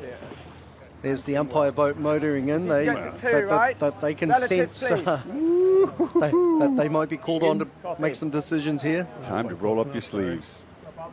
The game Do you here, want the weight, Ian Williams Jerry? has to get to the zone, Okay, good man. which Keep is going 2 up, boat okay? lengths in match racing. Pool going above him in a We're last-ditch just gonna come up effort a little to bit with him. collapse his kite. Is that the right thing to Good do? news. Yeah, we will. I think it was the only move left because Williams was going to get down into the circle. Definitely has an edge downwind, doesn't he? Yes, he does. Ian, you are I was just going to say Wow. the same thing. Pool is really fast no matter which boat he sails downwind, but Ian Williams, as he approaches the line, just able to hold off Chris Pool. And even the score in the finals at 1-all. Or were we? Wow. Great racing. What a match.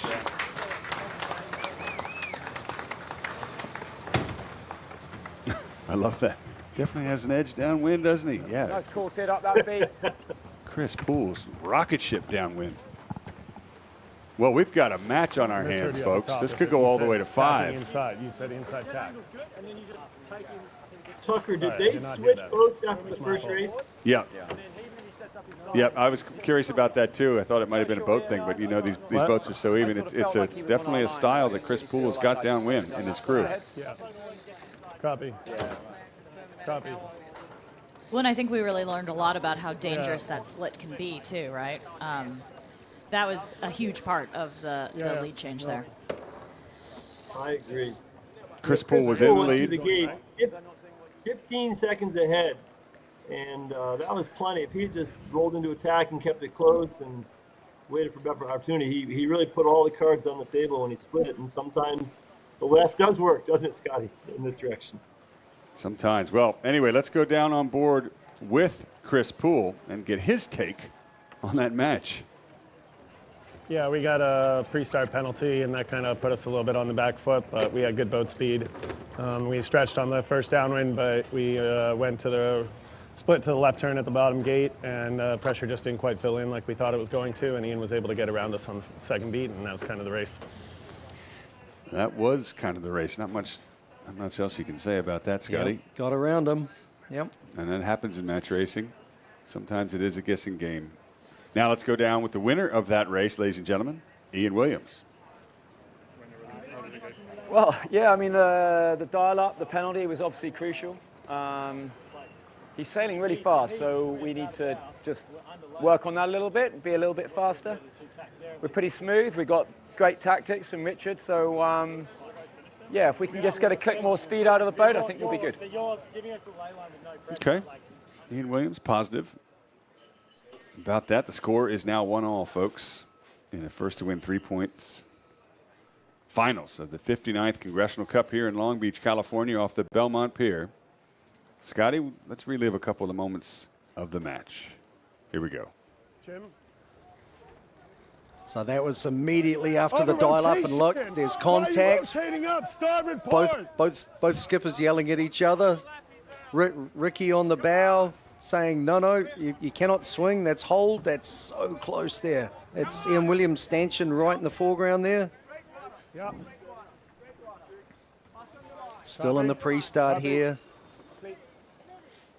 Approaching the top mark. This was Poole in the lead at mark number 1 with a comfortable lead. And then, of course, crossing the finish line, Ian Williams. Only just.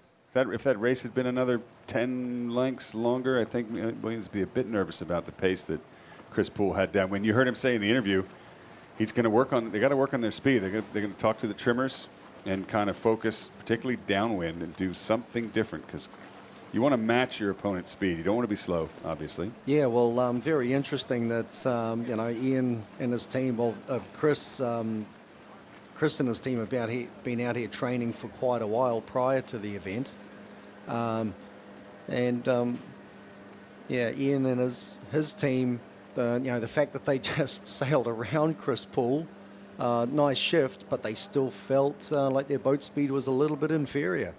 Fascinating. Yep. Yeah. So let's take a look at the head-to-head. These are the crews on each team, beginning with Ian Williams. He's sailing with Jerry Mitchell, Richard Sydenham, Ricky McGarvey, Ted Hackney, and Oysen McClelland.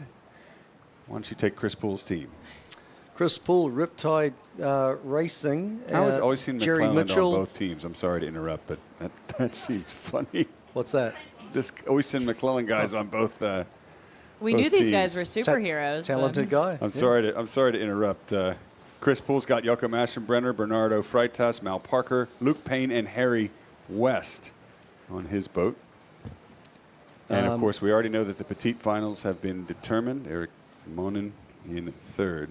So just going through that crew list, I think there's at least 3 Australians in there.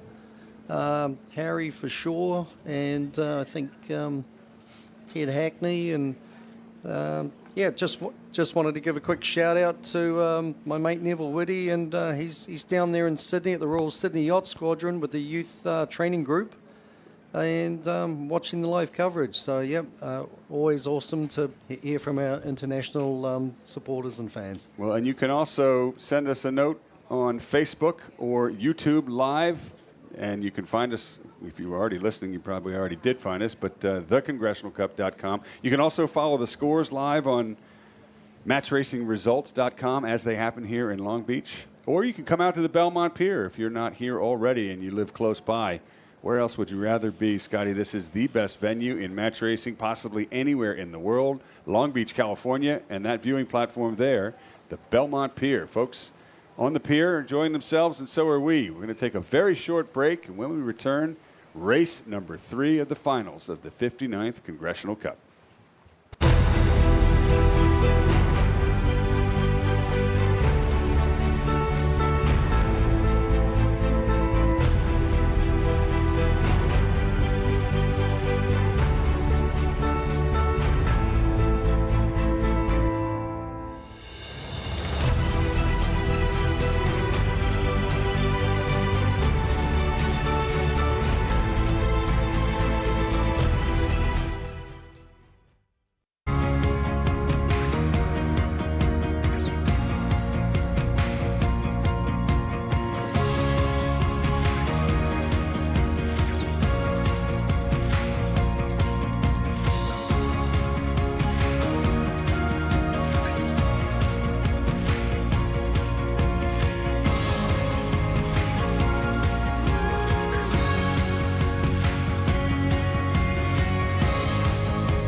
I'm Long Beach Mayor Rex Richardson.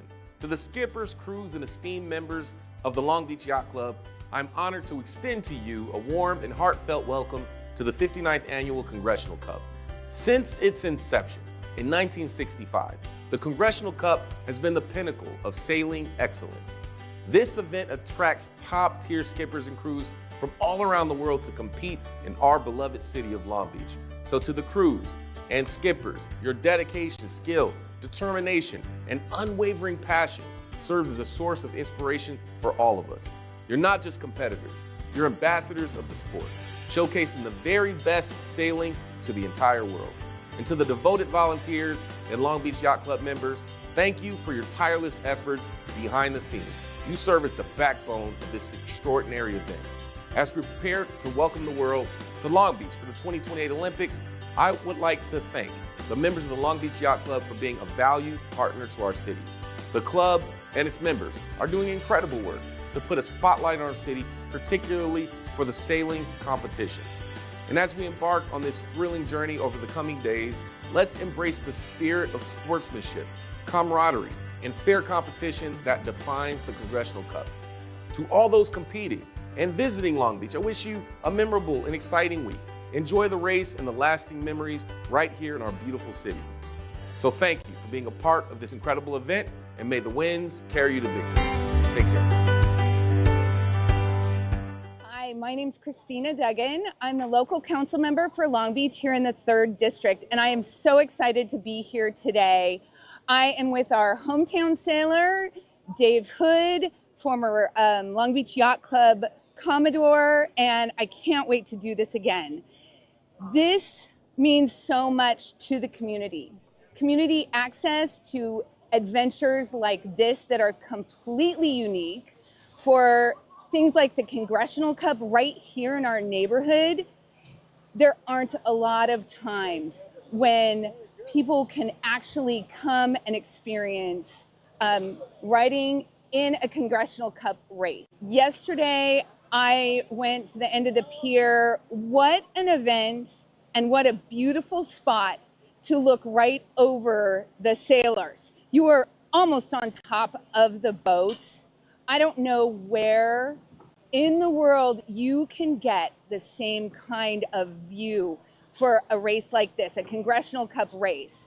I'm so excited to have the Olympics coming, but even before LA 28, we have so many of these races that the public can come and watch on the pier everything that's happening with our racing season. It is so exciting to have the Congressional Cup right here in the 3rd District. All of Long Beach can come out and look and watch this race from the pier. Piers in the 3rd District, we just have so many boats, and we have yacht clubs sending out international sailors for this race. We are so lucky to have it here.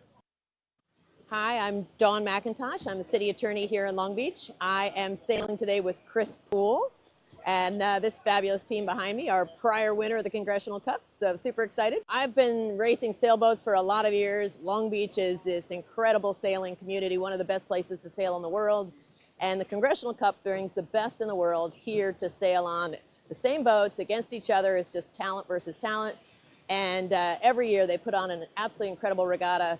All kinds of folks can go to the pier and go to the beach and watch it from the beach. So it's a very unusual situation where people really get to experience high-level racing, which in this beautiful sky, incredible weather, which never happens. And I have never gotten a chance to ride along with this kind of talent on a boat and not be working myself. So this is going to be super fun, and I can't wait. All right, ladies and gentlemen, welcome back. You are looking at Ian Williams and Chris Poole tied at 1 apiece in a first to win 3-point finals of the 59th Congressional Cup here in Long Beach, California. Once again, I'm Tucker Thompson with Scott Dixon, and Rosie Rowell has jumped in the hot seat. We've got Marilyn Cassidy as well, and thanks to all of you guys for watching around the world as this amazing marathon of match racing comes to a close this afternoon in Long Beach. In 3 seconds, we'll have the entry. Ian Williams right there coming in from the right of screen against Chris Poole, who we are on board with. Poole has to avoid because Williams has rights. Here we go. We've also got Dave Perry joining us live from Connecticut, former winner of the Congressional Cup, and it is all on, all to play for as these two teams are tied. Williams entering from the starboard end, yellow. Chris Poole looks a little bit faster there. Williams very slow, controlled dial up and staying clear. It's a good time to look upwind and see where the breeze is going to favor, left or right. What do you think, Rosie?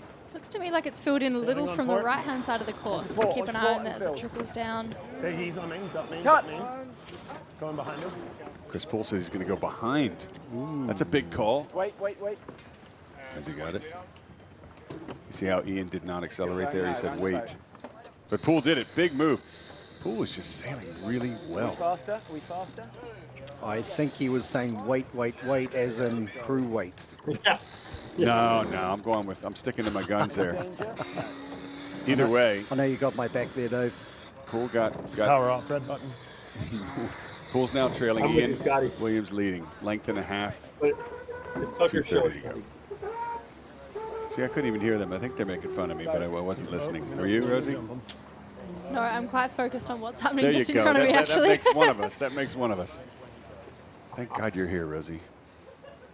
2 minutes 20 to go. Poole trailing Williams.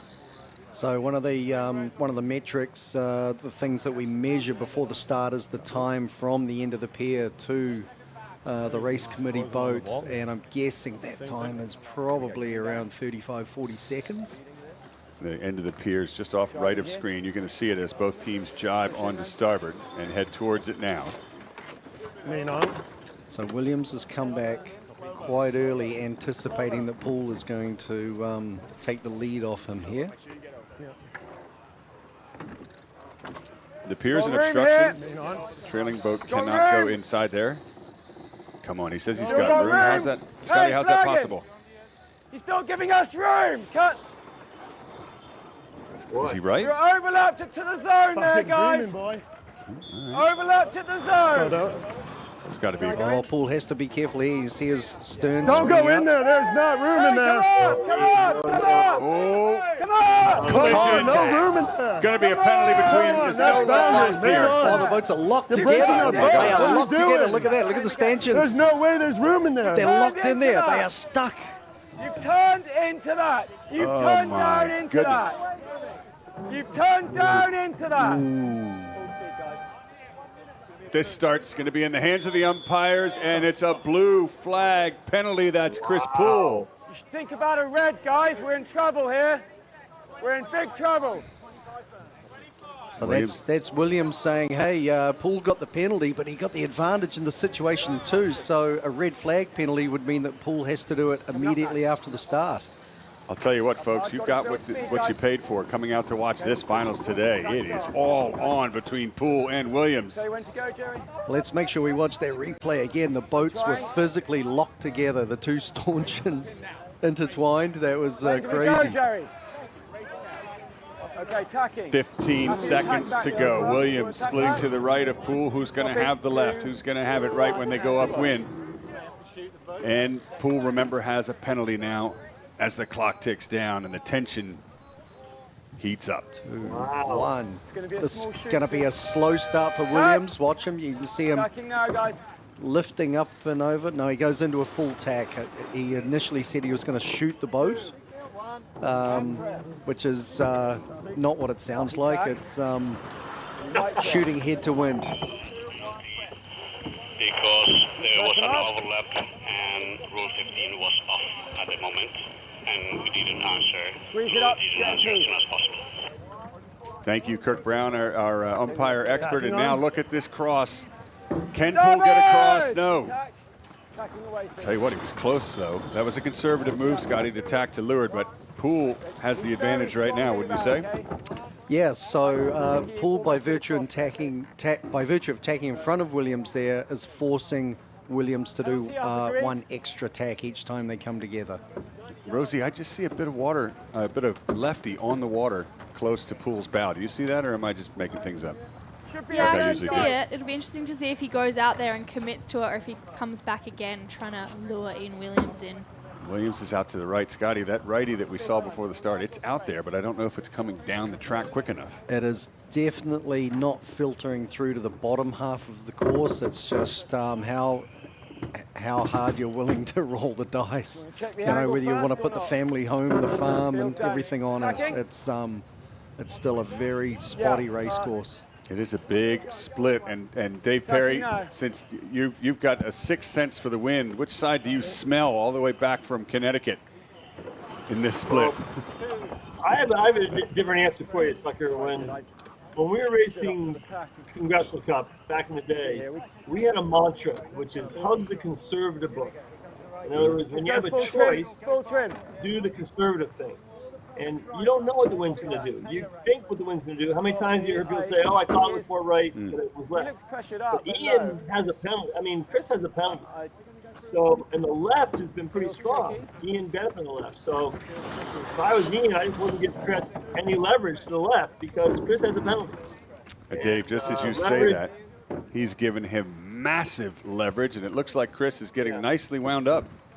Would you agree? I don't think it matters sometimes what you think the wind's going to do. I think you're in control of the risk that you put into the situation. He is now up with pressure. I'll tell you right now, just looking at Paul and his team, they are all on the rail, fully hiking.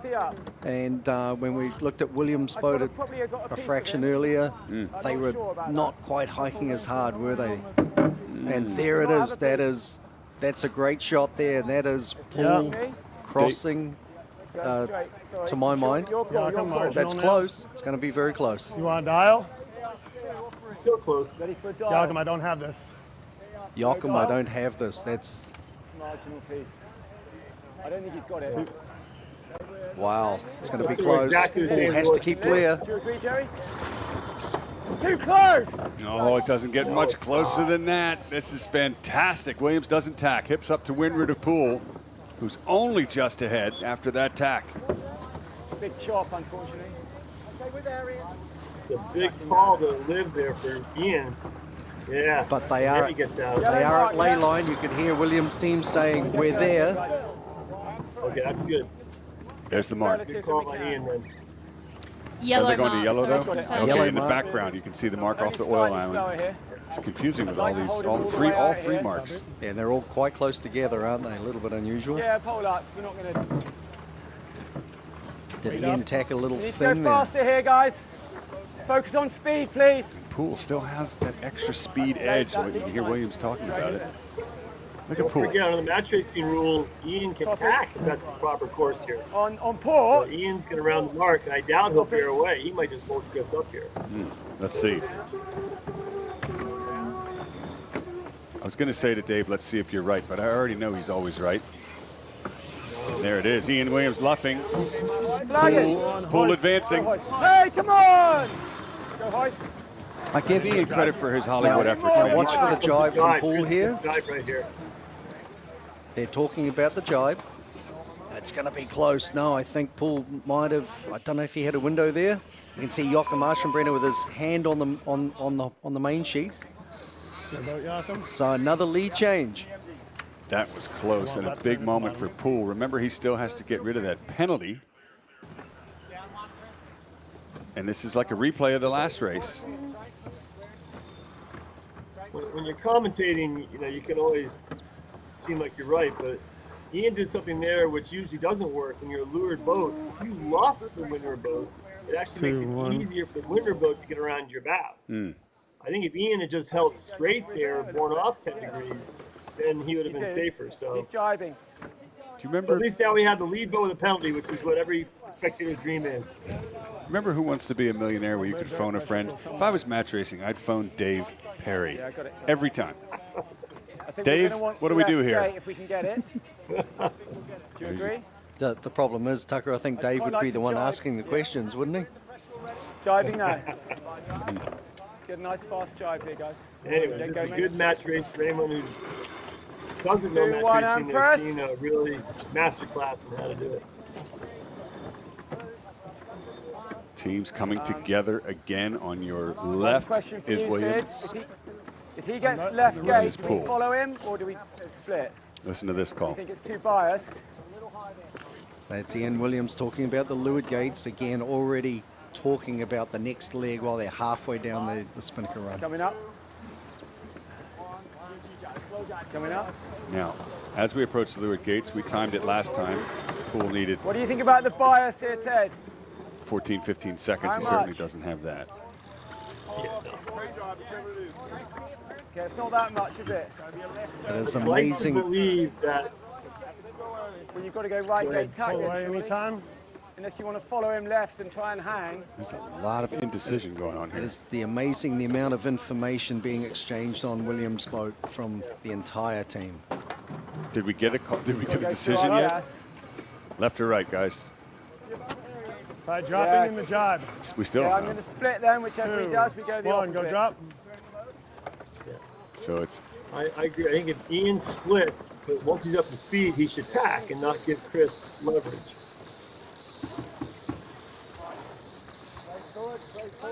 That's a better drop by Chris Poole. a beautiful rounding. Poole takes the right. Dave Perry counts the delta. Here we go.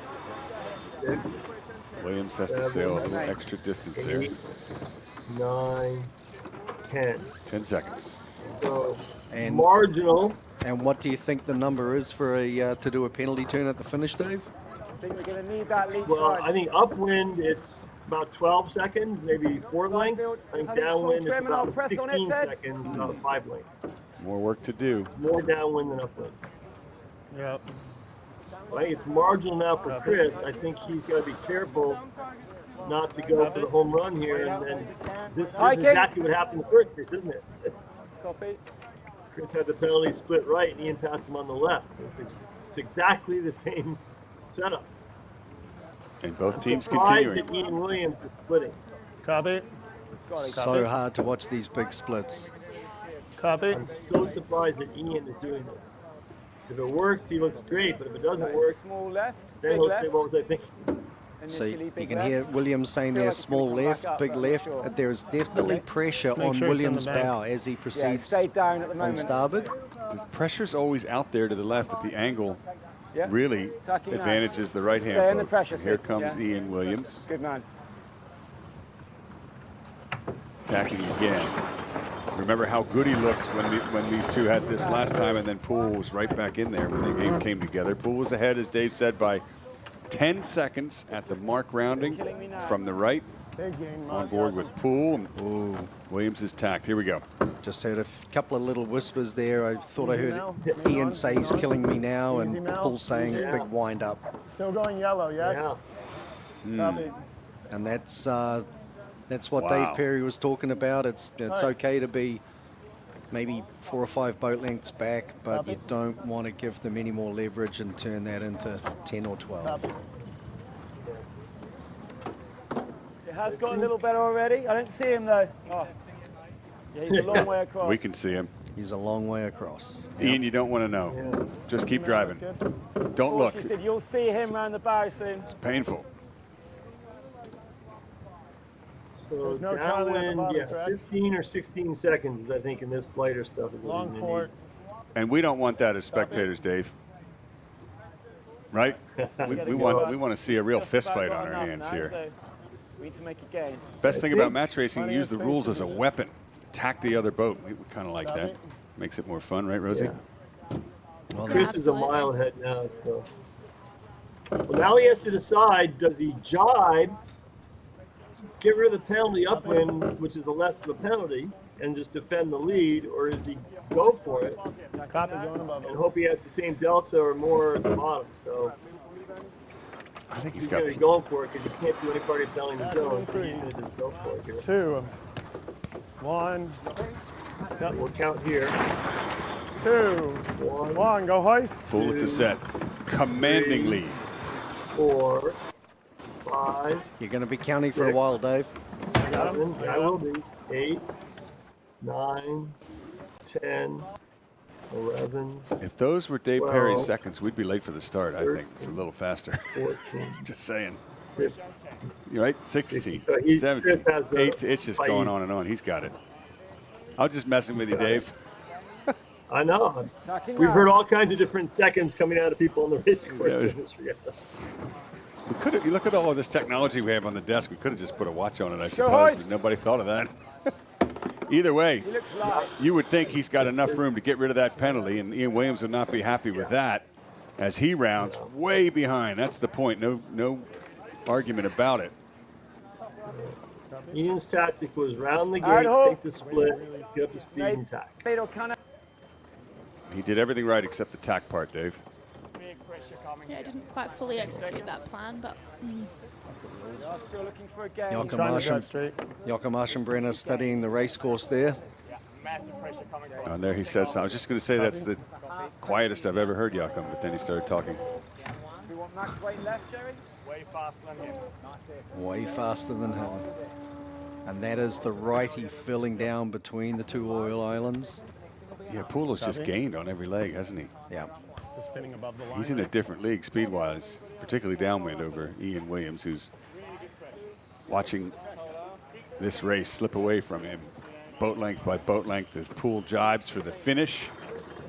It is still first to 3 points. We're tied at 1-all. Boat bias. As Poole heads for home. But he's got to get rid of that penalty first. Scotty, why don't you talk people through what Chris is going to do here to get rid of the penalty? So because he is on a downwind leg of the course, the penalty he needs to complete before the finish line is attack with the head of the spinnaker on the deck, well, below the gooseneck, below the boom. So you'll see Poole's jib going up here very shortly. Attack. Yeah. Driving now. So it will look like a bottom mark rounding where they go jib up and kite down, but then he needs to execute a spin right before the finish line. And the advantage of doing it at the finish line is that you don't need to get the boat back up to speed. Well, here we go. Doesn't have to be perfect, just get Check it what up. you guys think about the bias. Jib going up on Poole's boat. The pole is already down. They are 1 length from the line now. Here comes the kite. Spinning up. Get the head down, get the head down. Get the head of the spinnaker down. So there's the head of the spinnaker down now. Doesn't look like a great chance. And spinning. And there comes Williams from behind, but the penalty is now shed. And as he crosses the line, Chris Poole has done it. 2 points to 1 over Ian Williams in the finals. Nice job, Bernie. Very relaxed crew on board Poole and his team. 1 race away from a second Congressional Cup victory if they can win the next match. Meanwhile, Ian Williams, up against it, needs to win the next one for sure. That's a great question that we just had put in front of us, Tucker. Rosie, what do you think about that one? Yeah, someone just asked, could Chris Poole potentially lose points because of the damage in the pre-start? That's definitely a consideration. We saw it in the semi-final with Egnot Johnson. We'll have to wait for the umpires to confirm on that. Wouldn't that make things a little bit interesting? Do you guys know what the damage was where Nick lost a bit of a point? Well, we don't know. We don't know what the extent of it may or may not be, but we do know that we've got Ian Williams ready to do an interview live on the water. So let's go to him now. Yeah, shame that one. We just had a problem with our leech line on the Janur, which was costing us a lot of speed, and it was pretty significant. So that's a shame. But we'll get that fixed, and hopefully we can win the next race. All right, well, that Ian Williams chalks it all up to 1 leech line, but you don't use a leech line downwind, and that seems to be where he's slower. Anyway, ouch. Now we've got Chris Poole. Let's go live on board with him. The pre-start we had a good position on the boundary, but apparently the umpires felt Ian was entitled to room, which is a little bit of a surprise to our team, but unfazed by it. We were pretty happy with our start position. We had good boat speed, stayed close, and were able to roll in and stretch away on that downwind. So, and then we extended and got to the favored side on the second upwind, as our tactician Joachim called, and from there we just stretched away and sailed fast. Well, there you go. That pretty much sums it up. Now Chris Poole sits 2 points to 1 over Ian Williams, first to win 3 points finals of the Congressional Cup. Give us a wave, folks. You are live. Everyone on the Belmont Pier, you're on TV around the world. There we go. More action to come, but first let's relive some of the moments from that last race. Scotty, here we go. Let's look at some replays. Room in there. Here it is. Here's the moment, the big impact. Come on, no. And so you can see the boats physically locked together there. It's Poole's push pit locked inside There's no way Ian's pull pit. And that goes back to the question, will Poole get penalised for damage? And if those... Don't see a lot of damage there, do you? Well, if they're bent, he will get penalised. Poole, nice lee bow attack. Going that was up the first beat. cross.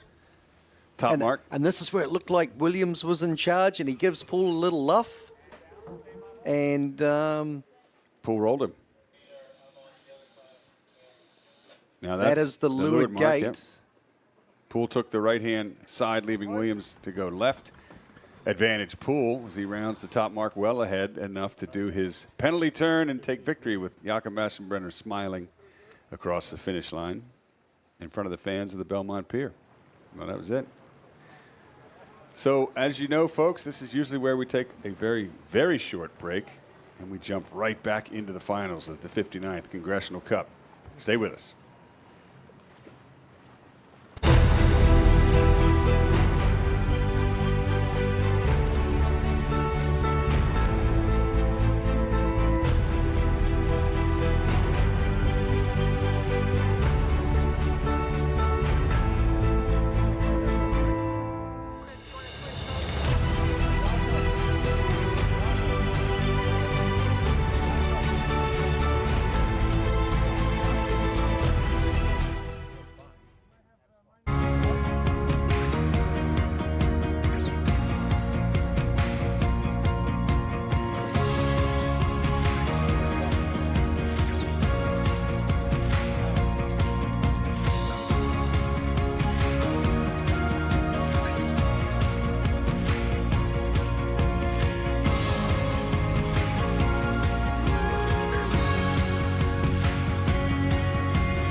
I'm the skipper of Riptide Racing. We're back here in Long Beach, California for the first event of the 2024 World Match Racing Tour.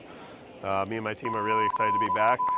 This year we're the defending champions, so we got to see if we can repeat performance and get another Crimson Blazer. But we've had a good last year, and we've done some prep work for this event, and we feel ready. Sailing at this year's Congressional Cup with me is mostly the same team from last year. Mal Parker, Jakob Aschenbrenner, Luke Payne, and Bernardo Freitas. And this year we did have to make one crew change. Matt Cornwell was unable to attend to a conflict with another sailing team. But filling in for him, we have Harry West from Australia, and we're feeling quite good. A lot of the competitors are all the guys from China, and so we've been racing them for the last year, so we feel pretty good lining up with everyone that's here. So we're here on day one of the Congressional Cup, so I'll try and run you through the boats, the Catalina 37s that we race at this event. In the back, we have the skipper who's helming, using the wheel. You know, it's just like a car. Turn left, turn right. Pretty simple. He's not touching any ropes like the rest of us. In front of him, we have the main sheet trimmer. He'll be using these ropes here to trim the mainsail, which is going to go all the way to the top of the rig. He's very important when it comes to making the boat go fast. Further forward, we have these winches. We have a few here. Actually, quite a lot on this boat. We use these to trim the sails in the front, both the big Genoa and the Spinnaker. So that's not only my position, pulling a lot of ropes and making sure as well that the boat just keeps going fast all the time. Further forward, we have the pit.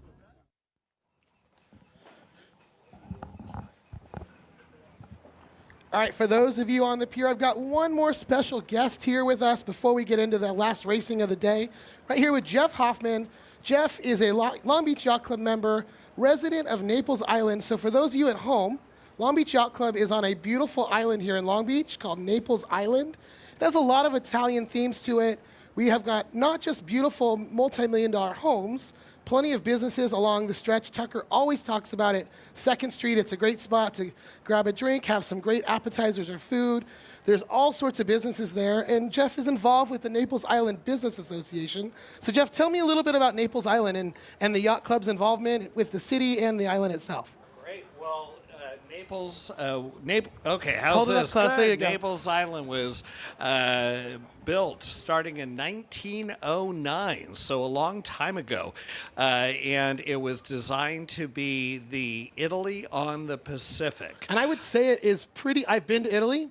This is pretty Italy on the Pacific. I'll give it that is. much. Every street on Naples is an Italian name, except for 2nd Street. You can say that in Italian if you want to.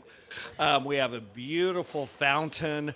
It's an Italianate fountain in the middle of a park off of the colonnade.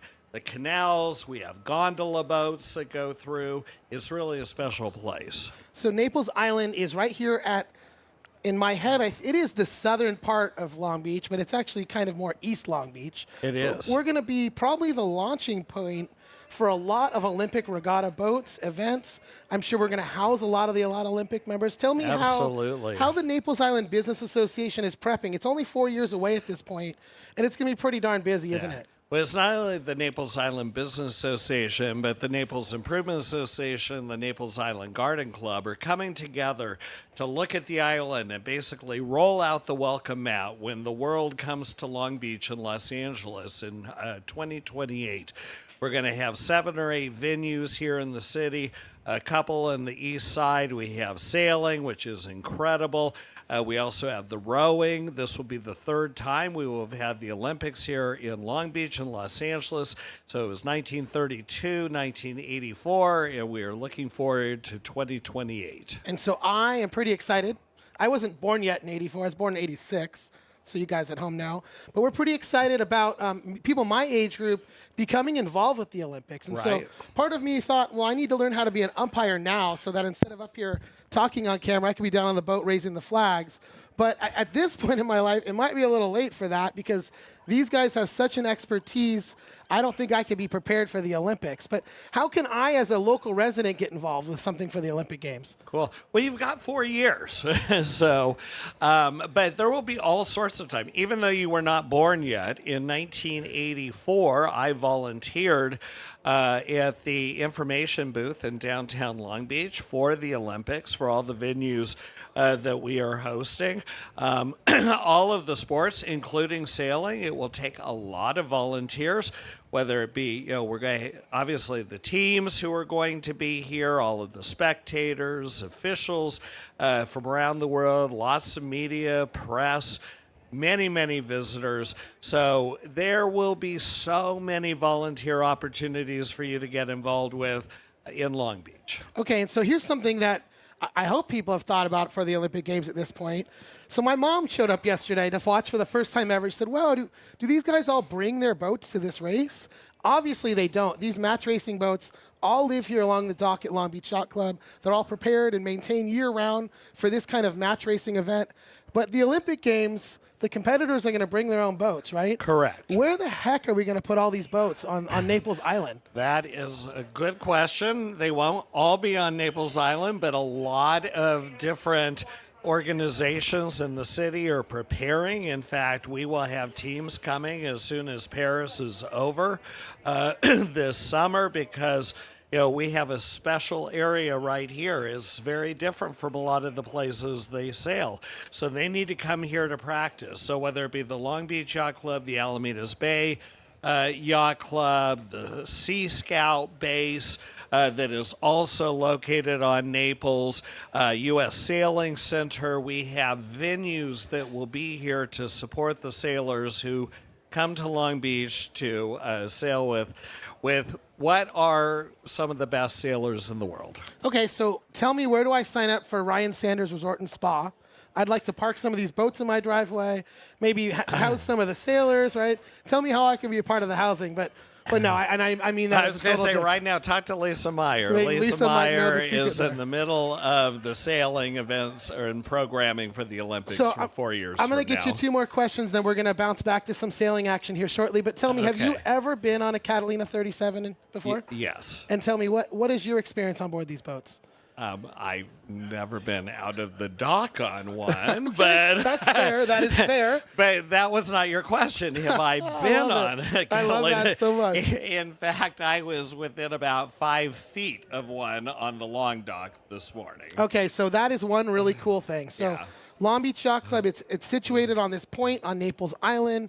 It's a beautiful spectacle corner there. It We've got is. all these 37s lined up.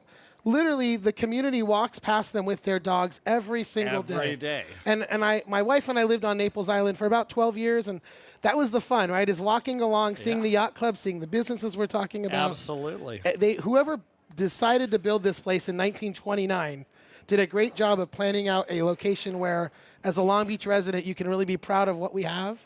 And if you live on the island or you don't, you can still come enjoy it. Is that right? No, it is really amazing to have the Long Beach Yacht Club as a community hub right there. So very much engaged in Long Beach, the Long Beach community, and obviously the yachting community. All right, well, I appreciate you and your time, and I look forward to working with you as we promote the Olympics here in the city. Thank you so much. Thank you. We're Appreciate gonna cut to one more quick commercial. We'll be right back to racing action shortly, and Tucker Thompson's going to carry you home to crown our 2024 Congressional Cup champion. We'll be right back. All right.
Okay, guys, Ryan Sanders back with you one more time. We're working on some boat breakdown stuff currently, so I've got a couple minutes here with Cameron McLaren, who is very involved at Long Beach Yacht. Let's start with that first.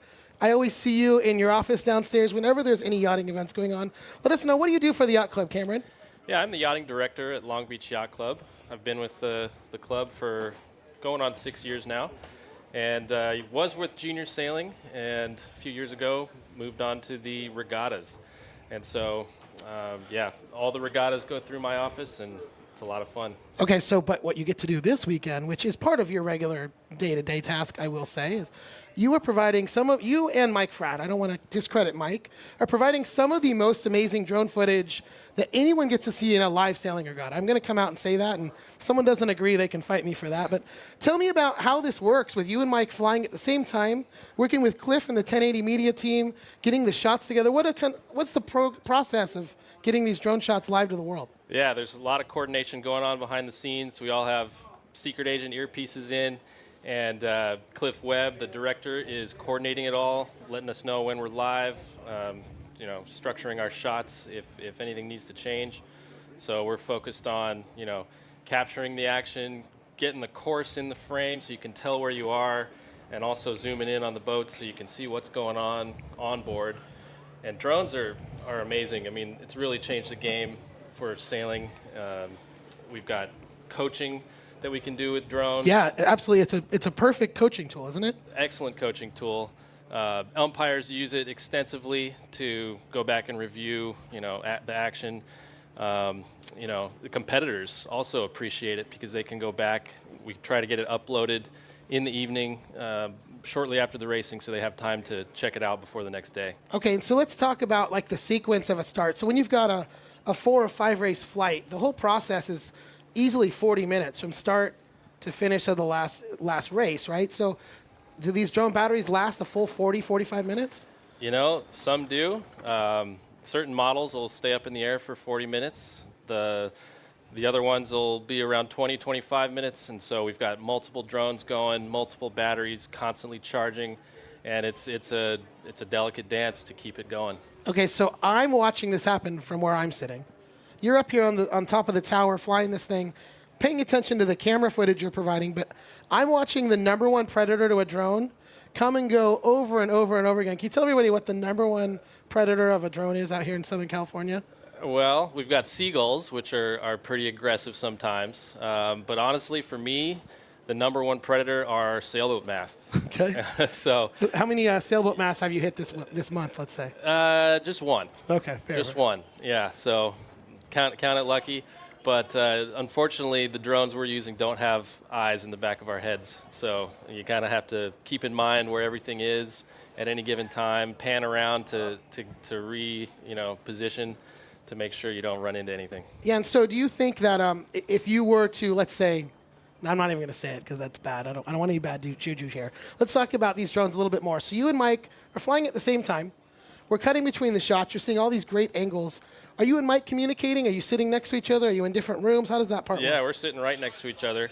We're shouting out to each other, hey, I'm up at 100 feet. Hey, I'm down at 25, keeping an eye on each other that way, making sure we don't hit the two needles in the haystack, And is there a limit? Obviously, the wind plays a factor in how far and fast you can go. Is there a limit to how far you can transmit back?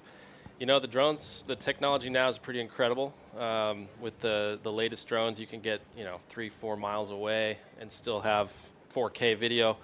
We're only going up to the top mark, so it's well within the range of these things. And you mentioned the wind. Honestly, the wind, you can't even tell when it's windy on the camera. That manifests itself in the battery life. And so battery burns a little quicker when it's windy. Fair, right? And they're a little harder to land sometimes when it's windy. Okay, so you are very, very involved with sailing at Long Beach Yacht Club with our junior sailors, with our these boats and the maintenance and all the activities down there. Tell me, take a look at the scoreboard here. I don't know if Cliff can get that on the screen to show everyone where we're at. But for you and me on the laptop here, Chris Poole's up 2-1 here on Ian Williams. What do you see in the next match or two coming out of this? Oh, man, I'm hoping for some close racing. It always makes it more fun for the spectators. I'd love to see it go the distance to 5 matches. I think we want to spend a little more time out here in the sun in Southern California. Heck We would yeah. love to see 5 matches. This stuff never gets old. And so we'll be on the edge of our seats waiting for that, final winner. All right, so we've got at least one more match to go, possibly two. How much do you have drone batteries left? How's this rolling? They're charging right now. I think we're in good shape. We got multiple chargers going, so we'll be fine. All right, so I just got in the notice we've got about 3 minutes left till they throw their signal or so. So I'm going to let you get back to work because we need you up in the air. We don't want to miss any of this start. So thank you, Cameron, for all you do for the Yacht Club, for what you're doing for this live broadcast here. And again, thanks to Cliff and the whole team, to Tucker and Mary. This is such a fun thing to be a part of. Thank you to all of you on the pier. We're having a great time out here. The weather is absolutely incredible for the final day of racing here in 2024. Much appreciated, Ryan. Thanks for having me. One last word. Who's your call here? Ooh. Chris is looking sharp. It'd be cool to see Ian make history, though. So I can't call it. All right. I know who Taylor Canfield wants to win this race, and it's not Ian Williams. I think you're right. I know he's at home watching. He texted me a bit ago. So thank you, guys. We'll be back here live with Tucker Thompson in a bit. At least one more match, maybe two to go. And I'm Ryan Sanders here with Cameron McLaren, and we will be back. Thanks, Ryan.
Hello, ladies and gentlemen. Welcome back to the final day of the Congressional Cup. Here in Long Beach, California, you know what is at stake. The Crimson Blazer and $20,000 for first place. This is a first-to-win three-point final. And currently, Chris Poole is up 2-0 over Ian Williams. 2-1, sorry, right? 2-1, Chris 2-1 Poole over Ian Williams. Over Ian Williams. So what that means is if you're an Ian Williams fan, well, you want 2 more races to occur here in Long Beach. If you're a Chris Poole fan, he could seal the deal in one right here. There's the 4-minute signal, folks, and we are underway in the pre-start. Once again, I'm Tucker Thompson with Scott Dixon, Marilyn Cassidy, and we've got Dave Perry joining us live on the computer. We're listening in on board each team as it's bow to bow into the dial-up of the pre-start. Hold. Cut. Just from this dial-up, you can see the breeze is up a little bit. The boats are looking a little bit quicker in some of these maneuvers, eh? Completely different set of conditions. Just, the breeze has come in, probably an extra maybe 3 or 4 knots. Filled in right across the board. We're showing 12 knots at 220. Every bit of more than that, probably. It's the breeze is up, Ricky. Does that mean we're going to start to see get more it up. right-hand shifts? Jib on. The right will be very strong, for sure. Cut. What does that mean? Cut, sailing. Is he going to hit us? On board. Oh, very close here. Poole could be in trouble. Oh, no, I think Williams is he losing it? Flag him. Yeah, no, I think Williams did a good job there. I think it might be Poole's penalty if there is one. Poole started to slide into him. Let's see what the umpires say. Green flag. I wanted to go the other way there, guys. Keep playing. No, tacking. You can just hear Ian Williams' team a little bit out of sorts. Now, before this race, Scotty, I saw Williams training for a solid 12, 13, 14 minutes, and Poole's team just sat still. You can feel the tension on Ian Williams' boat, and Poole seems pretty calm and cool and collected. Here's another dive. So Ian Williams very slow. Oh, very close indeed. Look at how close that is.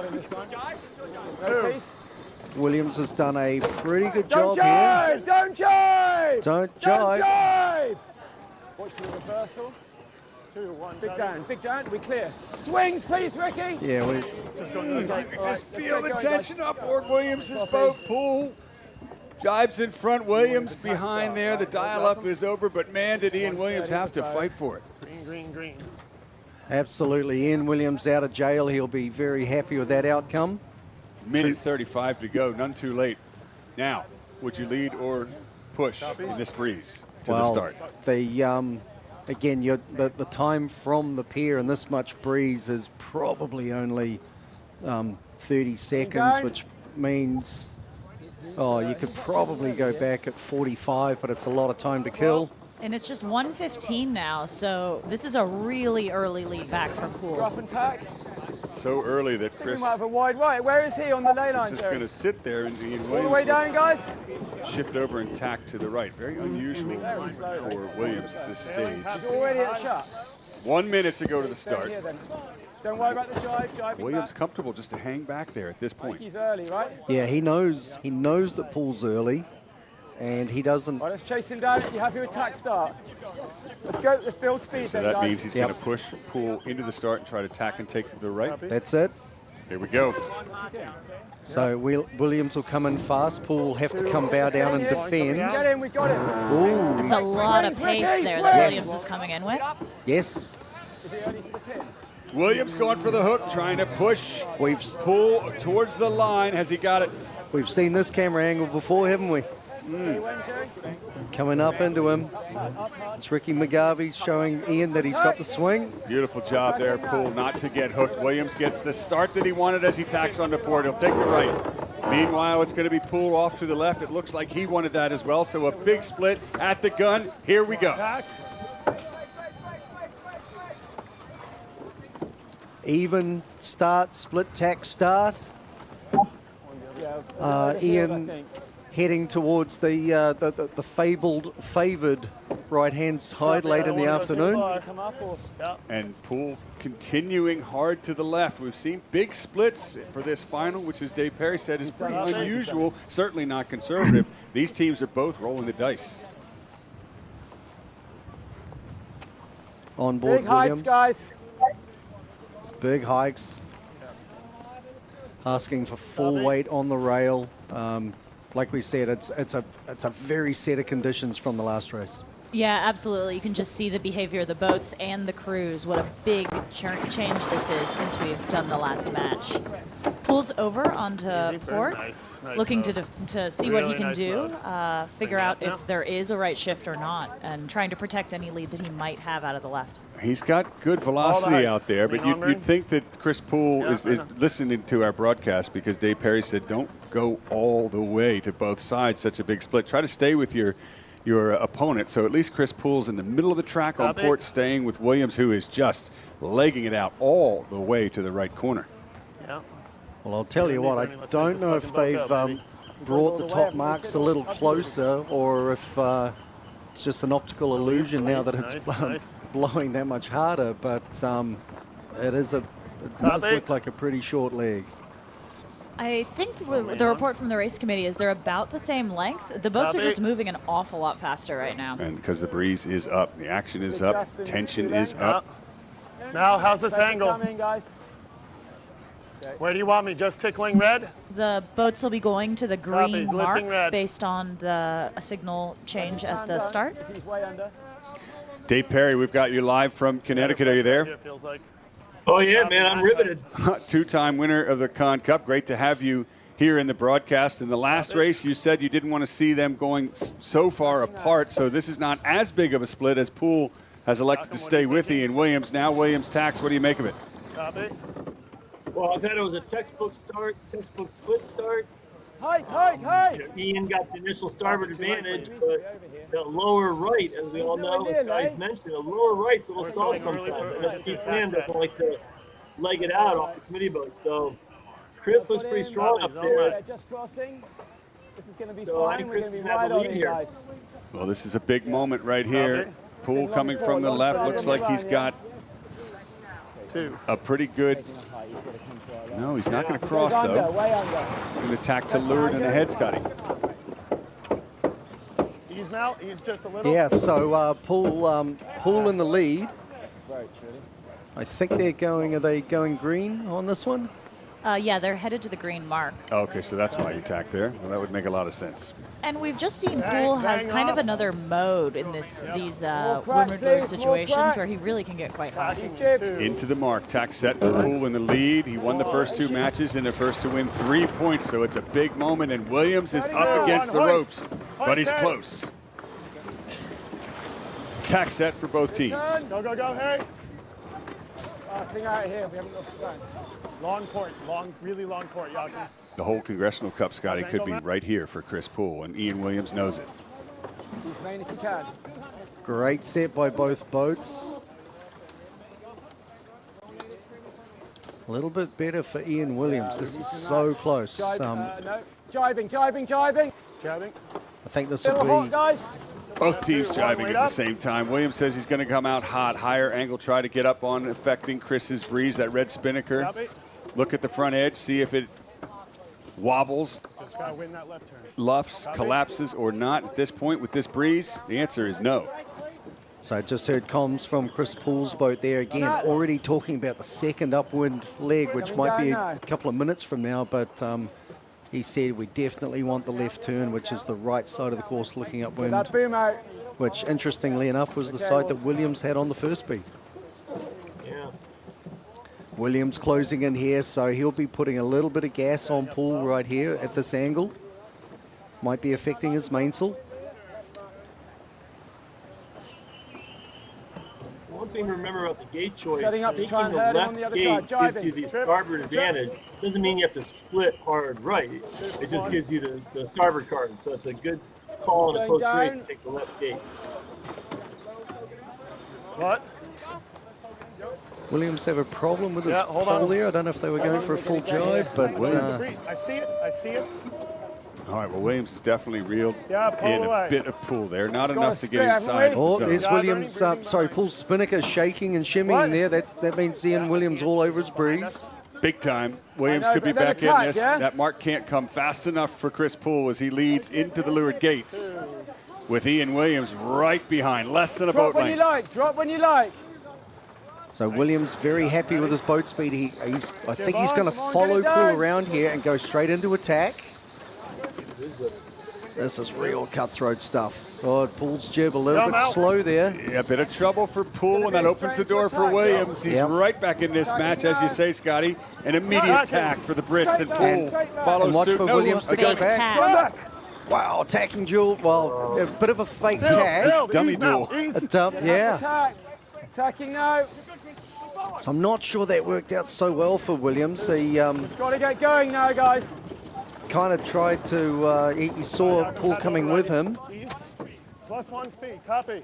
but then Poole was smart enough to be watching Williams as well and just kind of slowed the whole thing down, and now he's in a very, very strong position. Yeah.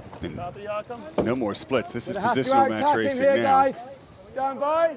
Copy. Attacking now. I don't know if I could have taken another split. You can just feel the tension. On board both boats. Another tack from Williams, another response from Poole, and another tack from Williams. Too much jib, okay? And tack it. 2. East, Jerry. Attacking now.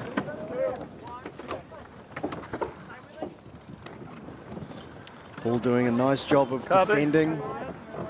He's gaining, isn't he? And you can see that time he extended a little more on port, indicating that they prefer the right side of the race course. It's almost a bit Shakespearean when you see the young, up-and-coming team start to overtake Going straight. the older Do one. you want to attack? The world champion, 5-time Con Cup champion, Back, no, we is got just attack. falling Attacking. behind to Chris Poole It's just back in phase, otherwise. and his crew, Extend a little. the Congressional Cup reigning Copy, I'm happy to champions. extend your boat. And listen to the tension difference from the communication on board. Loose Poole's cover. boat versus Williams. Copy. I'm sure there's plenty of tension, but they're handling it well aboard Poole's boat. Remember, this could be the entire regatta right here if Poole stays ahead and Ian Williams knows it. Coming into him again now, guys. You sure? So Ian Williams feels like he made a gain there on Poole. Poole switches over, does not tack on him. And again, remember, it's Ian Williams, 7-time world champion. That means his bag of tricks is a lot bigger than most. Interesting, though, that even as we've had this right pressure fill in, there's still something happening on the left when the boats did split. Righty. Copy. Not up to speed. I will come up, Yakum. Yeah. We just got to try and lead, get onto the long one. Lead early, you know. Dang when you can, Harry. Attacking now. Copy. Copy. Williams says he's feeling a little bit of a righty as he tacks on to starboard to take advantage of it. Chris One leg. Poole, lay Bang line away. for the mark for the last time. In 2, 1, go hoist. This Go could hoist. be history in the making. Tack set. Ian Williams tacking now, came into this regatta looking for a record 6th go Crimson hoist. Go Blazer, the guys. most Go of hoist. any team. 1. Press. And although we haven't had Dave counting, we had a 9-second difference at that top mark. So definitely a little bit of work. No, for knowing Williams Dave, to he do. probably was counting too. Up 2. Right, Dave? Well, Your boat, Yakum. you know, the passing Touch me lanes, on once him, Hegel. you get over about 10 or 11 knots, the passing lanes are almost not there, and the boat ahead is going to win the race Copy. most of the time. It's very difficult to pass, so Copy. Your boat, Yakum. I'm just driving. You I tell me think angles. if Ian wanted anything back, it was a dummy tack after the gate. Copy. Just on It the was one of those all or nothing moves. If it works, you look great, but if it doesn't, you're you're so far behind after that. That's where he's going to want that. He wished he just landed on starboard. It was a really close race and looked for a better place to bounce. And those tacking duels, the boat ahead always gains because the boat behind is usually tacking down speed. The boat ahead goes another 8 or 10 clicks up to full speed and gains another half a lane each time. So it's tough to pass when you're behind once you're a couple lanes back. Tough but not impossible, particularly for Ian Williams, the best match racing team in the world right now. Fresh off a win in December in China, the match racing World Tour Championships. Pressure will come to us in a second here. Chris Poole, however, the world ranked #1. Copy, straight. Is the reigning Congressional Cup champion. He's already won a Crimson Blazer. He's looking to do it again, and he's in charge right now with his crew, Jochen Aschenbrenner, Bernardo Freitas, Mal Parker, Luke Payne, and Harry West. Copy.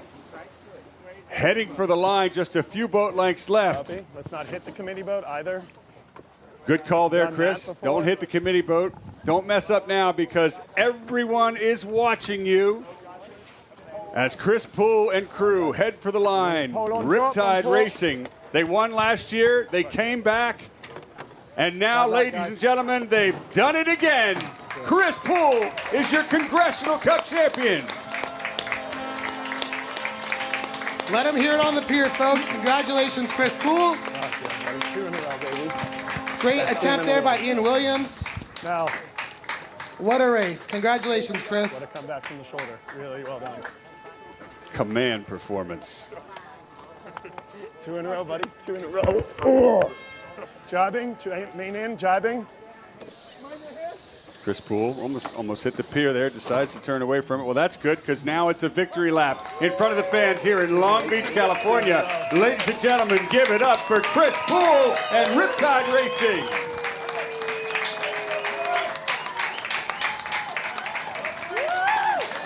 One in the water. Crew overboard. We did that last year. We don't need to do that twice. That was quick. Who just got thrown in? Was that Joachim? Is that Joachim Aschenbrenner, who's now going to get on Williams' boat? Wait, let's film this. Williams is picking up Joachim Aschenbrenner. I wish we had a camera. Can we Where's film the this, cameraman, guys? please? The drone pilot, move over to Ian Williams' boat. There we go. Oh my gosh. They just picked up Joachim Aschenbrenner. Wow. And they congratulate the wet tactician on his victory. Now, that's a first. This has been a Congressional Cup of so many firsts, and there's yet another one. Oh, my goodness. Is Dave still with us? I'm right here. So has anyone on any of your teams ever been thrown off the boat here in front of the pier, Dave? Oh, there's many things that have happened off my boat that I am not at liberty to discuss. All right, hang on. We got Ian here. All right, well, let's go down with the second place finisher in this year's Congressional Cup, Ian Williams. Yeah, I feel that Chris and his team just had that little edge. I think that's what all that practice gives you, and those real fine moments. He was a little smoother, a little faster, all the way through the final. And we had our chances. We had a bit of bad luck with the gear failure, but yeah, as I said, he had that little edge in the key moments, and they did a great job. All I can do is really congratulate them. Well, a gentleman. 7-time record world champion, congratulating Chris Poole, who has won his second Congressional Cup. Let's go down on board with the winner.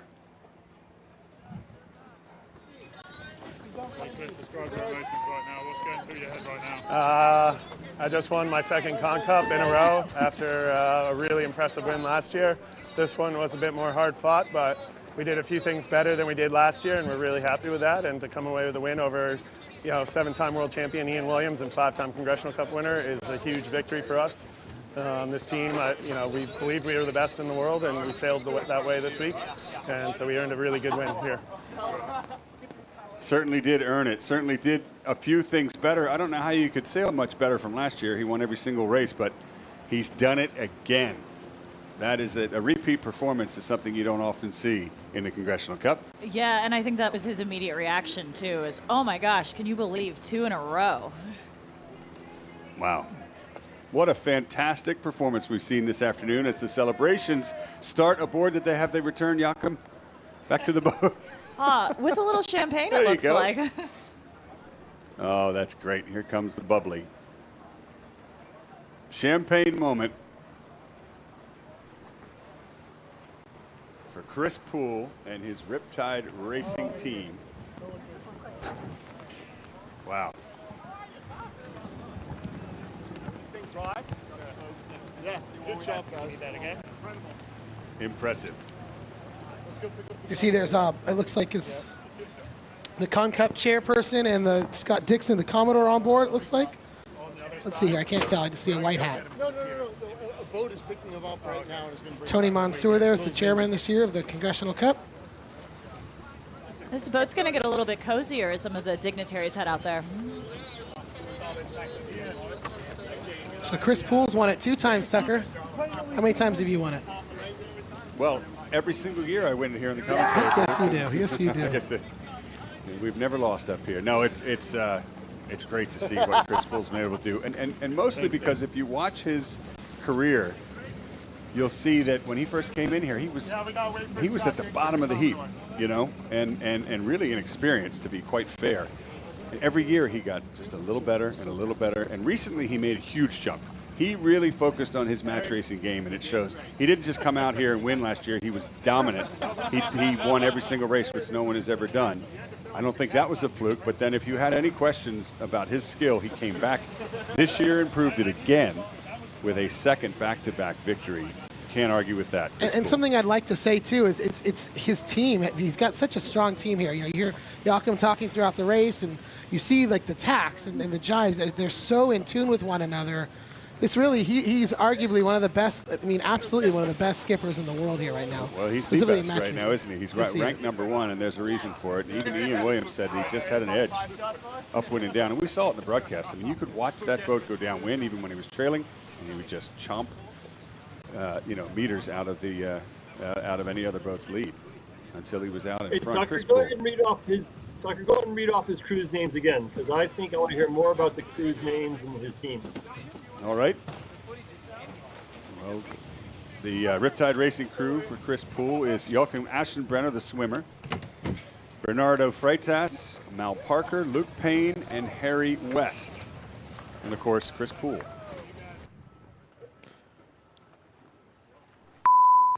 Pulling up alongside, this is the Commodore of the Long Beach Yacht Club, Scott Dixon, not to be confused with Scotty Dixon. Well, one of them has a funny accent, and the other one's a Commodore. Did we lose Dave? I'm right here. Oh, there you are. So that was the crew, and arguably the best crew right now in match racing. Well, it's an amazing crew. And when you have a tick of boat speed upwind, a tick of boat speed downwind, that's the crew. And those are your trimmers, and those are your, Chris has put together a wonderful team here, and I think that's why he's sailing so well. And Dave, I think you have a little bit of experience in Chris's shoes right now. What is he feeling right now? Great question. Well, it's dream come true for a second time. The Congressional Cup is one of the biggest trophies in the sport, and you're always thrilled to win it the first time, and then when you win it again, it's there we Get go. the champagne fry, boys. Right in front of the pier, all the fans here of Club 100, Long Beach Yacht Club, Veterans Memorial Pier here in Long Beach, California, Congressional Cup Stadium. Chris Poole, your 2024 Congressional Cup champion. Give it up one more time on the pier for Chris Poole, folks. Oh, it's going to be a big party at the Long Beach Yacht Club tonight. Well done, Chris. I bet that champagne tastes pretty good when it's sprayed in your face. That's how you want it. Joachim Aschenbrenner, that was so great. I love it. They deserve that celebration. Now there's going to be a parade of all the boats, not just the Catalina 37s, but also all the race committee and spectator craft back into the harbor. And that's going to be a great photo moment to see all the 37s lined up in order, of course, with Chris Poole out in front. Guys are hearing the horn here. I love it. Now it's a race back to the yacht club, where there will be more bubbly flowing for the winners. And of course, the award ceremony. This team has just won their share of a $75,000 cash prize. Let's not forget, $20,000 goes to the winner. And they'll be awarded the Congressional Cup trophy. And finally, he's got some new clothing to put on, doesn't he? A crimson blazer, second one. A second crimson blazer for Chris Poole and the victorious Riptide Racing crew. What a fantastic week it has been here in Long Beach, California. We have seen the cream rise to the top. We have seen some incredible action. We've even seen some things that we have never seen before. I've been covering this event for 20 years, and it just never stops surprising us, and it never stops delivering the best match racing regatta in the United States and all of North America, if not the entire world. Kicking off the World Match Racing Tour this year is the 59th Congressional Cup, and there, folks, are your winners. Chris Poole and Riptide Racing heading back for the award ceremony and enjoying the champagne. Well, we hope you've enjoyed our coverage. For Scott Dixon, Ryan Sanders, Marilyn Cassidy, Rosie Rowell, Mary Cheers, Kirk Brown, and Dave Perry back at home. So long from Long Beach, California. We certainly hope you've enjoyed the 59th Annual Congressional Cup and your winner, Chris Poole.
No contact, no contact.